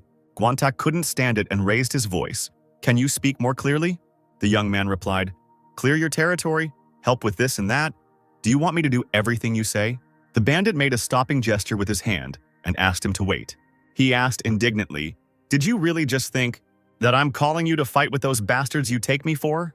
In anger, he continued to explain that he had called him to come along so that he could help him assess the situation and see everything with his own eyes. Did he really think that of all people, Guantaik would ask a schoolboy to deal with his affairs? The man was furious about this. However, he was interrupted by Charlie, who said, I don't need to know the details, that's all, of course, I still owe you. So I'll fulfill one request of yours. And he added, but other than that, let's not cross paths anymore. Guantak laughed and called him a little puppy. Okay, since you helped me take over all of Gangnam, you don't owe me anything more. It's all over between us, are you satisfied? His screams could be heard even by those passing by in the corridor. Ross also ordered him to remove all the guys from the hospital. The bandit couldn't stand such rudeness. This hospital is an important place for us. We are not here because of you, so my guys are staying. The man turned towards the exit, and he put the guy in his place. Don't even dare dictate your terms. Besides, we dealt with the foreigners, not you. To this, Charlie replied, because it is your job, not mine. Leaving the ward, Guantak wished him all the best and advised him to study hard. Otherwise, he would end up in a gang. He walked away irritably, saying, you've ruined the whole mood. Let's go. Now Charlie and Ken were left alone. Evans asked why the captain behaved like that. What do you mean? He answered him. Evans didn't understand why the young man was doing this to Guantak. Was it really worth going that far? Darren, think about it. They are a criminal group. We, in your opinion, are gangsters. What have you been fighting for all this time? Ross turned to Comrade. Of course, Charlie was grateful to this bandit for a lot, but it was necessary to draw a line between them as soon as possible. They would solve their problems on their own, and we would deal with Sharon. The comrade exhaled, because the captain was right. The brunette began to think, looking at the exit from the ward. He looked at Darren and asked him to get some good sleep while he was sick. And you? Ken was worried, but the guy assured him that he would soon go to bed too. However, first he needed to deal with someone. A few hours later, morning came. Only after waking up did Darren see the captain awake next to him. Charlie admitted it was a bit strange, to which the man, not understanding, asked what he was talking about. The guy, examining himself, continued, the body is much. Darren immediately began to ask anxiously, what? Everything hurts. Should I call a doctor? But Ross turned around and explained with a smile, better. Evans looked questioningly at the captain, and the young man, while warming up, declared that it still hurt a little. But if you compare it to yesterday, it's like night and day. Charlie wondered if this was really possible in just one day. Darren decided to use the remote control to raise the bed to a sitting position. And he said, does this surprise you more than the fact that we died and were reborn? Although you are right, there is no need to look for an explanation for everything. The main thing is that you recovered quickly. The young man approached the phone and agreed with his friend. Ross called and asked for the use of an ambulance. He explained that they knew he couldn't tell the truth anyway. After that, the guy smiled and thanked him. And having finished the conversation, he hung up the phone. Then he began to get dressed, asking his friend to take care of himself. "Are you sure everything is okay?" Darren was worried. "You are going there alone." "Of course it's not okay," the young man replied, "but it's better than having you following me around." The brunette mockingly said that he could do without such a burden, which angered Evans. Ken asked the captain to be careful, and he watched him until he walked out the door. After this, the man took out his cigarettes and lit one. A little later, Charlie and Steven were riding in an ambulance. "Are we really going to be just the two of us?" the man asked. Ross didn't understand why he was so worried, because it was not the first time he had been on the battlefield. But the blonde explained that he had never fought in such a state. "Calm down, everything will be fine," said the captain. Steven sighed nervously and clenched his teeth. So they continued to ride in complete silence. Soon the car finally arrived at the Namsan Hotel. She drove down to the underground parking lot. And after she stopped, Charlie sat Steven down in the chair. A man in a suit immediately ran up to meet them. He asked, "Are you Mr. Charlie Ross?" And when he realized that this was the one he needed, he said, "I was warned in advance. I will take you to the room." They entered the elevator together, and the man pressed the floor button, after which he began to rummage through his jacket pocket and look for something. It was a room card, which he handed to the boy, explaining, "Suite room at the end of the hall, room 1701. After a while, they reached their floor and Charlie took Steven into the room. They sat together in the room and did not talk. The captain watched the time. The clock already showed 9 o'clock. So he decided to call Sharon and reached for the phone. The guy said, "I would like to contact one of the guests, Mr. Sharan." And very soon a man's voice sounded on the phone and Charlie said, "Room 1701. If you want to check, come alone." Sharan was afraid that he would be attacked, but the young man reminded him that they had already agreed and he had no reason to do something so senseless. Charlie explained that once their side signed the contract and his lawyers confirmed there were no mistakes, the guy would hand over Steven, and a distrustful Sharan said the deal had to be fair and asked the question, "What if Steven disappears while we are making the deal?" Then Charlie asked what the man was proposing in that case, and Sharan replied that a certain person would come with him who would monitor everything while he was at the signing of the contract. The schoolboy knew that this man was very cunning and could betray him at any moment convenient for him. But the guy thought that this condition did not play any role for him, so he agreed with the businessman, and they answered that they would be there in 10 minutes. Charlie sat on the brown sofa, mentally preparing for the massacre, thinking through every detail, while Steven, who was next to him in a wheelchair, remained silent, hoping that he would remain alive when it was all over. 10 minutes later, footsteps were heard outside the door, followed by knocking on wood. The guy said that the door was open, after which the handle turned and the door swung open. The room was filled with a disgruntled Sharan, and behind him a man with shoulder-length blonde hair and a look that seemed to hate the whole world. Looking at Steven, the businessman pointed at him and asked in French, "What is this?" Without going into detail, Charlie replied that something had happened and asked if he had been too concerned about a colleague who had been sold out so easily by the man. Grinning with rising anger, Sharan said, "Stop joking, I can just take him right now." A confident guy stood up from the couch and asked, "Do I look that stupid?"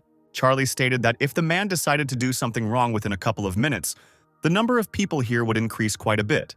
The businessman replied that in any case, only Steven was enough for him. Turning halfway towards his thug, Sharan said, "Be ready." Watching the mercenaries' movements, the schoolboy became alarmed, realizing that things were taking a more serious turn, but he didn't show it.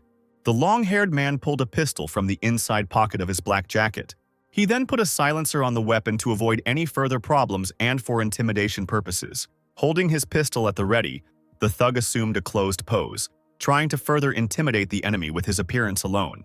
The businessman explained to Charlie that he should sit quietly here while Sharan himself was busy with the contract. The guy only answered him briefly, "Do as you wish." Piercing the schoolboy with his gaze, the businessman asked, "What about the other three?" Charlie explained that he was only a link in this situation, and he would let these people go as soon as the matter was finished, and it would be up to Sharan to decide whether to keep them or throw them out. Still glaring at the guy with displeasure, the man considered everything that had been said. Then he said that he understood everything and would come soon. The businessman opened the door and hurried away, leaving his formidable thug in the room. And the schoolboy only followed the man he hated with his eyes. When the three of them were left alone, the guy asked if he could sit down and received a positive answer. Then Charlie returned to the sofa and sat down on it again. He thought that everything had been going quite smoothly so far. The guy looked at the weapon in the hands of the mercenary guarding them. The schoolboy realized that there was one more thing that needed to be dealt with. Stephen in his wheelchair with his eyes bandaged, Charlie on the couch and the mercenary at the entrance were in complete silence. The blonde decided to interrupt her in her incredible boredom by starting to tap his foot. The thug watched the boy's every move, not wanting to upset his boss and let the boys outsmart him and get away. The schoolboy sat motionless, clasping his hands and waiting for the deal to be completed. Time passed slowly. The clock showed 10:06. Finally, the telephone rang, disturbing the peace in the room. Charlie reached out to the phone on the table in front of him and picked up the receiver. From there, So Dosuk informed him that the contract had been signed. The bandit also clarified that the lawyer had checked everything and that Sharon had already gone up. The guy briefly replied that he understood everything and hung up, rejecting the call. The schoolboy then turned to the thug in French and said that they had finished with the agreement, and all that remained was to sort out their case. The man did not respond to this. He continued to silently carry out the order. Then a nervous Stephen asked Charlie to open his eye, which still had sight. Not understanding such a request, the schoolboy asked why the blonde needed this, and Stephen replied that he wanted to see everything. The disgruntled young man bared his teeth and said that the blonde was irritating him. However, he still approached the unfortunate man and began to adjust the bandages. At that moment, the sound of a door opening was heard, which attracted the mercenary's attention. Sharon entered the room quickly, followed by a stocky man with a mustache. The stranger remained standing at the door and quietly closed it. As the businessman walked deeper into the room, Ross had already removed the medical gauze pad from the blonde's eye and pulled the bandages apart, allowing him to see what was happening. The businessman explained that they had sorted out the contract as the schoolboy wanted. He also stated that now it was the guy's turn. "I know I'm repeating myself, but you really do look like the Charlie Ross I once knew," the man said, removing the tie that was pinching his neck. Then a chuckle sounded, and the corners of the young man's lips lifted insolently. The irritated man recognized the smirk and that eternal expression on his face that diminished his authority. The schoolboy chuckled again and asked, "What was it about Charlie Ross's past that diminished your authority?" An indignant Sharon asked again what the young man was talking about. Angrily, the schoolboy asked if blackheads were really more important than people's lives. The businessman shuddered at the question he heard, clutching his tie in his hand. He chuckled nervously, twisting his face into a disgusting smile, and looked at Stephen. Then he concluded angrily that this idiot had apparently told the schoolboy various legends about the god of Blackfield. Ignoring the man's words, the boy approached Sharon. Giving the businessman a menacing look, Charlie demanded that he answer the question. The businessman was indignant and asked if it was time for the schoolboy to go home to his mother before the man dealt with her too. The young man answered confidently, "I don't even know. I'm afraid you didn't catch something yesterday." The enemy's eyes suddenly widened, either from fear or surprise. Charlie turned to the mercenary, asking him to tell him that he could come in, which caused a puzzled Sharon to turn to the thug. The shocked businessman froze in place, watching as several people entered the room. The two men filled the room without any hindrance. No one even tried to stop them. One of them had a scar on his face and an earring in his ear, and the second was notable only for the fact that he was holding a black bag in his hand.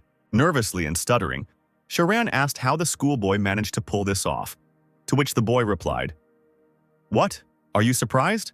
Smiling, Stephen asked the businessman, "Still don't get it?" The blonde then explained that the man had fallen into the trap of the god of Blackfield. Charlie, pleased with his prank, and the alarmed Shahran stood opposite each other, and the latter could not comprehend what was happening. The businessman's eyes widened in surprise and anger, and he simply said, "What?" A schoolboy asked, "Wasn't your call sign Ice in the Desert?" The young man also noted that Sharon had chosen a password that was too easy. Charlie also concluded that this was why the businessman would die right here and now. The veins on Sharon's face bulged with anger, and he grinned and asked, "Did you send the money to France?" Smiling, the schoolboy replied, "This is just Stephen's share. They will take your head as a bonus. I don't even know if it is worth 7 million euros. Looking at the bandits, the businessman asked with displeasure, "What about these?" Charlie explained that they were caught last night, although it took some time. But they received orders from France not to make any moves in Korea and to let me finish my business myself. And my family, do you think anyone would risk acting against them? Grinning cheekily, Charlie offered to explain it more simply. He stated that there was no one in that place who was on Sharon's side. Falling into a rage, the businessman snorted through his teeth. "You're an even bigger bastard than I thought. There are quite a lot of hidden cameras in this country. Do you think no one would be interested in the fact that a foreigner mysteriously disappeared from a hotel? The schoolboy answered him. Look who started talking about the law, the famous Sharan. You must be so confused now. If you want me to help you, choose one of the options. The first one surrenders right now, and then I will kill you painlessly. The second one is to go out with me one-on-one, not for life, but to the death. Not wanting to lose his dignity, the man, more interested in the second option, asked what kind of wrestling would be used. Still smiling, Charlie replied, "Of course, in our language, it's obvious." The businessman asked if this guy really meant the mercenary style. He even began to admit that the man in front of him really was that very god. And the schoolboy told the man that he didn't care whether Sharan believed it or not. The businessman asked if the bandits would recognize his victory if it happened. And Charlie replied that it could not be otherwise, because it was an honest fight for life, and those around could be considered simple spectators. In this case, Sharan agreed to the duel and began to take off his jacket so that nothing would hinder his movements. Charlie also took off his outerwear with excitement playing in his eyes. While the fighters rolled up the sleeves of their shirts, a scarred criminal watched them, holding 2 knives and a bandage in his hands. When the boys were ready, the thug tied their left hands together. The bandit then stepped back and smirked, beginning to discuss with his comrade who would win. The fighters' hands, filled with the power of hatred, clasped each other tightly. The guys held sharp knives and were ready to strike the enemy at any second. Sharan said that if Charlie was the Ross, he should have remembered. He then took a sharp step back, taking a more favorable position for attack, and continued his speech. "That day you couldn't dodge my bullet." There followed a sharp swing of the knife, causing blood to gush from the schoolboy's neck. The businessman remembered that that day he almost ended up with a hole in his hand. As Sharan expected, the guy was not so simple. He was able to dodge in such a way that the blow left only a small cut, not so harmful to health, after which he took a more stable position. Trying not to give his opponent time to recover, the businessman attacked again. However, this time Charlie didn't allow himself to be hit. He dodged it with his own attack. Sharan saw an enemy knife approaching his face, delaying his death. The man managed to parry the blow. From the block, he immediately went on the attack, which Ross managed to dodge, after which the schoolboy tried to wound the businessman again, but failed. The man swung his knife again, but Charlie was able to parry the blow. An enraged Sharan began to professionally inflict a series of attacks on the schoolboy, which Ross successfully fought off or dodged. They paused for a second, looking at each other with hateful glances, but then the blow followed again. Ross's knife was stopped by Sharan's weapon right at his chest. Through clenched teeth, Charlie asked, "Was it really you who shot Darren?" The businessman grinned and replied, "What's the point of talking about it now? All of this, except for the bullet in Steven's stomach, is my work. If I had fired that bullet, he would never have survived." This made Ross very angry, causing the schoolboy to start grinning and cursing at his opponent. Their knives clashed once again, stopping each other. However, Ross, using the unprecedented strength of his body, completely pushed away the enemy's hand. Not wanting to miss the attack, Sharan looked down to better assess the situation.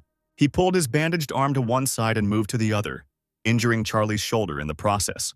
Blood gushed from the wound, causing Ross severe but bearable pain. Smiling, Sharan said, "For your information, personally putting bullets into the heads of your shitty team and yourself was a lot of fun." With a look distorted with madness, he continued, "And today will be even more fun." The businessman then launched several attacks, which the schoolboy managed to dodge. Ross watched his opponent's every move carefully, trying not to miss any blows. When the chance arose, he tried to attack the enemy, but the blow was successfully parried. With a madman's smile, Sharan launched another series of attacks. Having lowered the schoolboy's guard, the businessman pulled the bandaged hand towards himself, pulling the opponent and throwing him off balance.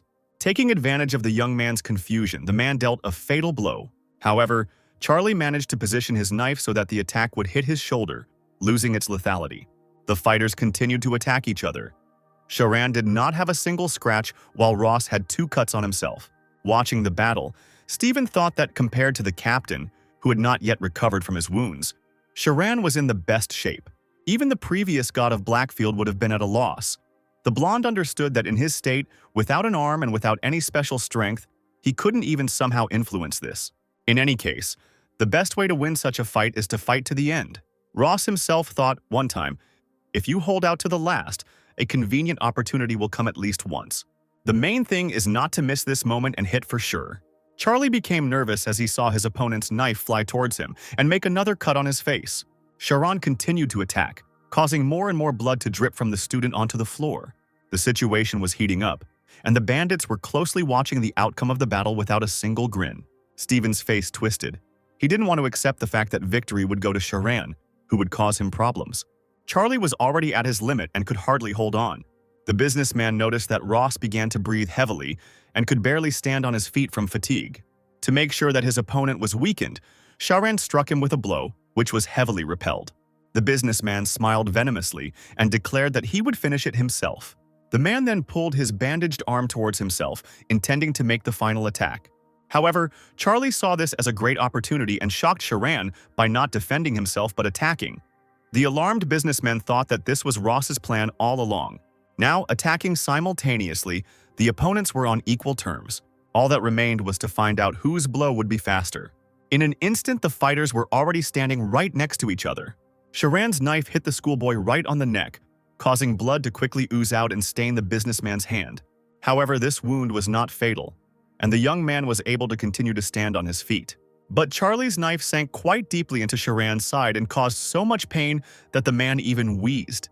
For added effect, Ross twisted the knife inside his opponent, causing him even more pain and rupturing his organs. But this seemed to the schoolboy not enough for such a scoundrel, so he moved the weapon downwards, expanding the area of injury. Sharan was covered in sweat from agony, wheezing again, after which his head disobediently fell onto the enemy's shoulder. Sharan's weakened hand trembled and dropped the knife. At that moment, using his weapon, Charlie cut the bandage, which immediately began to unravel, freeing Ross from his dying opponent. There was not a single emotion on the captain's face. He seemed completely indifferent to what was happening. The businessman could no longer say anything. Losing his last strength, he fell to his knees. Steven smiled broadly, not hiding his joy at the captain's victory. All the bandits also grinned approvingly, seeing what this kid was capable of. With all possible indifference, Ross declared that hell awaited them all in any case. Therefore, the young man offered to see the deceased, lying on the floor and bleeding again. The scarred thug said to the long-haired one, "Looks like they're done. We'll clean up here ourselves." Then he began to rummage through his bag, looking for the item he needed. The bandit took out a black bag, which his comrade helped him straighten out. Turning to the long-haired mercenary who decided to light a cigarette, Charlie asked, "Can they be trusted, right?" Then the man spoke to the thug about something in another language. He then relayed what Charlie had said in French. There was nothing to worry about. We had done this hundreds of times before. This somewhat calmed the schoolboy, who watched the actions of the criminals with a menacing look. Two bandits spread a thick black bag on the floor and moved the body onto it. They then wrapped the dead man completely in it and tied it tightly with ropes, after which one of them took out some kind of substance. They poured this liquid onto the floor and began to scrub the blood off with brushes. Charlie, knife in hand, decided to sit down on the sofa, waiting for the cleaning to be completed. He looked longingly at his bloody hands and equally bloody weapons, lost in thought. But suddenly a mustachioed man approached him and called out to the schoolboy. As the man handed over the phone, he explained that his boss wanted to speak to Charlie personally. Taking the communication device, Ross said one simple, "Hello?" through the phone. "Thanks to you, I didn't fall flat on my face, thank you for that." Handing his knife to his subordinate, Ross replied, "Don't forget the two promises." Guantak accepted this and said, "A true gentleman values his words and his honor. State your name." Charlie thought for a moment before answering and said, "God of Blackfield." Lee chuckled, calling the name cool, and explained that anytime, anywhere, Charlie would get whatever he wanted, and the boy replied that if the gang leader had finished speaking, the student would hang up. The call was dropped and Charlie handed over the phone, after which the long-haired man explained that they had to go. Ross, who was attentive to detail, asked, "Why did you need to carry Sharan away immediately?" Then the bandit explained, "We also need to take care of the image of our partners. Oh, by the way, there's another piece of news that you should like. Just as you wanted, Steven will be appointed head of the Korean branch of Ganta." At that moment, a man with a scar approached the criminal. He was talking about something with the long-haired man, showing off his blows. Then the man speaking French said, "He thanks you for the great introduction, and when the time comes, they would like to meet you." Ross replied, "Let them not hope. Tell them that if I see them again, they will not leave alive." Having accepted this, the long-haired man began to communicate with Scar in his language. However, after this, the bandit only smiled. The schoolboy sensed a catch and asked the long-haired man with displeasure if he was sure he had translated everything correctly, and the man replied, "Let's pretend that I did." Smiling, the long-haired man explained that now it was really time to part. After this, a man dressed as a hotel employee entered the room with a cart. 3 men placed a wrapped corpse into this very cart. They then walked away, and the long-haired man grinned and waved goodbye to Charlie. The door slammed shut, leaving the schoolboy and Steven alone. Ross said that it was time for them to move on too, and the blonde thanked the guy. After some time, they took the elevator down to the underground parking lot. There, 3 men were waiting for them near an ambulance. Noticing Charlie, they rushed towards the guy, and one of them explained that they would do everything themselves. While the others were wheeling Steven into the car, he told the student that the boy had done a great job. The man also handed Ross a phone and said that Mr. Guantak had asked him to give him his last gift, which contained Charlie's old number. The young man remained silent at this, casting a displeased glance at the man. Then the man explained, "This is because you allowed us to deal with the Japanese and Chinese calmly. If you refuse the gift, he said to follow you to school." Then Ross smiled and accepted the smartphone anyway, figuring that this man had a lot to do. The man replied that it wasn't that difficult, so Charlie didn't need to worry about it. As he was leaving, the schoolboy asked them to pretend that they didn't know each other the next time they met. And the man, bowing respectfully, wished the young man all the best. Everyone got into the car, after which the vehicle started moving and drove away from the parking lot. Lying on the couch in the emergency room, Steven asked with sadness in his voice how he would live now. Charlie replied, "What are you worried about? The group's shareholdings are 7 million, so you still have 3 million. To this, the blonde said, "Just split it between you and Darren. My personal shares are worth about 1,200,000. Plus, I will have a salary like a manager." Ross then asked if he thought the boy would take the money, and Steven replied that it was payment for everything they had done, which made Charlie call the man a braggart. The blonde also explained that he would have to stay in the hospital for some time due to his condition, and for this reason he asked to lend him some money for this. Besides this, Steven was puzzled as to how this could have happened to him. He would never have thought that he would end up living in Korea. Ross replied that since the man didn't like it, he could go somewhere else, find something with high mountains, clean water, and beautiful girls, but the blonde refused. He decided to stay with the captain and Darren for now. Finally, they arrived at the hospital, where the doctor began to stitch up the boy's wounds and noted that Charlie was definitely the hospital's top VIP client. He was amazed that the guy could get so many injuries in just 2 days. To this, the schoolboy asked, "Maybe then you will provide me with VIP service?" He offered to buy him clothes similar in style to what he was already wearing. And while Honu was already applying the bandage, he reminded him that this was a hospital. Smiling, Charlie explained that this was why he had talked about VIP service. The doctor frowned, dissatisfied with this statement. He finished bandaging Ross's shoulder roughly, causing the boy pain. Then Konu replied that he would convey this to the head of the administration. In response, Charlie gave the doctor a good-natured look with a slight smile and thanked him. After some time, Ross entered one of the rooms where Darren was recovering. The young man told him about recent events, to which the man said, "What a bastard! I'd like to see the blood spurting out of that pig's side. Is it really red? I thought his insides would be cold, but it turned out to be nothing special." For a moment they were silent as they drank the hospital drink, and the coach looked at the captain with concern and sadness. Then Evans continued his speech. "In any case, Captain, is it true that while I was sleeping you managed to twist the French, Chinese, and Japanese around?" Charlie smiled and replied, "During operations, the worst thing is to not have normal means of communication. Charan seemed to want to contact them in the morning, perhaps in order to pull off something without informing the French. In the end, he got what he fought for." Darren, who had lit a cigarette, laughed, noting that Ross's body was now incomparable to the past. But the schoolboy's head worked perfectly, and Charlie replied that he had always been fine with his head, unlike some people. The young man changed the subject, explaining that while they were sorting things out there, some money was left over, and Steven told them to divide it between themselves. Evans asked how much money was there, and Ross replied, "About 3 million euros. The coach began to convert this amount into Korean won, and was shocked when it turned out to be 4 billion. The man said he would cover the hospital bill first, and the captain could keep the rest since Darren had nowhere to spend it. And Charlie said they would figure it out later. Evans asked what Ross planned to do now, but the boy didn't really understand the question. Then the coach explained that the schoolboy had caught Charan, and it seemed that the revenge was over. So the man was now interested in whether the captain would become a mercenary again or continue to live like an ordinary schoolboy. Now it became clear to Charlie what was being discussed, but he couldn't really answer it. He only admitted that he hadn't really thought about it yet, and Darren said to him, "Think carefully. Whatever you choose, know that I will follow you." The guy was already thinking about the following. I found out who the traitor was who shot me and Darren, and even personally dealt with the guards. One could say that revenge is over. Now I can live peacefully, sitting at a desk by the window. Don't be afraid to close your eyes once again so as not to miss an enemy sniper. Live without worrying about anything. Not to worry about death or murder, to live in a wealthy and kind, and most importantly, family. I can have such a life. It's not that difficult. If I just sit and don't move, then everything will be exactly like this. However, is all this suitable for me? Do I have the right to such a life?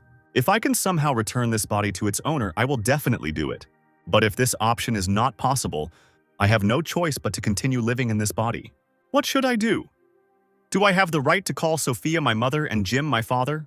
If one day I suddenly disappear, I will cause them great pain again. As Charlie thought about this, he was increasingly overcome by melancholy mixed with a feeling unknown to him. The coach distracted the guy from this by asking what the captain was thinking about. Ross replied that it didn't matter and changed the subject, saying, "Let's improve our health first." He also noted that there was quite a lot of time and it was necessary to think about everything properly before deciding anything. Smiling and blowing cigarette smoke out of his lungs, the man agreed with this statement. Darren also said that his wife wanted to come, so he asked if Charlie would like to meet her. Ross found this action strange and asked how the coach imagined this, and the man replied that everything would be fine because he was a teacher and the guy was his student. Then the young man suggested, "Is it just me, or are you deliberately creating conditions to talk to me informally or even give me a couple of slaps on the back of the head?" Trying to hide his smirk, Evans said, "Charlie certainly seemed to think so." Their conversation was suddenly interrupted by the vibration of the phone. Ross answered the phone and was told that his clothes were ready. After this, the young man suggested ending the conversation for today, as he was too tired. In response, Darren just smiled and took a sip of his drink. Somewhere in her bathroom, Kate cut her brown hair into bangs. Meanwhile, Charlie was heading home. When he returned, he wanted to say that he had arrived, but his mother met him at the door. She greeted her son and assumed he was tired, but the schoolboy replied that everything was not like that at all, and asked if his father had finished with the contract. An inspired Sophia told how Jim said that Charlie did it all and even cried on the phone. Smiling nervously, the young man replied, "I told you, he did it all himself. What could I do alone?" Suddenly, the mother took the boy by the hand, approaching him. Tenderly hugging her son, Sophia thanked him and said that she loved him. The schoolboy looked at the woman with some sadness. With her eyes closed, leaning against his shoulder, she looked sincere and peaceful. Charlie smiled and sighed, accepting his mother's care. His hand trembled. The young man, visited by feelings that had long since left his life and perhaps had never even come into it, wanted to hug Sophia in return. However, the realization came to him again that this was not his biological mother, and he should not have become attached to her. He could not allow himself to do so. The guy said that he would go to his room since he had not slept all night and was very tired, and Sophia, who had moved away worried about her son, let him go to rest. The young man entered his bright room, illuminated by the bright sun. There, he took off his jacket and hung it on a hook adjacent to the rack. Then Charlie sat down on his bed with the blue blanket and began to look at his hand, overcome by many thoughts. The captain kept trying to find an answer to the most important question at the moment. What should I do? But the answer still didn't come. And the guy, out of despair, lowered his head onto his hand. Ross suddenly fell onto the bed, deciding to rest first. However, the thoughts did not subside, not allowing the guy to relax. At some point, he thought, "I deserve at least this."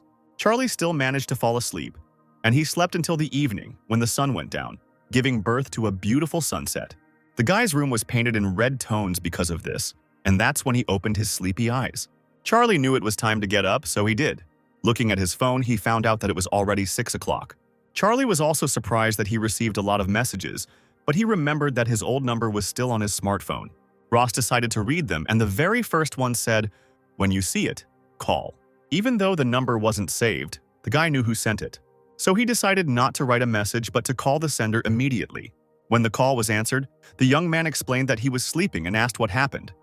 Darren replied that everything was fine. They just called from the school and said that they would close the sports section while the teacher in charge was in the hospital. Charlie was outraged by this news and asked if he would have to go to classes.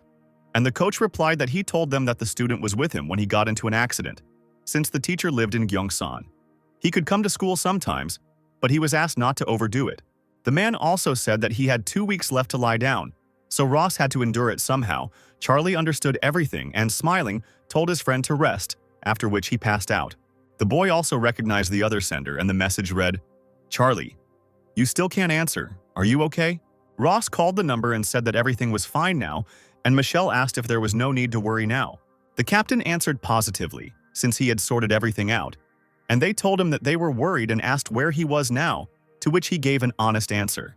They probably wouldn't be able to meet this week, but he suggested that they should definitely have lunch next week. Then the guy hung up, saying he was busy.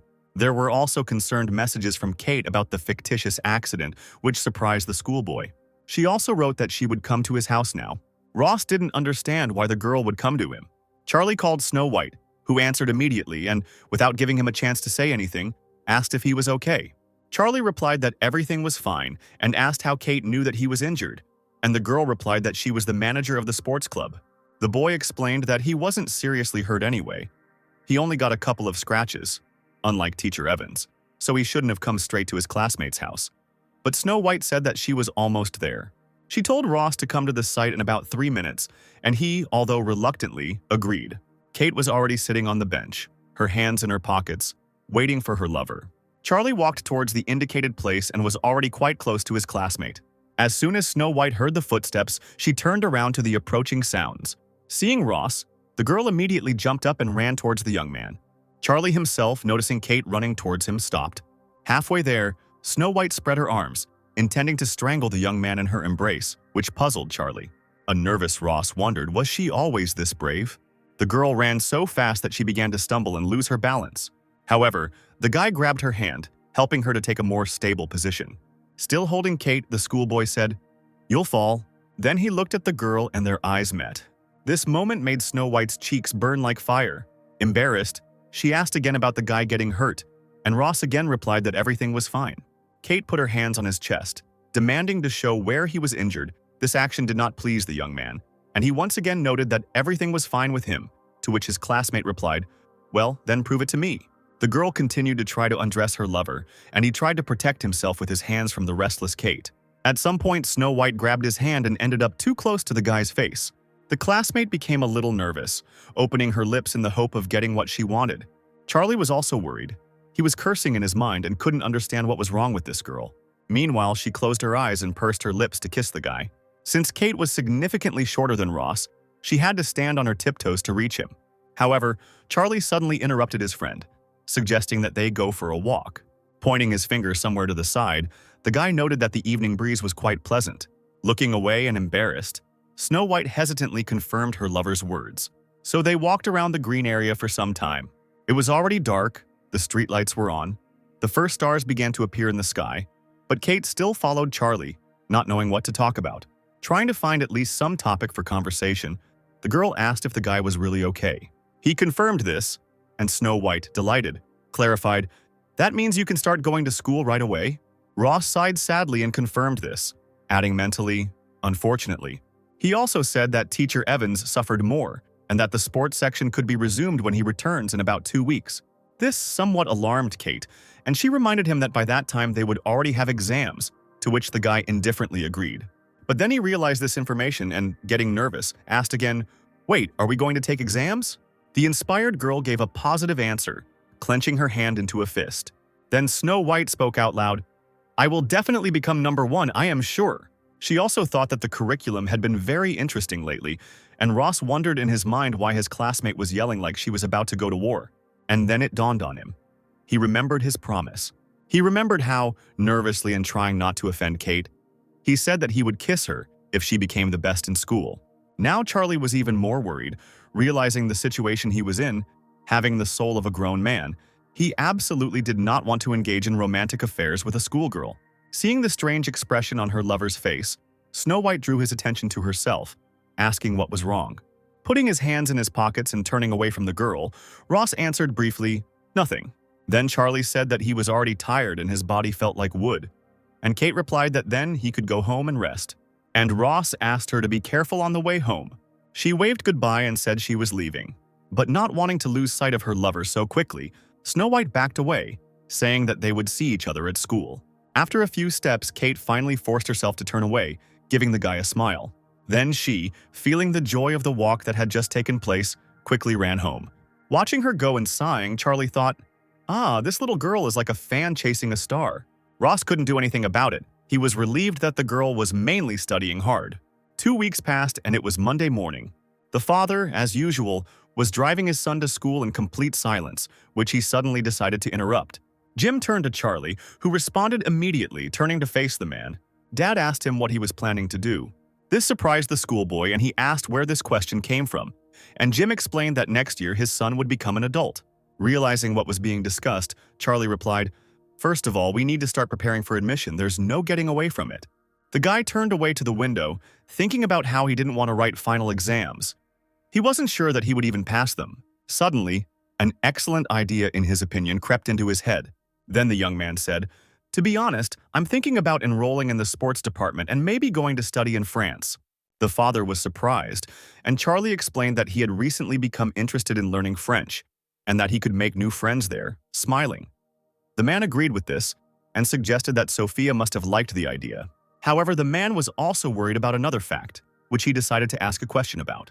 Jim asked, "You won't come back all beaten up, will you?" To this, the young man confidently replied that now absolutely everything was over. These were exactly the words the man wanted to hear, and he told his son that he was glad about it. Finally, Charlie returned to school, where he immediately encountered a surprised Cheryl. Ross was clearly not happy about this meeting. One could feel how hatred for this girl was taking hold of him. Looking at her, he thought, "What kind of rice cake is this?" Then, clicking his tongue, he walked past her, as if ignoring the existence of this person. Charlie felt like he couldn't last a week. The schoolboy walked further into his office, leaving behind Cheryl, who was overcome by several conflicting feelings at once. Everyone in the class was sitting, talking to each other and giggling. But then Charlie opened the door with a displeased look. All the classmates looked at the boy, and fear was easily readable on their faces. The young man already knew in advance that this was how he would be greeted. He sighed, showing how much this situation irritated him. As he entered the office, Ross suddenly glanced to the side and noticed Clark. He was all swollen. His face was covered with many plasters. Faced with Charlie's gaze, the agitated boy immediately turned away. Looking at the enemy with malice, Ross concluded that the hooligan was always finding trouble somewhere. However, this was none of his business, so the guy calmly walked deeper. Approaching his desk, the young man placed his black briefcase on it and began to take out the items necessary for the lesson. No one was laughing or talking anymore. Everyone just sadly took out their textbooks. Only Kate, next to whom Ross was sitting, was glad that the guy had finally shown up. Grinning, she playfully asked, "Has Charlie arrived?" Looking at the girl with complete indifference, the young man briefly answered positively. The classmates smiled widely at him, making the boy feel awkward. Everyone else pretended to be minding their own business and didn't look at the couple. Charlie noted that Kate was the only one smiling in this office right now. The schoolboy kept wondering if his classmate, whose smile never left her face, understood this. The lesson began, and the teacher quoted the phrase, "Why do I say that no one's heart can be deaf to the suffering of others? Because if someone sees a child who has fallen into a well, won't he empathize with him? This feeling does not appear because a person wants to gain the favor of the child's parents or the recognition of others. Not because he is afraid of the criticism that may follow from demonstrating his indifference." So, isn't this Ming Tzu's most famous quote? Ignoring Ross, who had fallen asleep and was not responding to anything, the teacher continued. In other words, he wanted to say that if a child fell into a well, everyone would be surprised and sympathize with him. And this is not because they will want some kind of reward from the child's parents, or raise your status in the village or among friends due to this. At some point, Charlie's phone vibrated, making the teacher nervous since the guy didn't wake up from it, and Kate had to wake him up. When the student stopped the vibration, the teacher sighed and continued. And not because they are afraid of bad rumors that might go around if they pass by. Holding the phone under his desk, Ross decided to check who decided to disturb him, and for what reason. He read the messages from Darren, which said that Steven wanted the man to send him an account to which the shares that the blonde man had could be sent. Charlie thought that this could be discussed later. However, the schoolboy read the last message, which alarmed him a little. It contained the following text. "This idiot somehow blabbed about this to the hospital staff, and words about the shares somehow reached my wife. Now she can't calm down. Sort it out, okay?" Charlie was unhappy that Steven had messed up again, and it was Ross who had to fix it. The schoolboy only briefly answered Darren that he was in class. In order to no longer attract the attention of other students to his person, the guy decided to put his phone on silent mode. And at that moment, Charlie received an angry message. Ross was outraged that the sender was a teacher, but wrote during class. The guy opened the message and it read, "Charlie Ross, this is just the beginning." The young man's face became distorted by such a stupid text. He grinned and cursed mentally, wondering what kind of childishness that was. As Charlie put his phone away in the compartment under his desk, he thought, "If you're not sure you can bite from the front, don't bark behind your back." Holding a book and chalk in his hands, the teacher continued his lesson. Everything that was said in class seemed unbearably boring to the student. Several lessons passed like this and then lunch arrived. There were a few students gathered in the gym, and Charlie was telling them, "Many of you may have heard this already, but sports club activities will be suspended until the teacher returns, and although there will be no official meetings, continue personal training." The young man sighed and tried to gather his moral strength to voice what he didn't want to say. He said that if anything happened, the club members could contact him, to which they happily responded with a short yes. The guy sighed again with displeasure, not understanding what he was doing at all, and Kate, smiling, looked questioningly at Charlie. It was already getting dark and all school classes were over. All the students were eager to leave the school as quickly as possible, and Ross and Kate were walking together among them. Charlie, like everyone else, just wanted to get home. He had no desire to communicate with Snow White, who was simply stalking him. Taking a quick glance at the girl, he wondered how long she planned to follow him. Looking ahead, the young man decided that it wasn't that important since they would soon reach a fork in the road anyway. Suddenly, the silence between them was broken by Kate, turning to Ross. The guy looked at the girl, asking what she wanted from him. Snow White asked if they could study together today, and Charlie said no. The young man's decision upset Kate, who slowed down a little. The girl began to twirl a lock of hair around her finger. Her head dropped, as did the corners of her lips. Looking at his classmate, Ross wondered what kind of expression that beaten dog had on his face. Charlie explained to her, "To be honest, I was going to visit Teacher Evans today." Kate perked up and said that she would go there too, and Ross asked why she needed it. He didn't understand what he should do with this girl. Smiling nervously, the young man said, "No, you don't have to go there. Exams are coming soon. You should go home and study." Snow White then pointed out the fact that she was the club's manager. The teacher in charge fell ill and she had to visit him, so the girl asked where the man was lying and offered to go together. Charlie had to somehow dissuade Snow White from such an idea, so he mentally asked Darren for forgiveness for the fact that he would have to sell his friend once. Making up an excuse on the fly, the boy began to explain about the place that the teacher had damaged. Ross noted that it was a little embarrassing to talk about it, so if Kate went, it would be a little awkward. The girl accepted this and was a little embarrassed. She said that in that case she would talk to the teacher when he returned.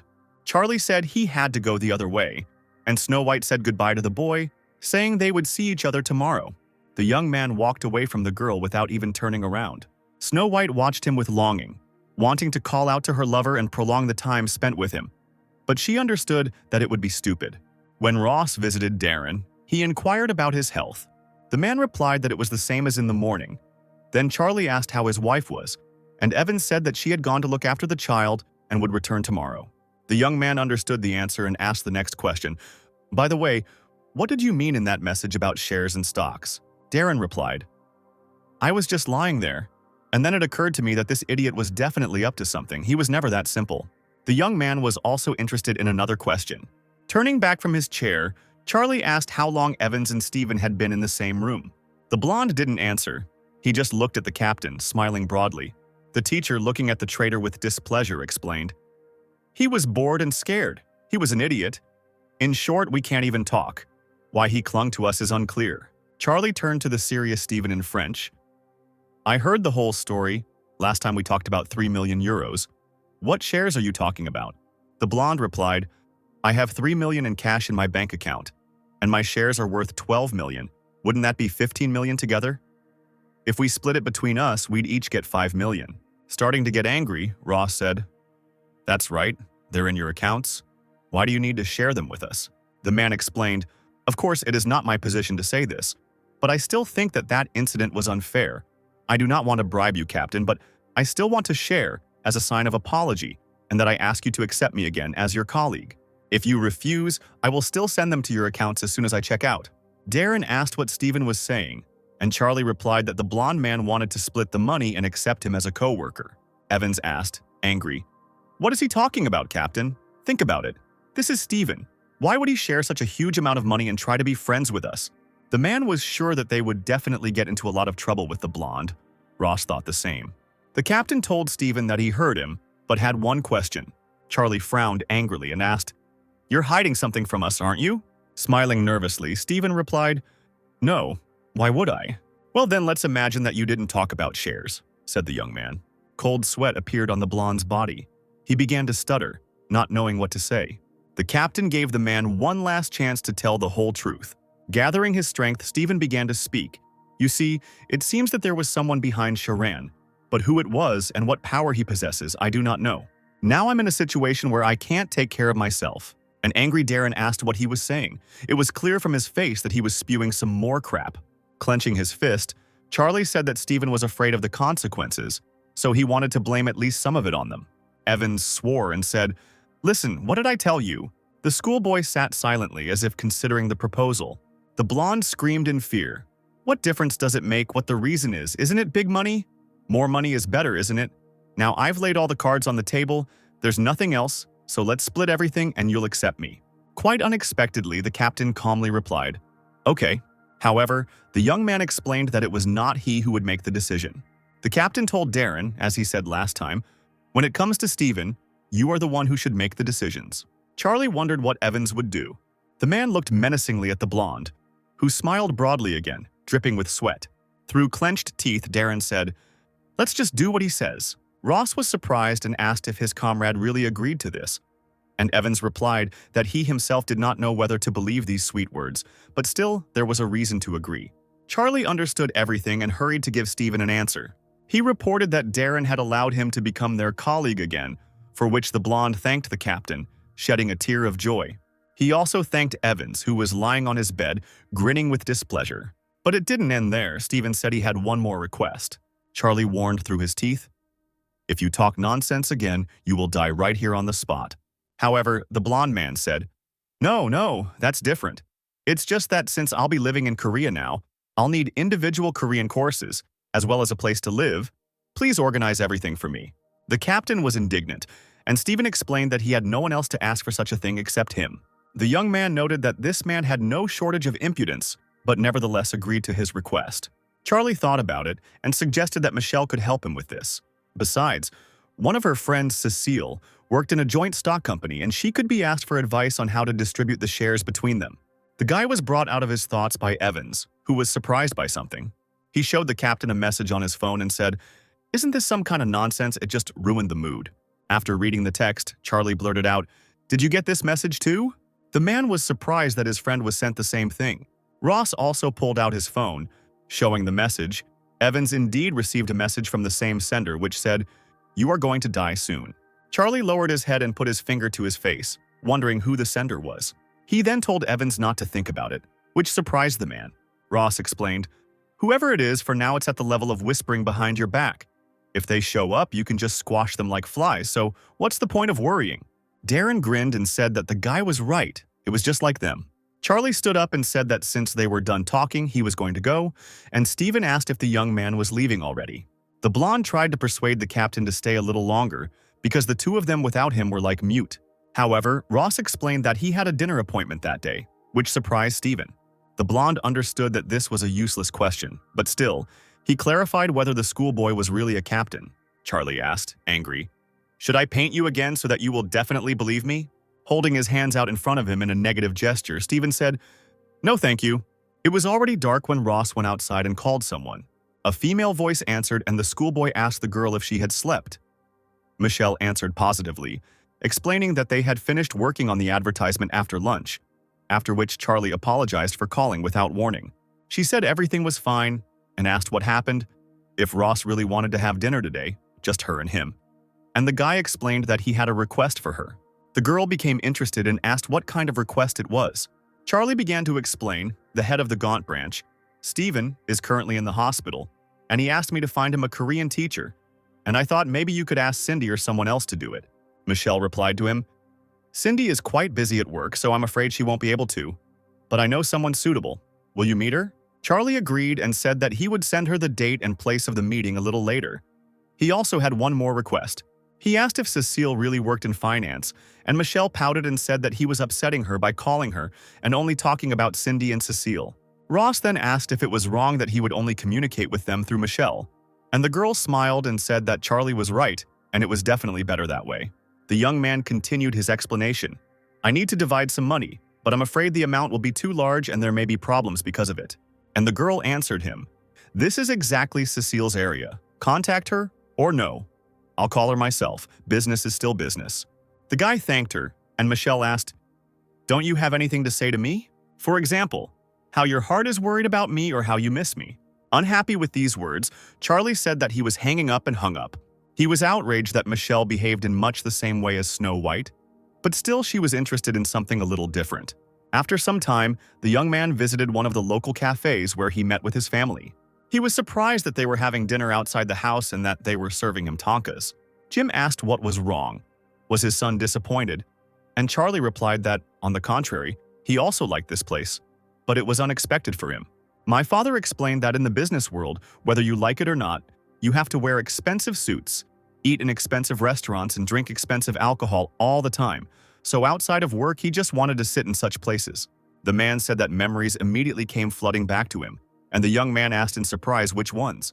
Mom became worried and asked, didn't your father tell you that he was poor before he started his business? Sophia was worried, assuming that her son's memory had not yet recovered, which is why the schoolboy himself began to get nervous. Trying not to upset these wonderful people, Charlie said that he remembered everything. He just thought of something else. To smooth things over, Charlie deftly grabbed a piece of the dish with his chopsticks and placed it in his mouth. After chewing, the boy said that it was very tasty and urged his family to also begin eating. Even though it was hard for Sophia to believe that her son was okay, she agreed with him. People silently began to cut up the dishes brought to them and devoured small pieces of food, still under some awkward pressure. Jim also tried to defuse the situation by spearing a bit of his food on a fork and offering it to his wife so that she could try his food too. Such a sweet action really did lift Sophia's spirits. The schoolboy sitting opposite them watched his smiling parents, watching his father feed his mother, making her forget about all her problems. The guy smiled and thought that at least in this they were similar. Then he calmly continued his meal. Jim suddenly announced that there would be a car presentation that weekend, where they were going to appoint a new manager, and even the French ambassador was supposed to be there. The man explained that he would like his wife and son to come there, and the young man smiled and happily agreed. The woman was surprised that the ambassador himself would be there and was already thinking about what to wear. Gently placing his hand on Sophia's shoulder, Jim said that she was always a beauty to him, no matter what clothes she wore, and the woman was embarrassed and at the same time happy about such a compliment. Charlie looked at the happy couple and smiled, beginning to feel happy for the first time in years. Ross sat at his desk at school and looked out the window. He thought about how the week had flown by, except for the time spent studying, of course. After school, the young man met with Cecile. She told him, first of all, as soon as Mr. Stephen receives the money that was in collateral, he will be able to pay off the debt in Switzerland. And if you arrange everything as if he is lending you money, then the problem with the transfer and taxes will be solved. Well, so that they don't pester you later about paying off the debt, you can obtain a document in advance about the termination of the obligation to pay off the debt. The girl told all this with great enthusiasm. While the guy had difficulty understanding what she heard, he asked why everything was so confusing and sounded as if it was illegal, to which Cecile replied, it's not that it's some kind of serious crime, let's call it a more simplified version. Our team will take care of everything, so you don't have to worry. All we need from you is a signature. The young man signed the document laid out in front of him and thanked the girl, and she said that this would only help her in her career growth. Then Cecile gave her colleague a document asking her to prepare everything on the list. Charlie left the money issue entirely to Cecile, and after a few annoying and boring meetings, he, Darren, and Stephen split the $1.5 billion into their accounts. Together with the money that Ross earned while in the service, it came to just over $1.7 billion. The captain doubted that he would be able to spend such a huge amount of money himself. Charlie brought a red-haired girl named Alice to the hospital to see Stephen.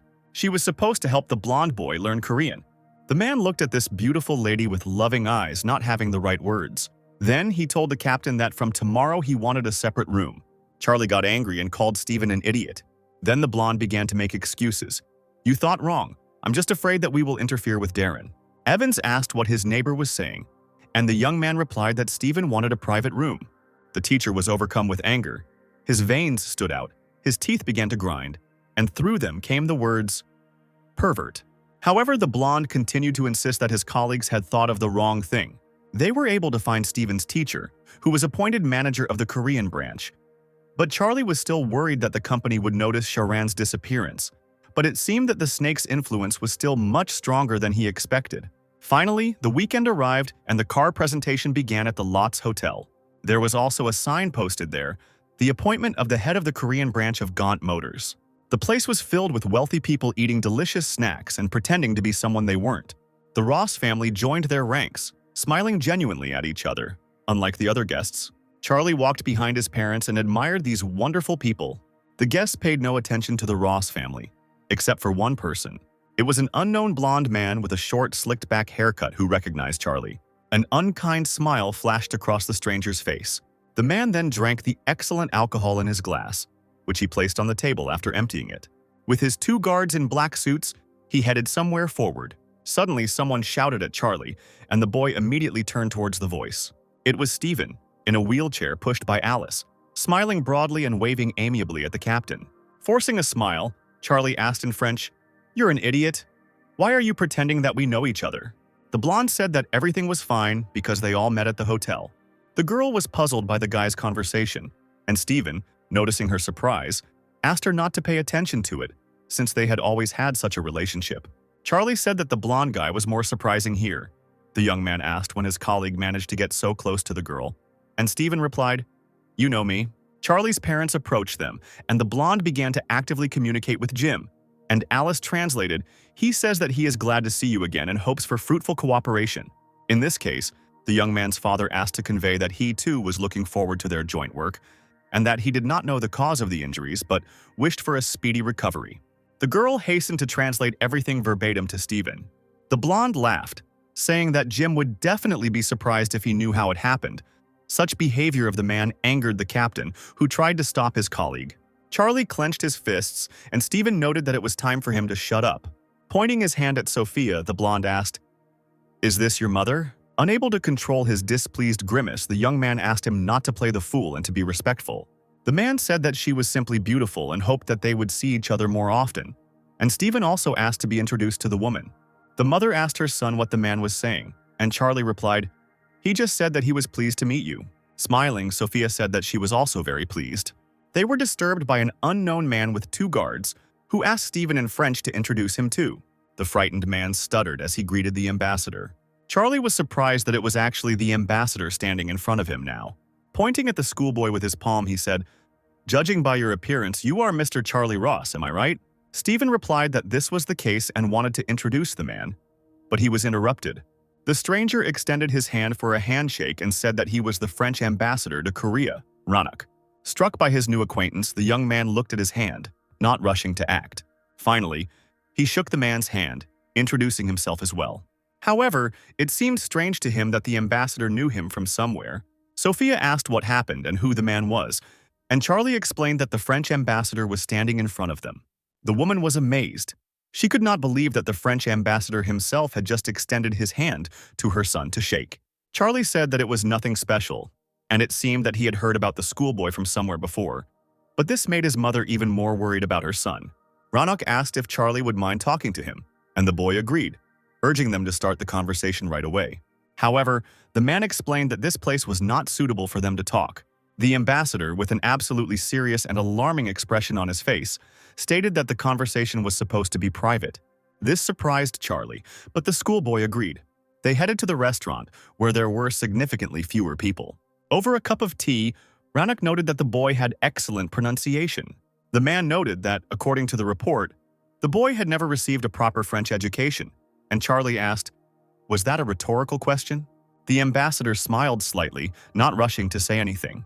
Taking the tea, Ranak said, "Oh, sorry, it seems I was tactless. This is not an interrogation. I'm just curious." Charlie replied that he had studied online, and the man said, as expected from a great IT power. The ambassador explained that he took the young man to another place, of course, not to ask these questions. He would like to discuss Sharan with him. Guessing what was happening, the captain's face darkened, and he remained silent. Ranak continued, "Gaunt is a representative car company in France. It would be very embarrassing if the world found out that this company is engaged in smuggling under the guise of selling cars with the support of a criminal group. I would like to thank you on behalf of my country." The young man replied that everything was fine and that he had not done it for the good of a foreign country anyway. There was also one more thing the ambassador wanted to talk about. Everything related to Sharan had been sorted out by their people from the information department, and he would like to ask the guy for cooperation in preventing the spread of any rumors. Charlie said he knew what the man meant and also thought, "It's a good thing he told me so floridly to keep my mouth shut." Ross asked what Sharan's cover story was, and the man replied that he died in an unexpected accident on the way from the hotel to the airport, which is more or less what you should know. The young man said that he understood everything, and Rannoch continued, "We would really like to express our gratitude to you. If you wish, we are ready to provide you with a grant to study anywhere in France. And if you wish to obtain French citizenship, I promise to make every effort to provide it to you." Charlie looked at the ambassador carefully, doubting his sincerity. Then he said, "I don't even know. First, I need to think about what you said."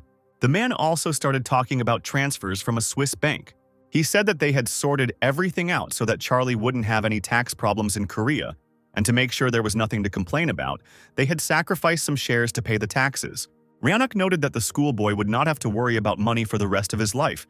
But the boy began to get nervous, realizing that this man already knew everything. The captain said that in any case it was all over now, and it was surprising that such a small business had turned out to be so profitable. The ambassador reminded him that there would be elections in France next year, so the young man might have thought that all this was for the benefit of France's close and complicated relations with Europe. Charlie said that he understood everything and the man did not need to continue.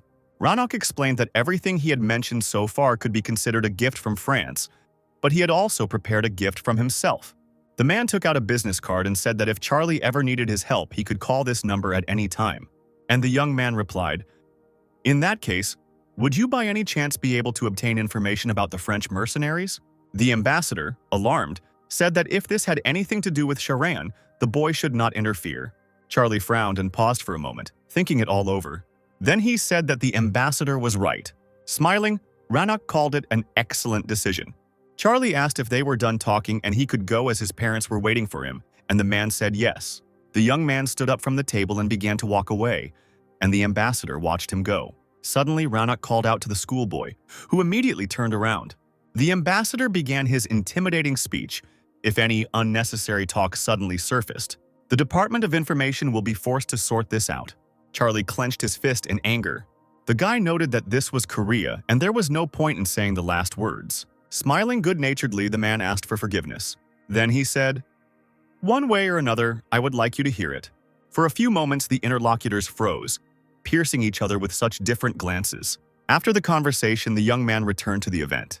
When he approached his parents, his mother asked him what they had talked about with the ambassador. Smiling, Charlie replied that Rannoch had simply suggested going to France on an exchange. Sophia was surprised and asked if he really suggested that, and Charlie said that it was probably just a polite thing to do. After looking around, the schoolboy asked if Mr. Stephen was anywhere nearby. Jim replied that the man had left them recently, as he had been assigned to present a new car. Pointing forward to the stage, his mother said that Stephen was right there. The blonde began his speech. "We have been working on this model for years. It is an honor to present it here right in front of you." Listening to this and grinning, the young man thought, "So this puppy can do this too, and he is good at speaking." Pointing towards the car, the colleague introduced it enthusiastically. FGM-5 luxury sedan. A black sedan with its headlights on was illuminated by a spotlight, and on either side stood two beautiful girls in short dresses. Next to the stage, between the people with cameras, stood a red-haired girl in a red suit, pointing at the stage. Charlie looked in their direction and noticed a familiar face. For the first time, he found a serious Michelle right at work. The guy was surprised to see her here. Michelle looked at the girls thoughtfully. She didn't like something about their poses. Turning to one of the photographers, she began to show and explain something. Then the man began to show her the footage, and she looked at everything carefully, deciding what to do next. Michelle herself could have been photographed next to the car instead of the other girls, because she was much more beautiful than these girls. Watching this picture, Charlie thought, this only puts the models in an awkward position. When her work was finished, the girls bowed to the audience and Michelle herself left the stage. At that moment, she noticed Ross waving at her, thinking that there was no point in pretending that they were strangers. The girl reacted to this so violently that the young man instantly changed his mind. However, it was already late, and Michelle quickly made her way through the crowd towards him. Once at her target, the girl grabbed the guy, almost knocking him off his feet. Then came a passionate kiss that Charlie was clearly not prepared for. Seeing this, the boy's parents were shocked. Moving away from Michelle and covering his mouth with his hand, he whispered to her to speak French. As he had requested, the smiling girl said in another language that she was very glad to see him there. Nervously, Charlie asked her to calm down and say hello properly first, and to be careful with her Korean. She introduced herself in French, noting that they had already met, and the parents began asking who this girl was and what she was saying. The schoolboy began to explain, "She just greeted you, remember? We met her in that French restaurant. We became a little friends then." Sophia said she remembered her, but noted that the girl and her son clearly had not just become friends. And Charlie explained that the French have always been known for their eccentricity. Continuing to speak in French, the young man asked what Michelle was there for, and she replied, "I told you that I work for a magazine. We are going to release a special issue about a new car." Then the girl asked what Charlie himself was doing there, and the guy replied that his father was the general director of Gaunt Motors, and Michelle was surprised to learn that the schoolboy was a blue blood. Charlie said that it wasn't quite like that, and the girl noted that it was still cool, and the young man didn't try to convince her otherwise.